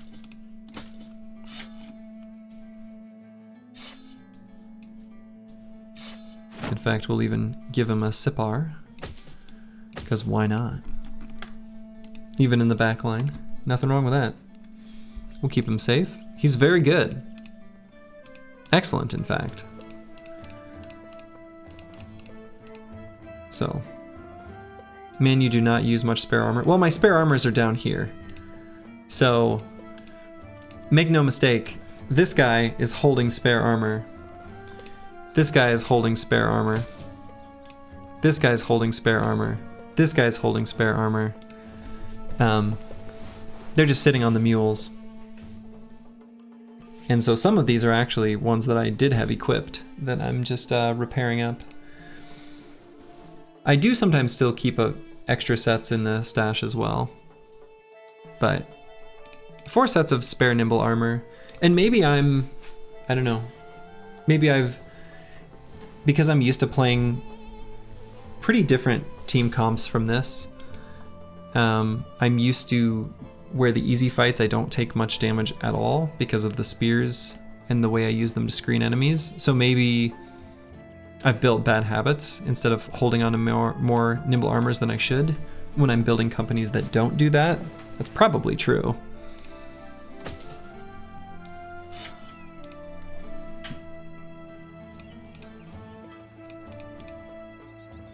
So I probably have built some amount of, you know, bad habit. I think it's fair to call it that.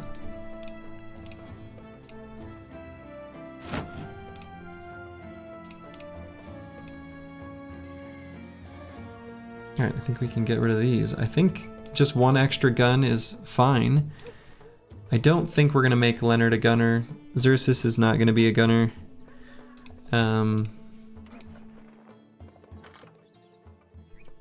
I mean, probably. Xerxes maybe still could if I really wanted. But we've got 1 spare gun. I think we can just sell the other.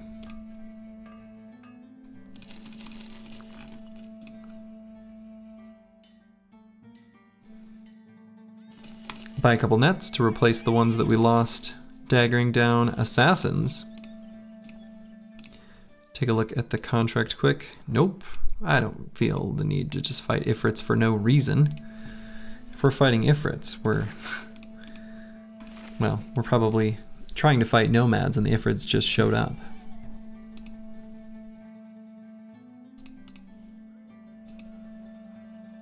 So the downside here is that I did not get the sword lances that I went down specifically to get, which we fought 3 southern armies and not a damn sword lance to be found. So that kind of begs the question of like, do I go back? You know, I don't know what the respawn is on Southern armies. Like, I don't know how long it'll be until they reform. Ifrits are a good way to collect injuries, exactly. Yeah, and given our Oath of Sacrifice, we'll steer clear. So yeah, we could head down to El Hadet. Like, I don't know. It's kind of... We just didn't get the sword lances that we wanted.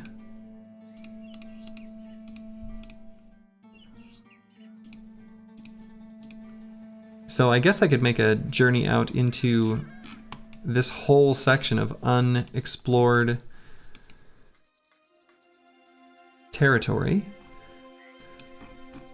We know there's goblins down in the south because we fought a bunch of them. Just need to find some skeletons. I mean, that would do too, right? We could get the, whatever it's called. What is that weapon called? Whatever it's called. Get that thing. Alright, I might buy some debatably overpriced food.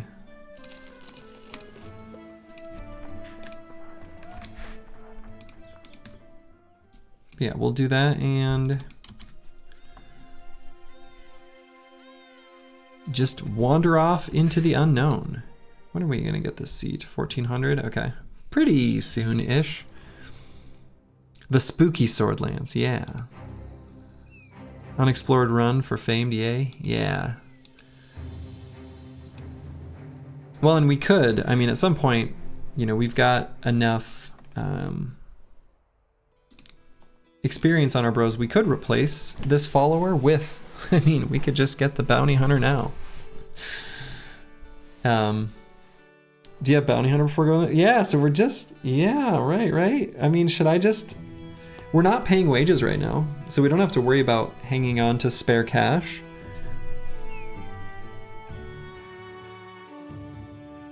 It's a pretty weird, this feels weird to just hire the bounty hunter like this, replacing someone. Because what level is everyone? We got like 10, 9, 8, 8, 6, 6, 6, 7, 9. Yeah, I mean, it's to the point where Drill Sergeant's not giving too much benefit. Basically, it's to Leonard, it's pretty good, but to others, it's quite a bit lower. Is this the right thing to do?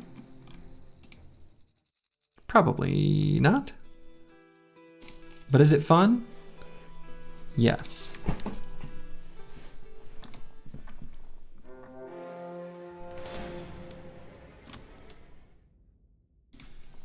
Got some orc hunters here.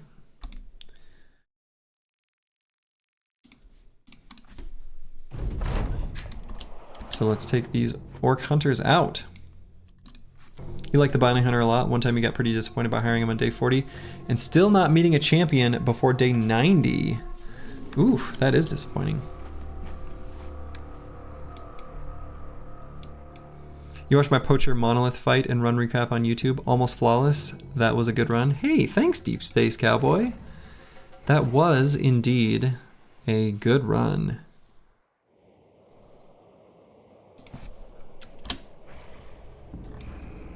It was very much a good run.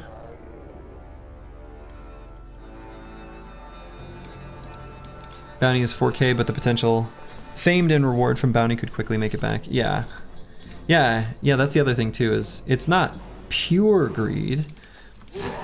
There is some monetary benefit in addition to just the named items, right? I'm not sure what sort of justification I'm trying to give where that's not pure greed, but that's the justification I'm trying to give here. God, I feel so naked and exposed without my spear bros. Every battle feels like maybe a little risky.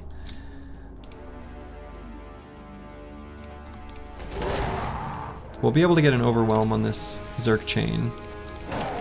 So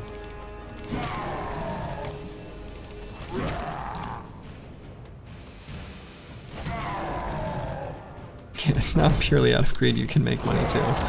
Realizing what that sounds like. It's not lost on me.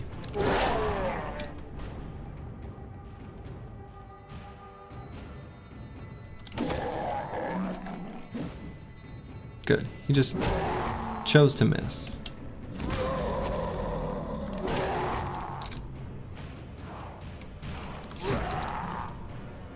It's not purely out of greed you can make money too. That is basically exactly what I said. Shit. I meant like named item greed. But, you know.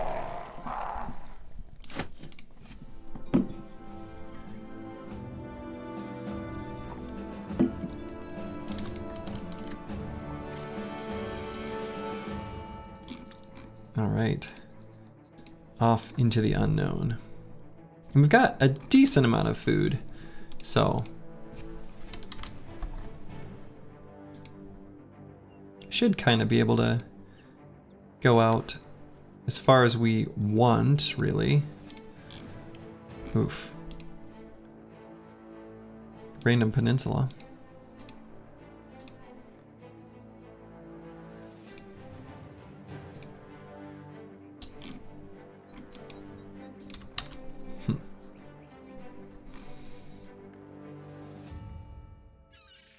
Cute little shipwreck graphic there. All right,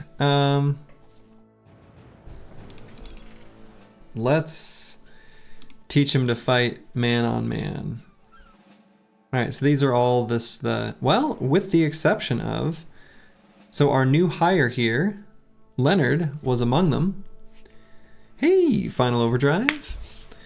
So this was a bunch of our mules and such gaining skills, except for Leonard, who is one of our real bros, one we just hired, who unfortunately got a broken nose. That apparently counts as a combat injury, which will cause us to gain less renown, which is kind of funny. But this is one that we cannot heal for now because of our oath. Still worth. +2 melee skill is definitely going to be valuable on this bro. So whatever. When I took the opportunity to shore up the secondaries because we rolled a +1 in melee skill, well now it's kind of like that didn't happen. All right, Ancient Temple, wonderful. This will be where we can get our flasks of holy water. We'll go in. Let's do it. Chirp, chirp, chirp. Might as well see dust. All right. We'll stow those holy waters away for a rainy day.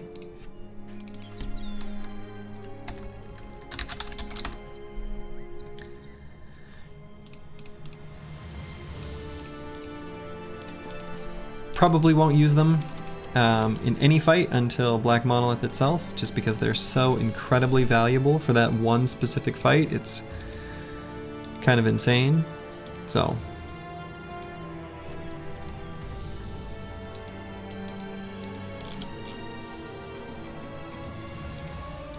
I don't know that the team is like strong enough for Sea of Tents type fights, either Orc or Goblin. So we're not going to be doing the biggest of fights, but any of the like mid-tier ones that we find, I think are on the table. Of course, right now we can't see shit. We're just in the forest.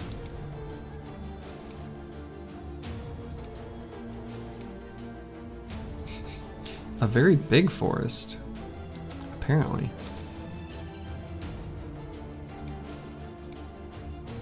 We're really just wandering around blindly. Not having lookout is making it a bit harder to spot things, I suppose. 6 Orc Young behind us, where we just came from. I think that's fine to not go chasing after them. Let's still alive and shooting the gun. Hell yeah. everything's going pretty well, I would say.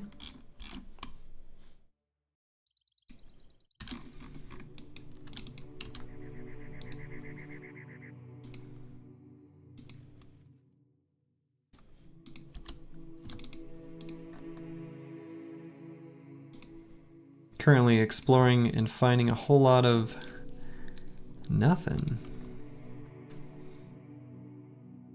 Where's the enemies so that we can give them the pew pew? Here's some footsteps. Okay. Cute little goblin camp on a hill, which is sort of obnoxious, but you know, whatever, it's fine.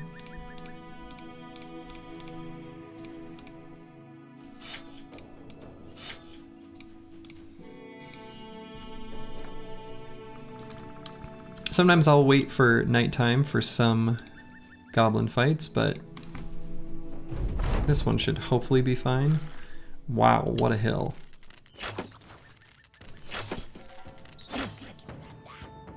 Alright, they're all gonna attack our pincushion.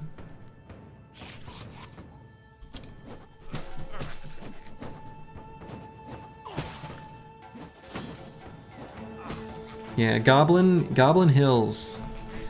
Somehow they just architect them a little bit better than Briggy Hills.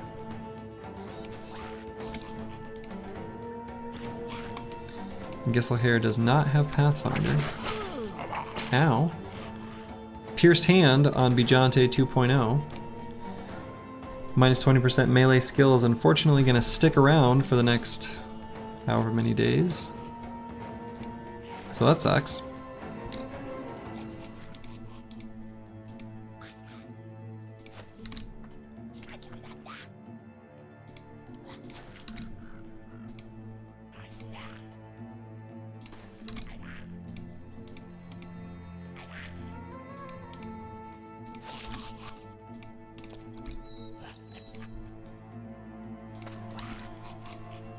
That'll be one more combat injury.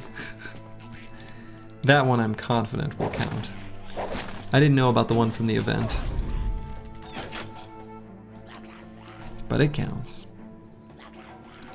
Not zombies who build on big flat hills. Yeah, or orcs who do the same. The fools. See, I could go here. I could also go here to attack. That might be better. Hit 4. Make sure we get the Overseer in the blast.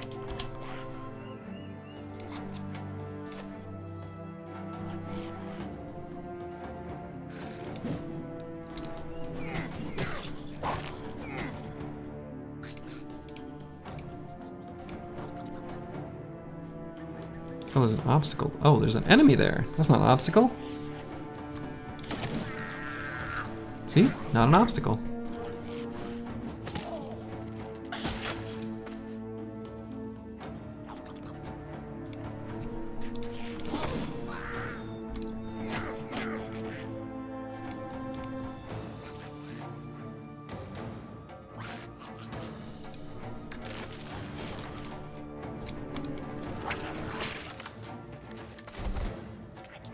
Wow, that was a lot of effort just to get down here.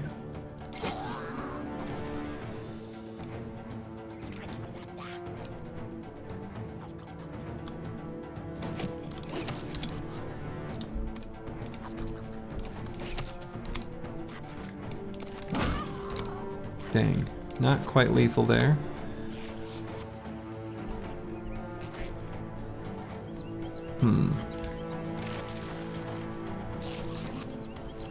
Definitely did want to free ally, because we want his initiative nice and high.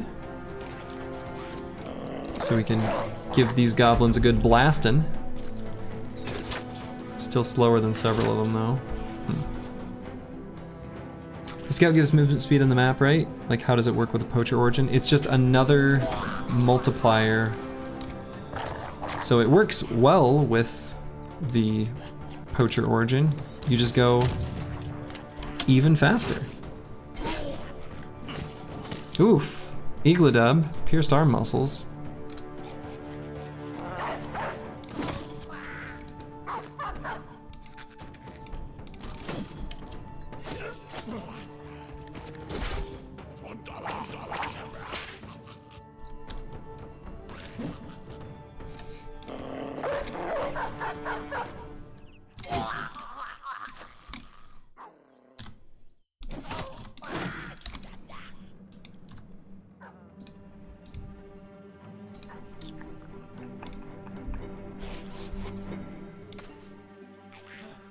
Oh.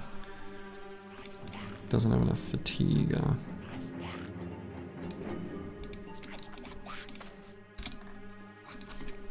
He just got here, and I always seem to be injured or in dangerous places this run. I mean, pretty sure that was true last run too.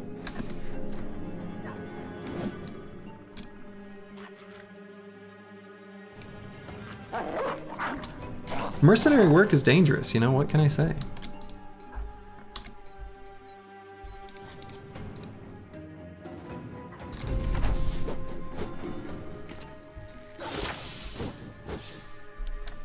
Okay.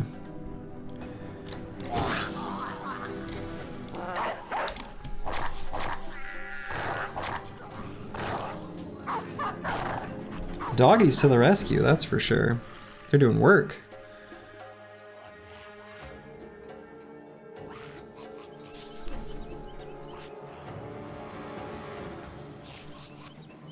Okay, now Stormtail, move out of the way. He didn't move out of the way, but we did kill the goblin that was going to hit him.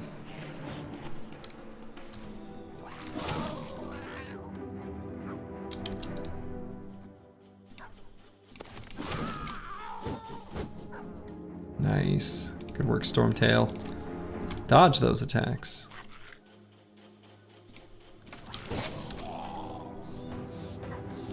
Yeah, the headshot on EELI, that was nice. I mean, he's got 9. So, you know, it was still good. We still wanted that to happen, but the classic, this is a dangerous spot and I shouldn't put him here was mentioned. Yep. The funny thing about when I say that is you would think that when I say the phrase, I shouldn't put him here, that then I wouldn't. Anyway, mercenary work is dangerous.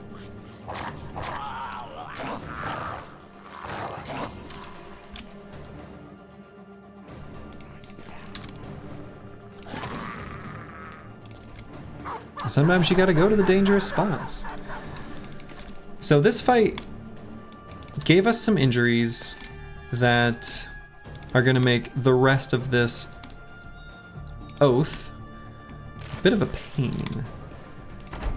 We got specifically injuries that are like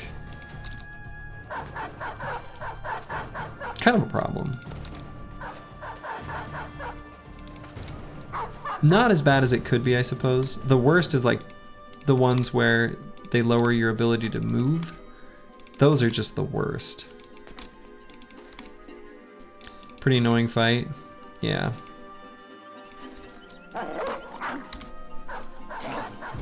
Dog should be able to finish this off, though.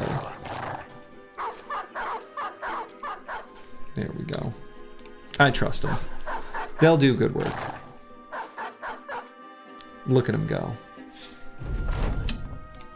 Let's feed this goblin to the dogs.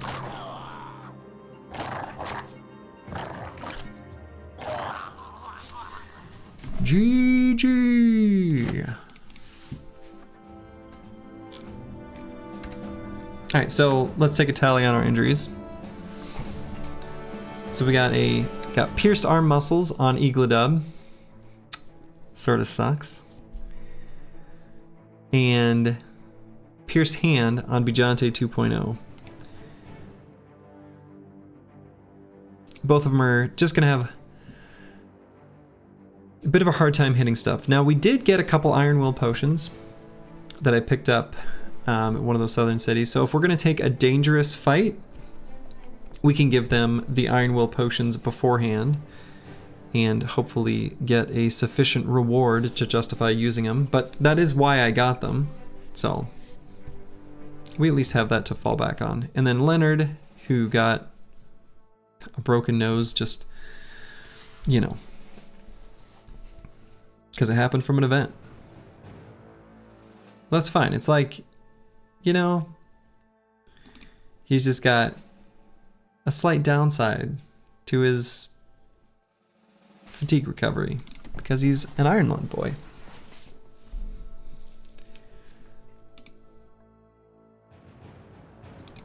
Do Iron Will potions mitigate Executioner? Probably not. I've never used them. I actually also don't know that I've ever used one. And I don't know the answer to if they mitigate Executioner or not.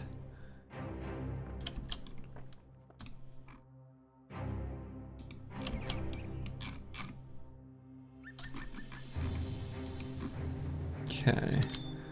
Well, let's keep skirting around the edge of the map.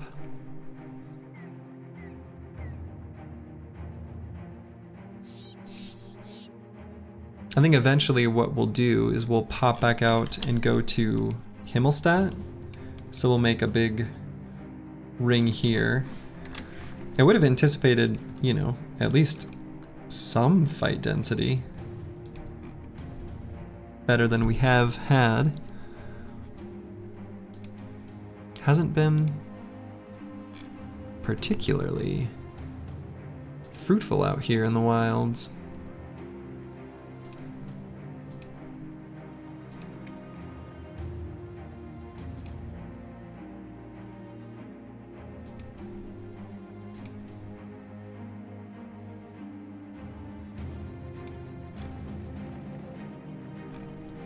The Rustling Thicket. It's a fun area name. This has been a pretty unexciting excursion so far. It really has. Where are the enemies? I mean, we carved a path from here all the way here, here, here, here, and here. And we found 2 enemies that we fought, and 1 that was like spawning on the opposite end of us that we didn't. And that's including like patrols. So 1 camp and 1 just roaming group of orcs. Weird. Lots of woods, lots of swamps, lots of mountains, not many enemies. Yeah, exactly. Where are the enemies?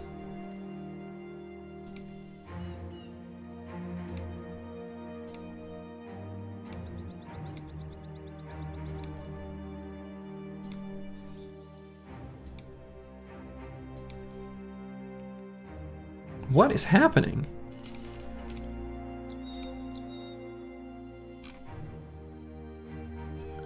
Like, I understand that, you know, I don't have the... This is... I can't... What is... Are you feeling good about the pacing at this point, / confident? Yeah, overall, I am. I'm feeling good about the pacing. Overall.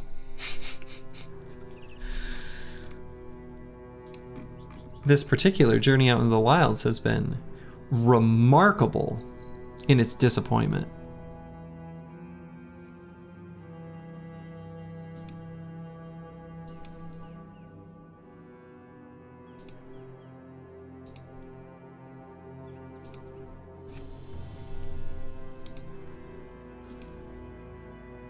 Yeah, if we repeat the last 3 days ad infinitum, it could be a problem. Yeah. Yeah, I think we're looking fine. I'm feeling pretty good about the pacing. We're definitely doing well overall. Well, what a journey. I mean, I guess I could stay out longer. At some point, provisions will start to just spoil. Yeah, so we actually don't have as long as... I mean, I guess we have plenty of time still. I could maybe cut through here. I probably just should. I was thinking I could maybe fight some noble armies instead.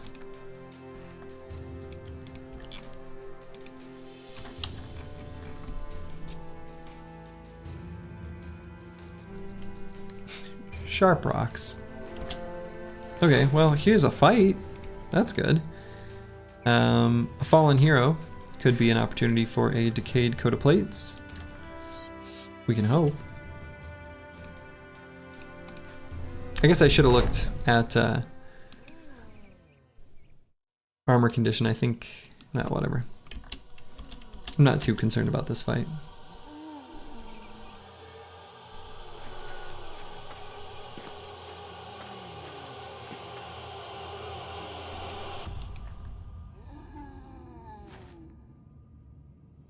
All right, pretty easy fallen hero.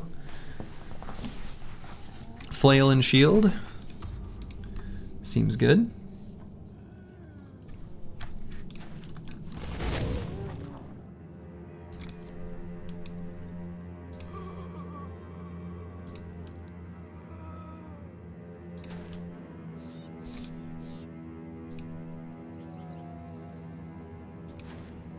Yeah, after wandering through the wilderness, your armor's probably fine. Indeed. Who needs spare armors? When you just don't take fights, you know? Right?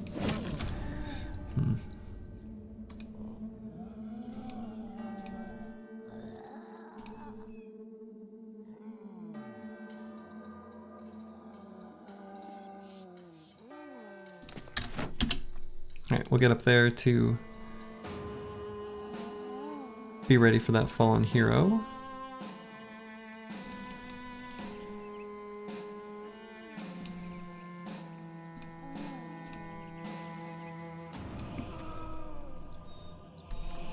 Guess we'll just leave this guy right here.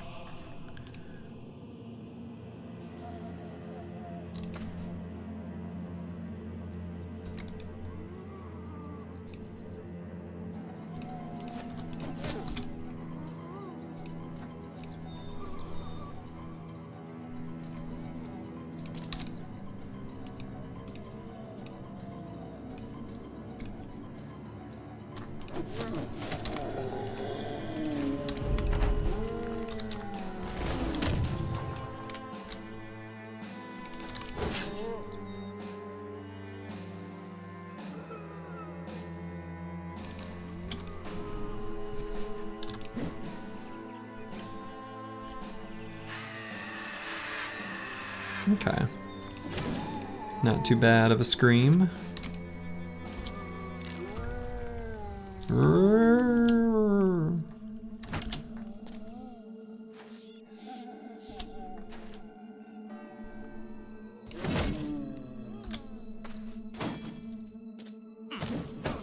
You jerk. You can't hop over. You can't hop over your allies. That's cheating. Oh, wait. Well, so this is, looking at this armor, I'm fairly sure this is the, it's the 170 armor, the decayed whatever it's called, which I care quite a bit less about. That one's, I think I might just blow them up. It'll make the fight smoother. It'll be fine.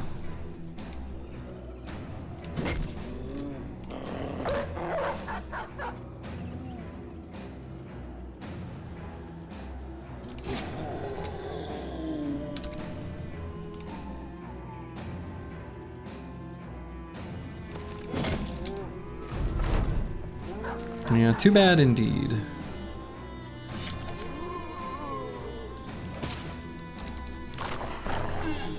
Good boy.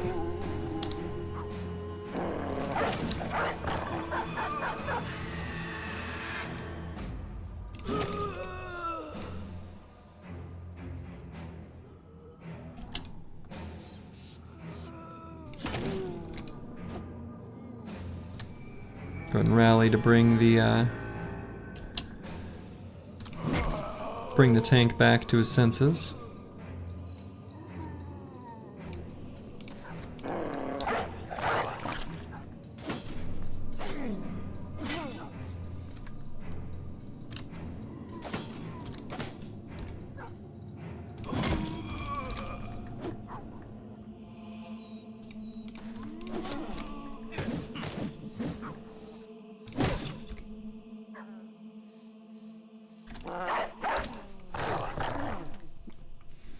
And we're basically just letting the dogs go ahead and claim their rightful place as MVPs of this fight. Look at them go.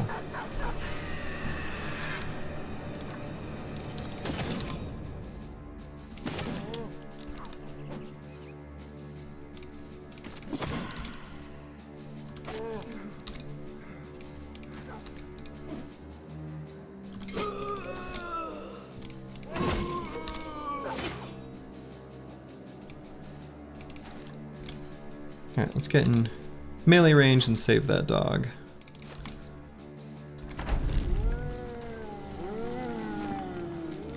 Enemies will basically always attack a bro if given the choice between a bro and a dog.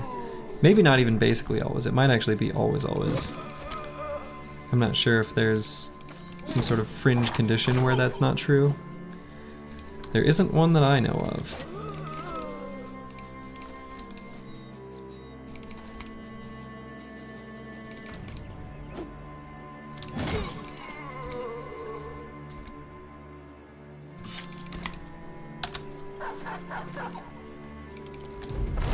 Sounds so sad.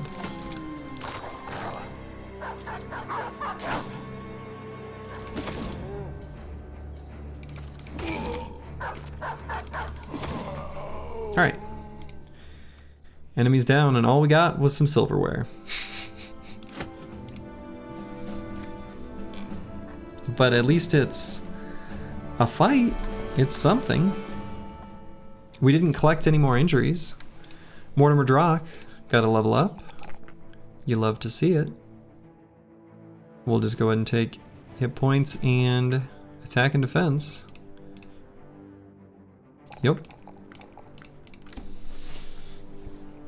And now, I guess instead of regular fatigue neutral, let's say fatigue neutral mace to further describe what he's got going on.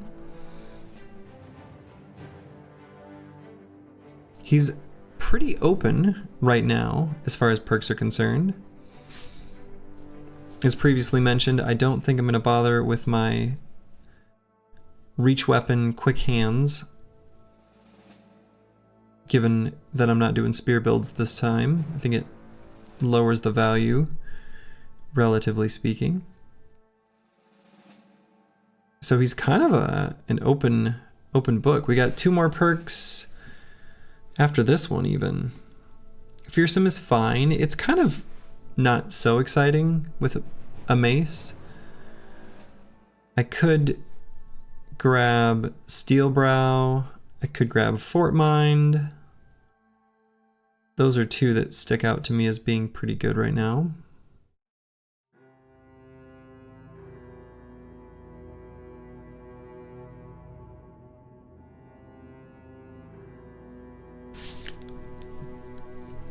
Could even do Backstabber, which I don't think would be that bad.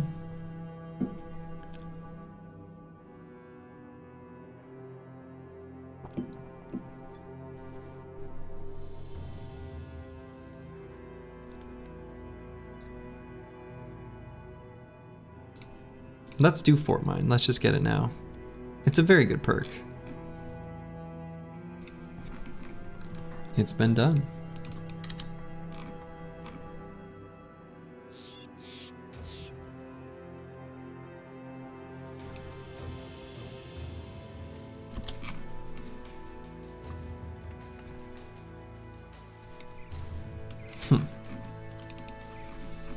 Yeah, I guess I'll wander through the wilderness again.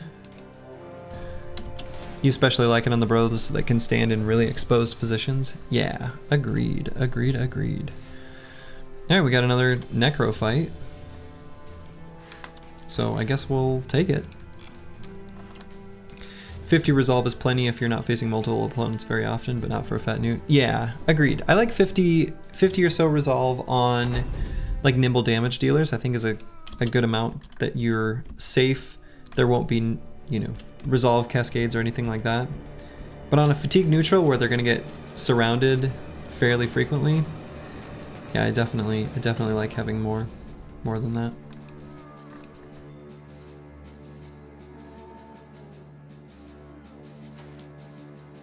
There it is. There's a decayed coat of plates. That's what we want to see. That's what we want to see. And so, given that these guys will move 3 hexes, I'm just going to have everyone stand right where they are, except for, well, I guess except for Nixlarfs, but also Gisselhair, who I'm going to have just stand on the fallen hero and, you know, distract him and stuff.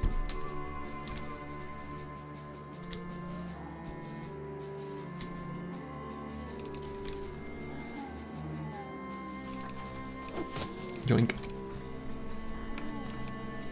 Yeah, exactly, and he's got the shield, right? So he'll be easy enough to lock down. We can just end the fight other than him, and then stab the soft inside bits while leaving the hard shell. You know? It's got a thin candy shell. Surprised you didn't know that.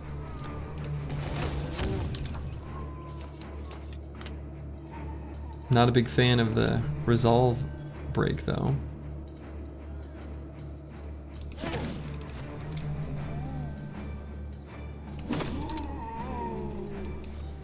You like high res plus banner buff plus perma confident plus fearsome plus direwolf attachment on certain nimble damage builds too? Yeah. That sounds pretty excellent.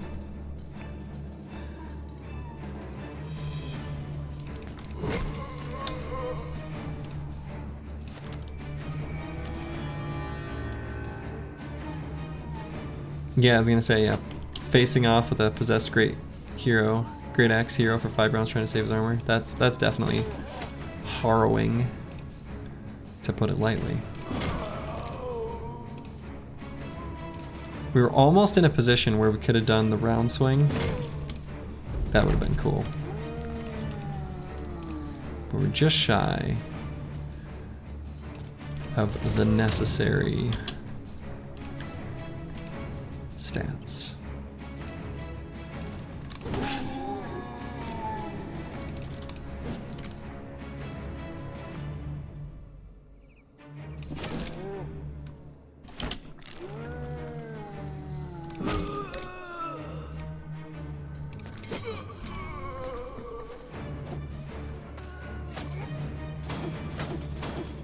See?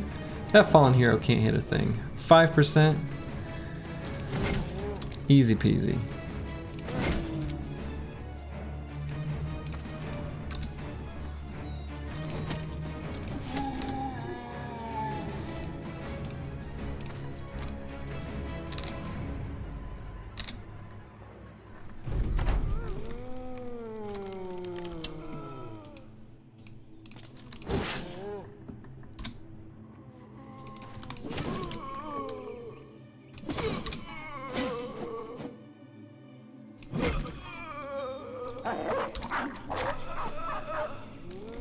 But yeah, fallen heroes with great swords.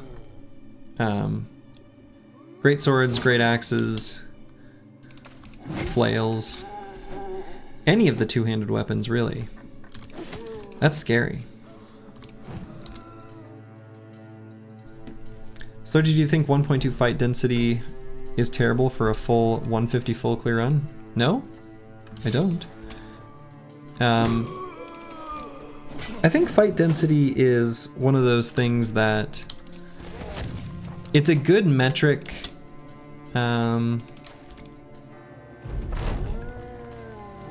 It's like a good metric to think about in aggregate, but some runs you might have low fight density, but you took more difficult fights, or some runs you might have high fight density, but like, yeah, like 6 of them were against like random peasants on the map. You know what I mean?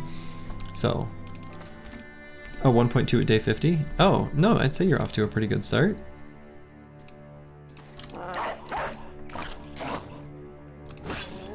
Probably, anyway.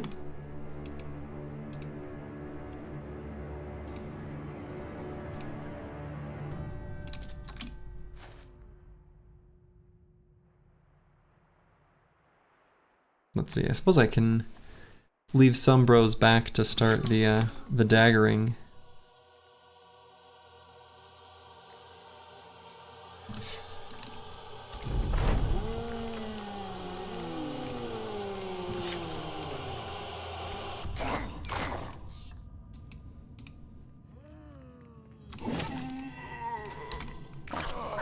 Considering there's already someone in melee with the necromancer.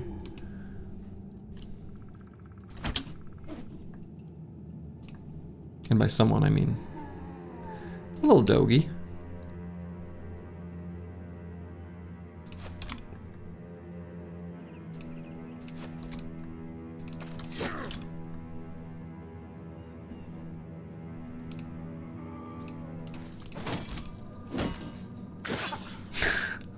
This shield push. It never gets old. It's always funny when an enemy does a shield push.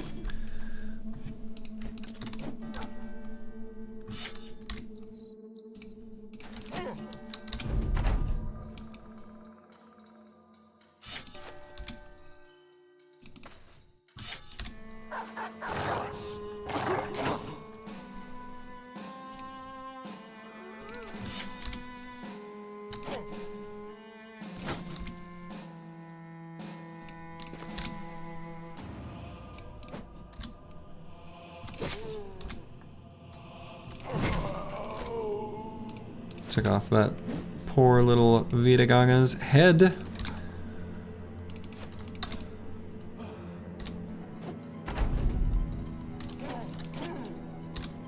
Nice.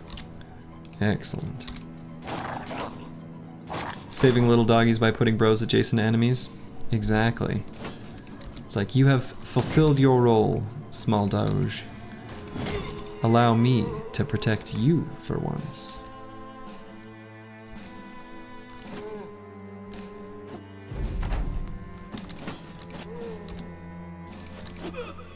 Alright, so that was a much better fight. We got this decayed coat of plates.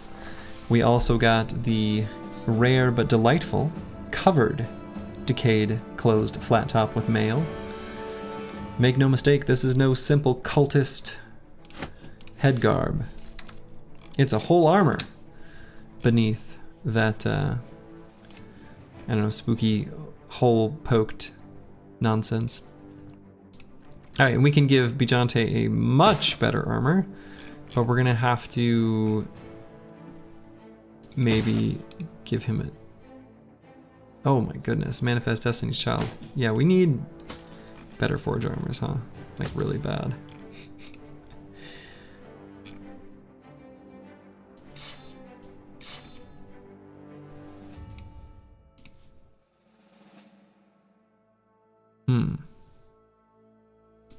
So Manifest Destiny's Child, given that we have pretty low fatigue and we have dodge, I can't believe this is happening, but it's convenient now and I think it'll be fine for the build overall. I'm actually maybe gonna grab Brawny again. So Brawny does add to dodge value for our dodge fatigue neutral. I can't believe it. It's happening. But there are 2 bros on this squad with Brawny. This is a very rare moment captured in history. I don't know that I've taken Brawny any of the runs up to this point, and now I'm gonna have 2 bros with it.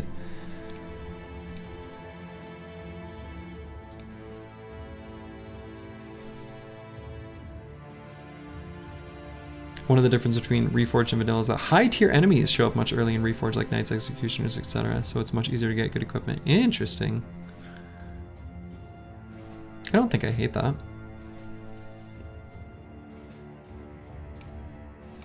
Let's get Brawny. It just happened.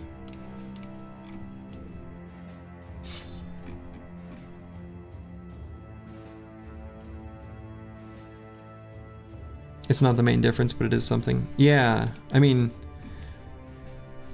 I think the main difference to me that stands out just from watching other people play, and I haven't seen that much of it, is just the reach advantage stuff. That whole system. I don't think I understand it well enough to have an opinion, but outspeeding Chosen with a Dodge Force Hammer Newt, staggering them to set up kills for damage bros. That thing made you love Dodge plus Brawny.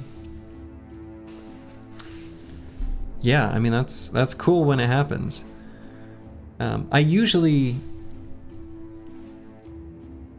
I wouldn't say, I hate it when people give benchmarks and use the word usually, but I often find that I'm able to start collecting forged, like named forge gear at a point in the run where I'm like just getting my fatigue neutrals really up to speed. And so by that point, I was like maybe on the fence about whether I would need brawny or not, and just have armor where it's just not necessary. Light Chosen have around 70 initiative if you recall correctly. Is it that high? After their armor? Actually thought maybe it'd be lower.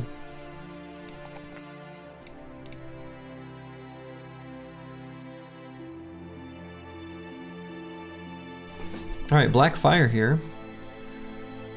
Could either grab Underdog or Battleforge. I think we'll grab Underdog first. Battleforge can come later. Leonard.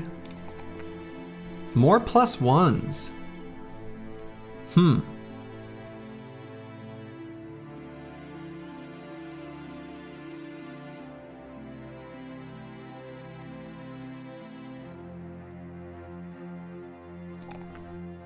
We'll grab hit points.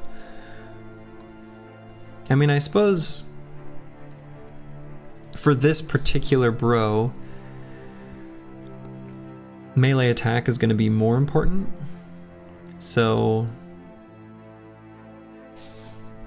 we'll level up melee skill instead of melee defense, I think, for this bro. Go ahead and give him gifted. We'll just get all 3 of these primary stats.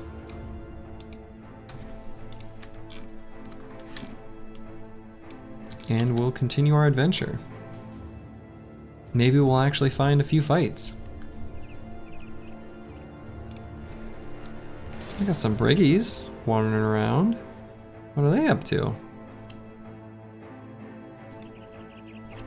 Maybe hanging out in some vacated dwellings. They're, what's that word? Squatters.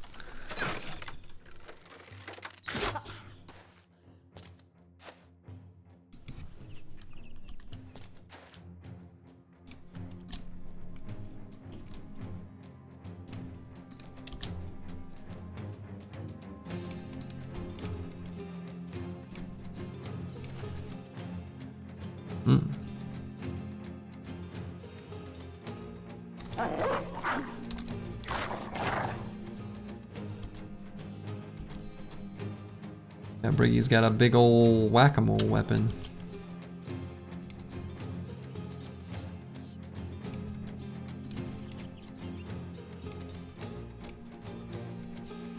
The penalty for squatting is death. It's the only suitable punishment. It's true. No other punishment could possibly be sufficient. Squatting must be met with death. I don't make the rules, you know? That's just the way it is.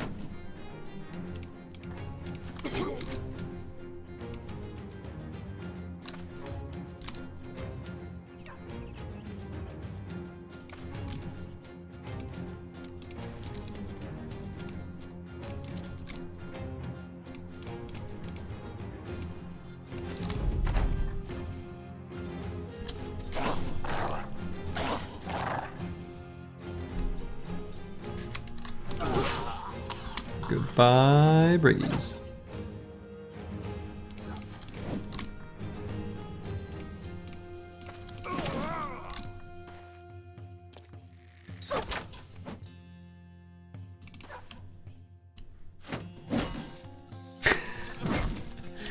Still always funny to me when they use the shield bash. I don't know why.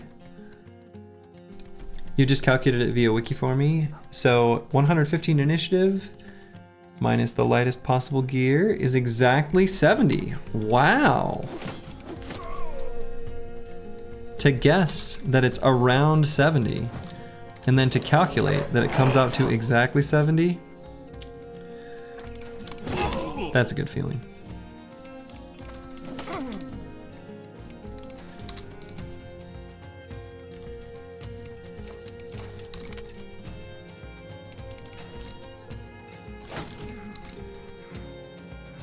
It's always fun when you get to say something is about XYZ, and then it turns out it's exactly XYZ, whatever that is. I feel like that's a presentation maneuver by, oh, what's the YouTuber's name? 3 Blue 1 Brown. It'd be like, you may notice that this number is close to this other function we derived earlier. It's exactly that function we derived earlier. And he gets excited, and it's very fun. Anyway,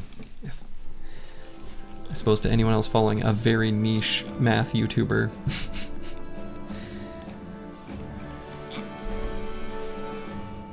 He's got great videos. He's so good. That makes sense. A Perio RL would know him. He's so good. Like, his explanations are so good. As even a person who, you know, is very uneducated when it comes to math, like formal math, I can get a lot out of his videos.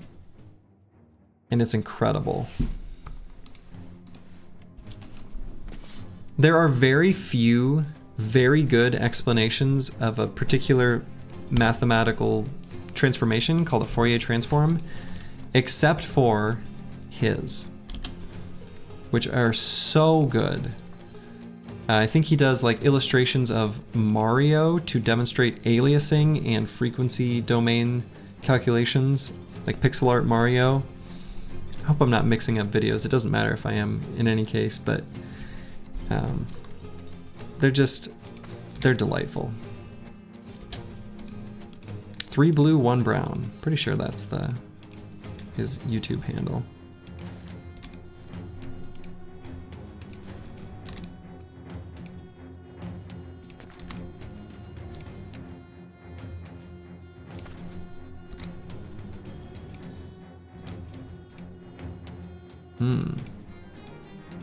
Where should I get Final Overdrive where I can be in position for next turn? Here is fine. I can move up and attack.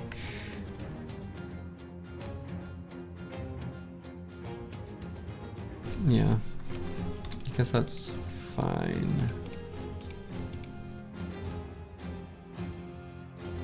Oh, but I guess I'm gonna take that spot with someone else. I probably want to. As a professional mathematician, you really enjoy his videos? Good.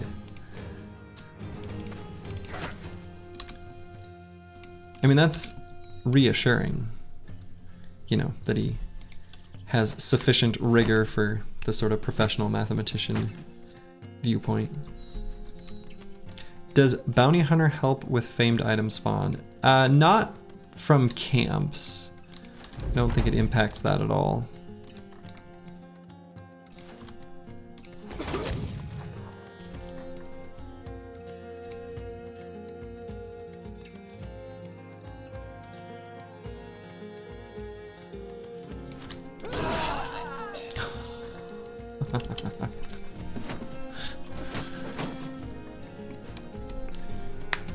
Yeah, but it helps with champion spawn who are guaranteed to have fame items. Right. So I should say, I should have elaborated. I guess I thought that part was given, but I didn't.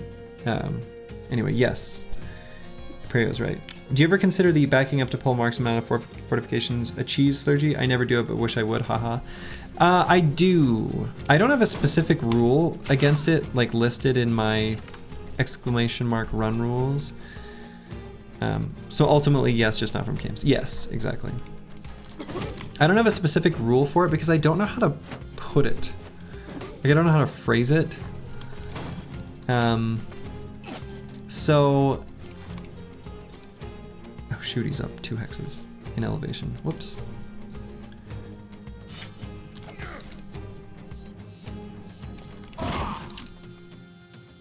So yeah, I guess I do consider it kind of a cheese, and I just don't like doing it. Is kind of half my explanation, if we're being honest.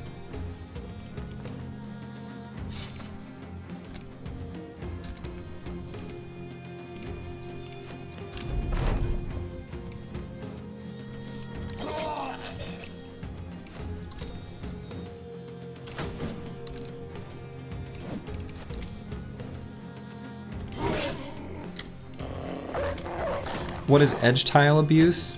You know the funny thing about edge tile abuse? I literally don't know what it is.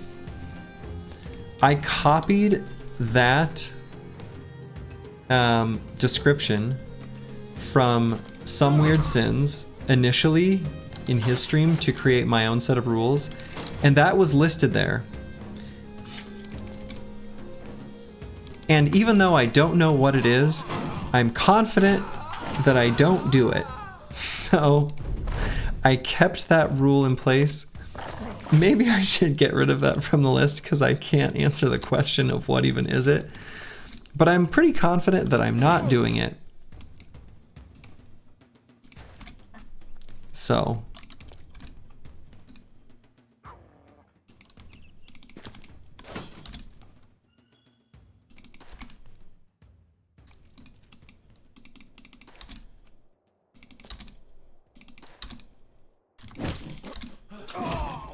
All right, Briggy's down. Ooh, pierced leg muscles. I didn't even notice that that's what happened to Giselher in the moment. That is, you know, we've happened to get the minus melee defense injury on our tanks, our tank, and the minus attack injuries on the other bros.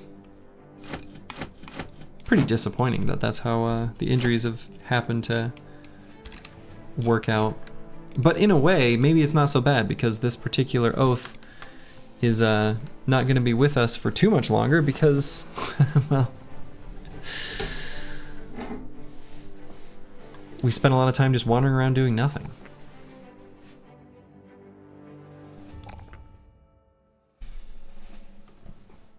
All right, I'm going to commit to the bit. We're just getting as high a melee defense as absolutely possible.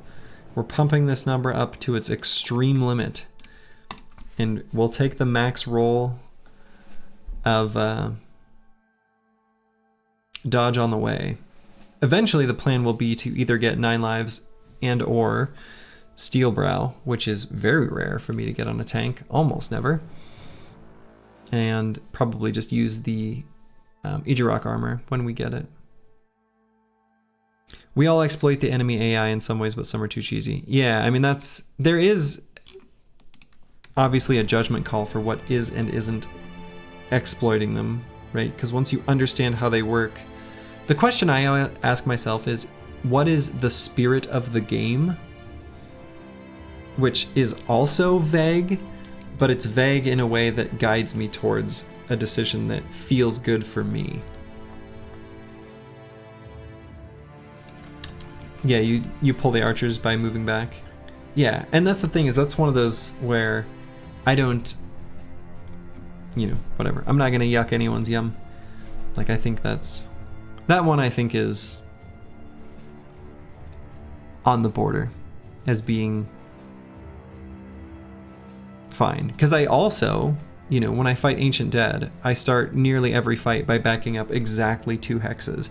Because I know, based on the AI, that they'll close in on me, and when they do, it will do so where they run out of AP and they can't attack. I get to attack, and then I get to attack them the next round. Is that AI abuse? I mean, kinda? Kinda. Anyway, we got my favorite event in the whole game. That mule we kept, that rat catcher that I didn't fire because I was like, we can get that great event. He just gave a bunch of little +1 resolves, including to the banner, which is pretty great. Berthold Mule is the best. But the zombies are brainless. Right, so exactly. So that's another way I kind of look at it is, in this case, you're fighting against undead. The undead mindlessly charge you. Of course that's what they do, right? So it's fine. Go accurate to the lore. Yeah. Yep, exactly. I like that. I like that way of looking at it, and I agree with it. I think that's good.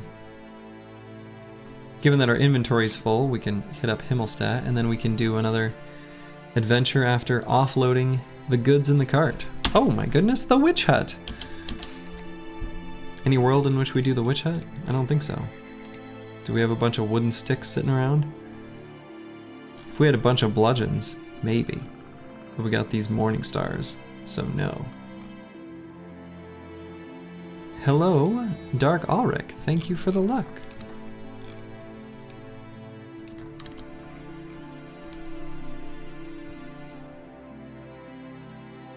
Things you won't do: win the library by dying to a skull. Yeah. Repeat the arena multiple times in a day. Quit and reload a fight due to bad luck. Yeah, okay. Do you mind showing the famed billhook real quick? Yeah, I don't mind at all. It's not that exciting. It's got a little bit of effectiveness against armor and chance to hit head. So, pretty unexciting, but you know, it's better than a regular billhook. You're welcome.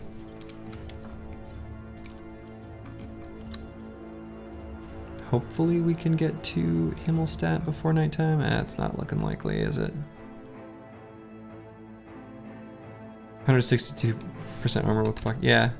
Regular billhook is what? 140? I don't know what the actual range is. I'd have to look.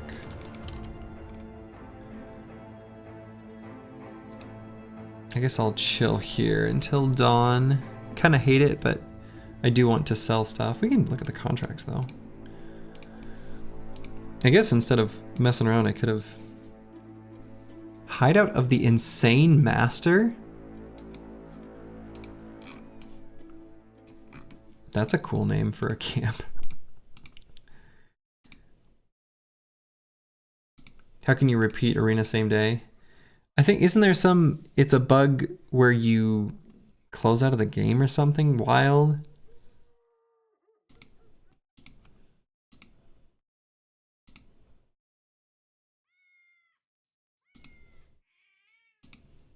All right, which one of these two should I do? I can do one of these contracts quick. Let's just follow tracks.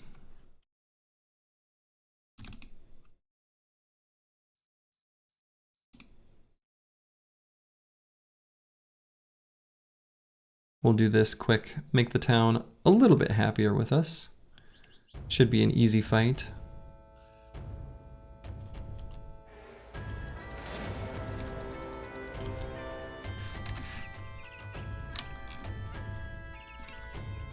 Ah, you save the game immediately after winning a fight without going back in the city. I see.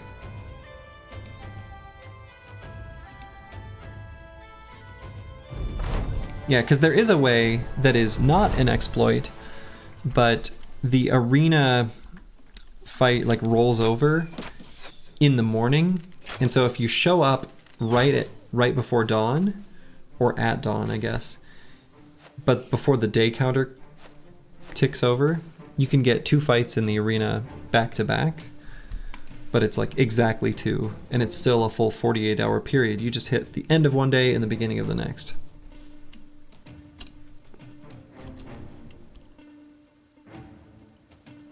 Which I definitely don't consider that an exploit.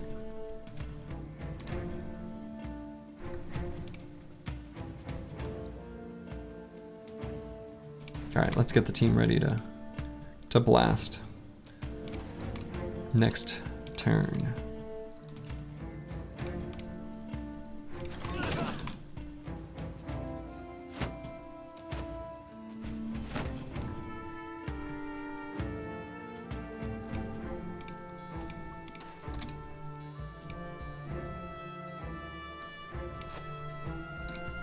Hello. Surprise Brigand Raider.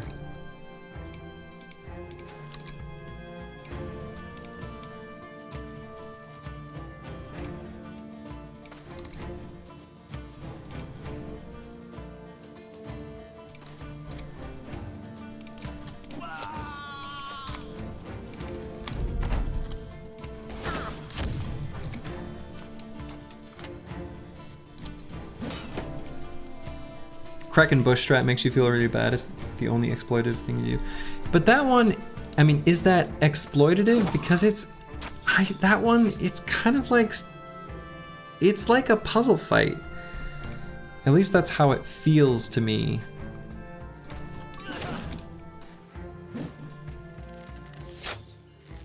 Like fighting it straight where you're, you know, trying to untangle your boys from the vines.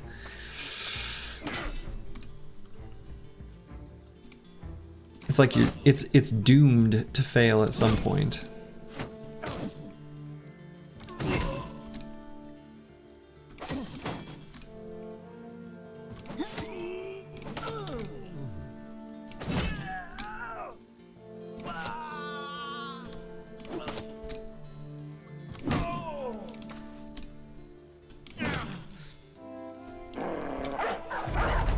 Oh, dog, don't go there. That's where I was gonna shoot.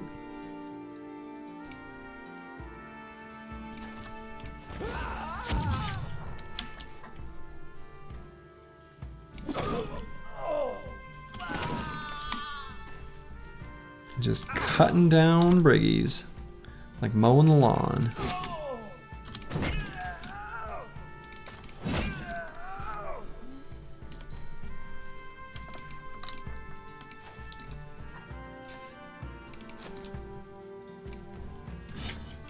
Yeah, the Kraken fight, I think, is a rare whiff in an otherwise nearly perfectly designed game.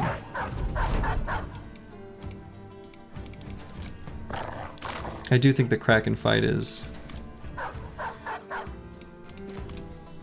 not as good as the others, but it is a one-off, so, you know, in that context, it's sort of whatever.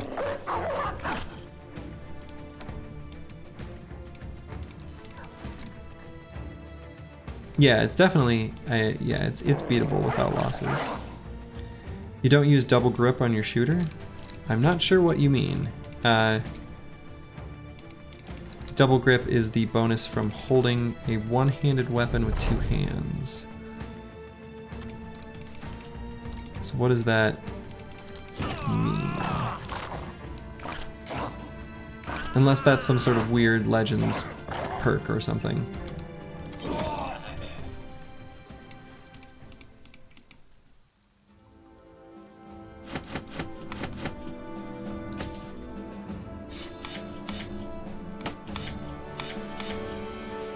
Alright, let's hand pick out the good stuff. The good stuff that the Briggies have to offer. And by good stuff, I mean, you know, things that aren't quivers and bucklers. We'll return to Himmelstadt and sell some stuff. Double grip works with throwing weapons? Oh, so no, it doesn't. And... so no. Duelist does, but he is not perked to that point yet. So we'll eventually take the shield off so that he can use Duelist. However, double grip does nothing for a thrower.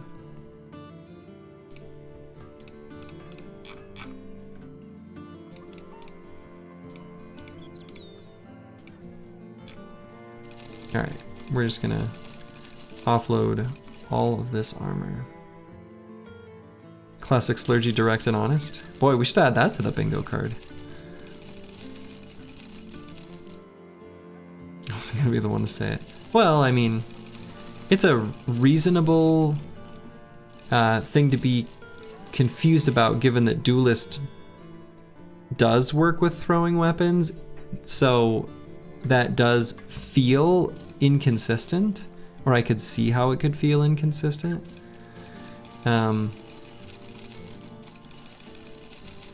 So. Alright, and I might hang on to this Berserk chain.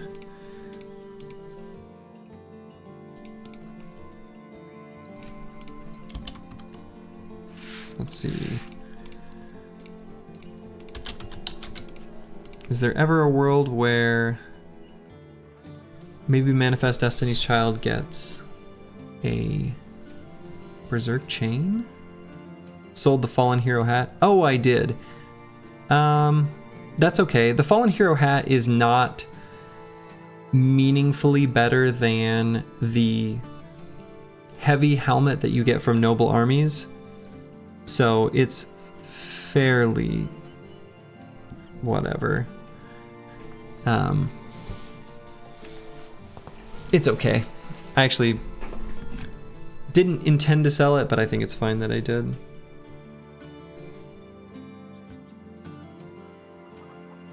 But yeah, so if someone on Manifest Destiny's Child, if I had given him Flail Mastery and did like...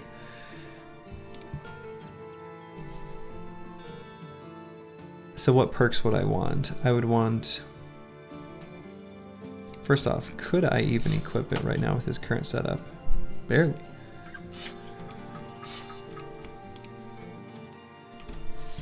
But I would do Flail Mastery, Headhunter, Underdog, Battle Forge, and that would be all of his perks. So he wouldn't get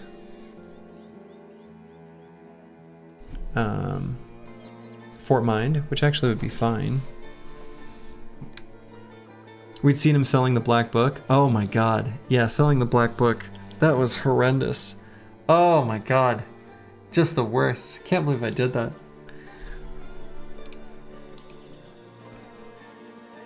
I'm just glad that someone who was just like watching the VODs on YouTube pointed it out, because I wonder, had that not happened, how long in the next stream would I have just not noticed? I was like wandering around looking for a historian event to proc, or maybe I was still looking for the historian. I can't even remember. But oof, that was painful.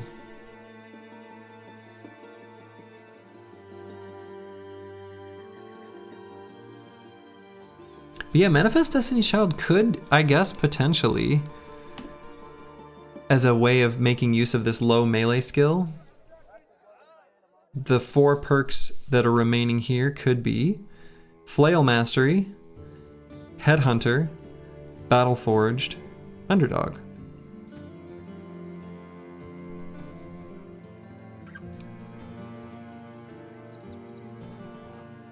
We'd probably have to give him somewhat lighter armor, which would be fine. Loses the ability to move and attack with the Berserk Chain, but that's okay. We could, if he has just a little bit of spare fatigue hanging on, he can do it right at the beginning of the battle, and also we could potentially find just a regular flail for him to use. We got 1 fatigue neutral with an axe, 1 yet to be determined. That's not correct. It is also axe. So we have 1 axe fatigue neutral, another axe fatigue neutral. This is our TBD and mace. So it could be flail, could be hammer. Either one is probably fine. In any case, I'm going to hang on to the Berserk Chain to keep that option open to give to him, because this two-handed mallet is not doing it for me. I'll put it that way. He can reach 86 melee attack with average rolls. Flail mandatory isn't mastery. Mastery isn't mandatory ammo. Oh, I agree, it's not master. It's not mandatory. It's just an option, kind of based on the fact that I've got the flail, the Berserk Chain, which I think is pretty decently usable. Because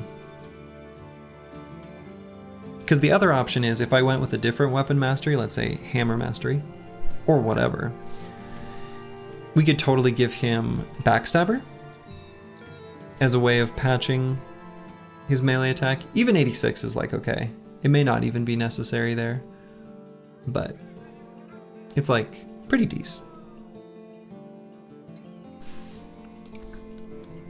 Still, I don't mind flails. I'm pretty sure the Berserk Chain is, you know, a pretty good weapon. So, Corvus Korak, We'll definitely take the hit points here. We've been neglecting those a bit. And he's fast. We'll do our overwhelm, get our shenanigans rolling.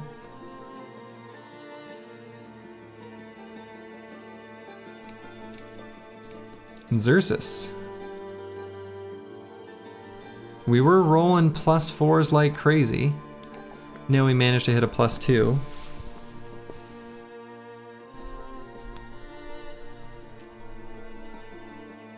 I do want more... I do want more resolve on this bro. I don't think I skip a +2 in ranged attack though. That doesn't feel correct to me.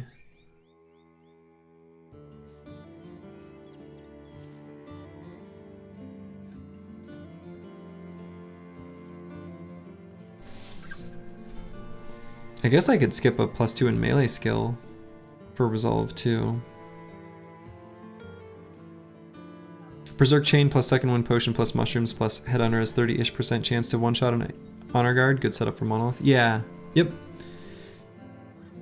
Yeah, they're pretty good for Monolith, but it's good in other fights too, right? There's a lot of fights with shielded enemies, and some where I would say they're even better than that.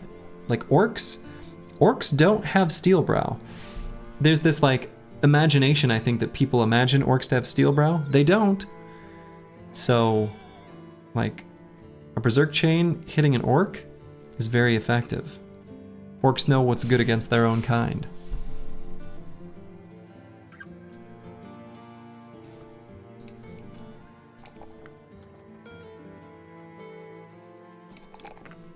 We're gonna let this guy's resolve stay a bit low, I guess. It's fine. Oh, and hey, we get nimble. Wonderful.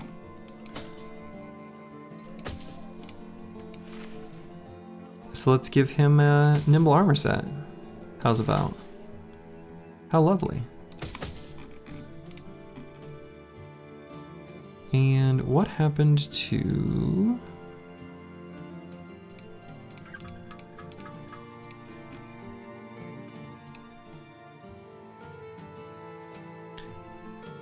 What happened to my male coif helmet? The -5 fatigue Oathtaker helmet that has 110 durability. Where did I put that? Did I sell that? Shit.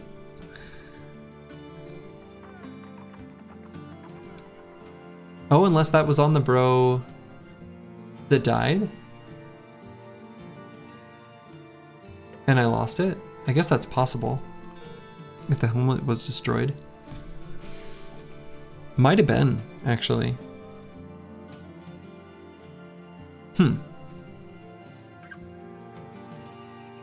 Well, whatever. That's fine. Alright. So, we're gonna buy the super cheap ammo and the tools and a little food to prepare ourselves for next time. I think this is a good place for me to call it for the eve. Nobody else playing any Battle Brothers. Such a shame. Who else is playing? Anyone cool? Anyone playing anything good?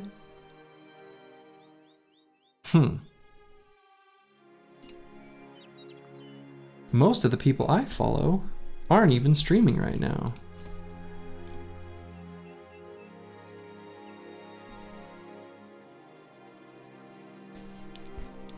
Well, I guess, oh wait, Dolphin Chemist is playing. Love this guy, he's great. Well, to all of you, wherever you are in the world, whether 'tis day or night, make it a good one. Ta-ta.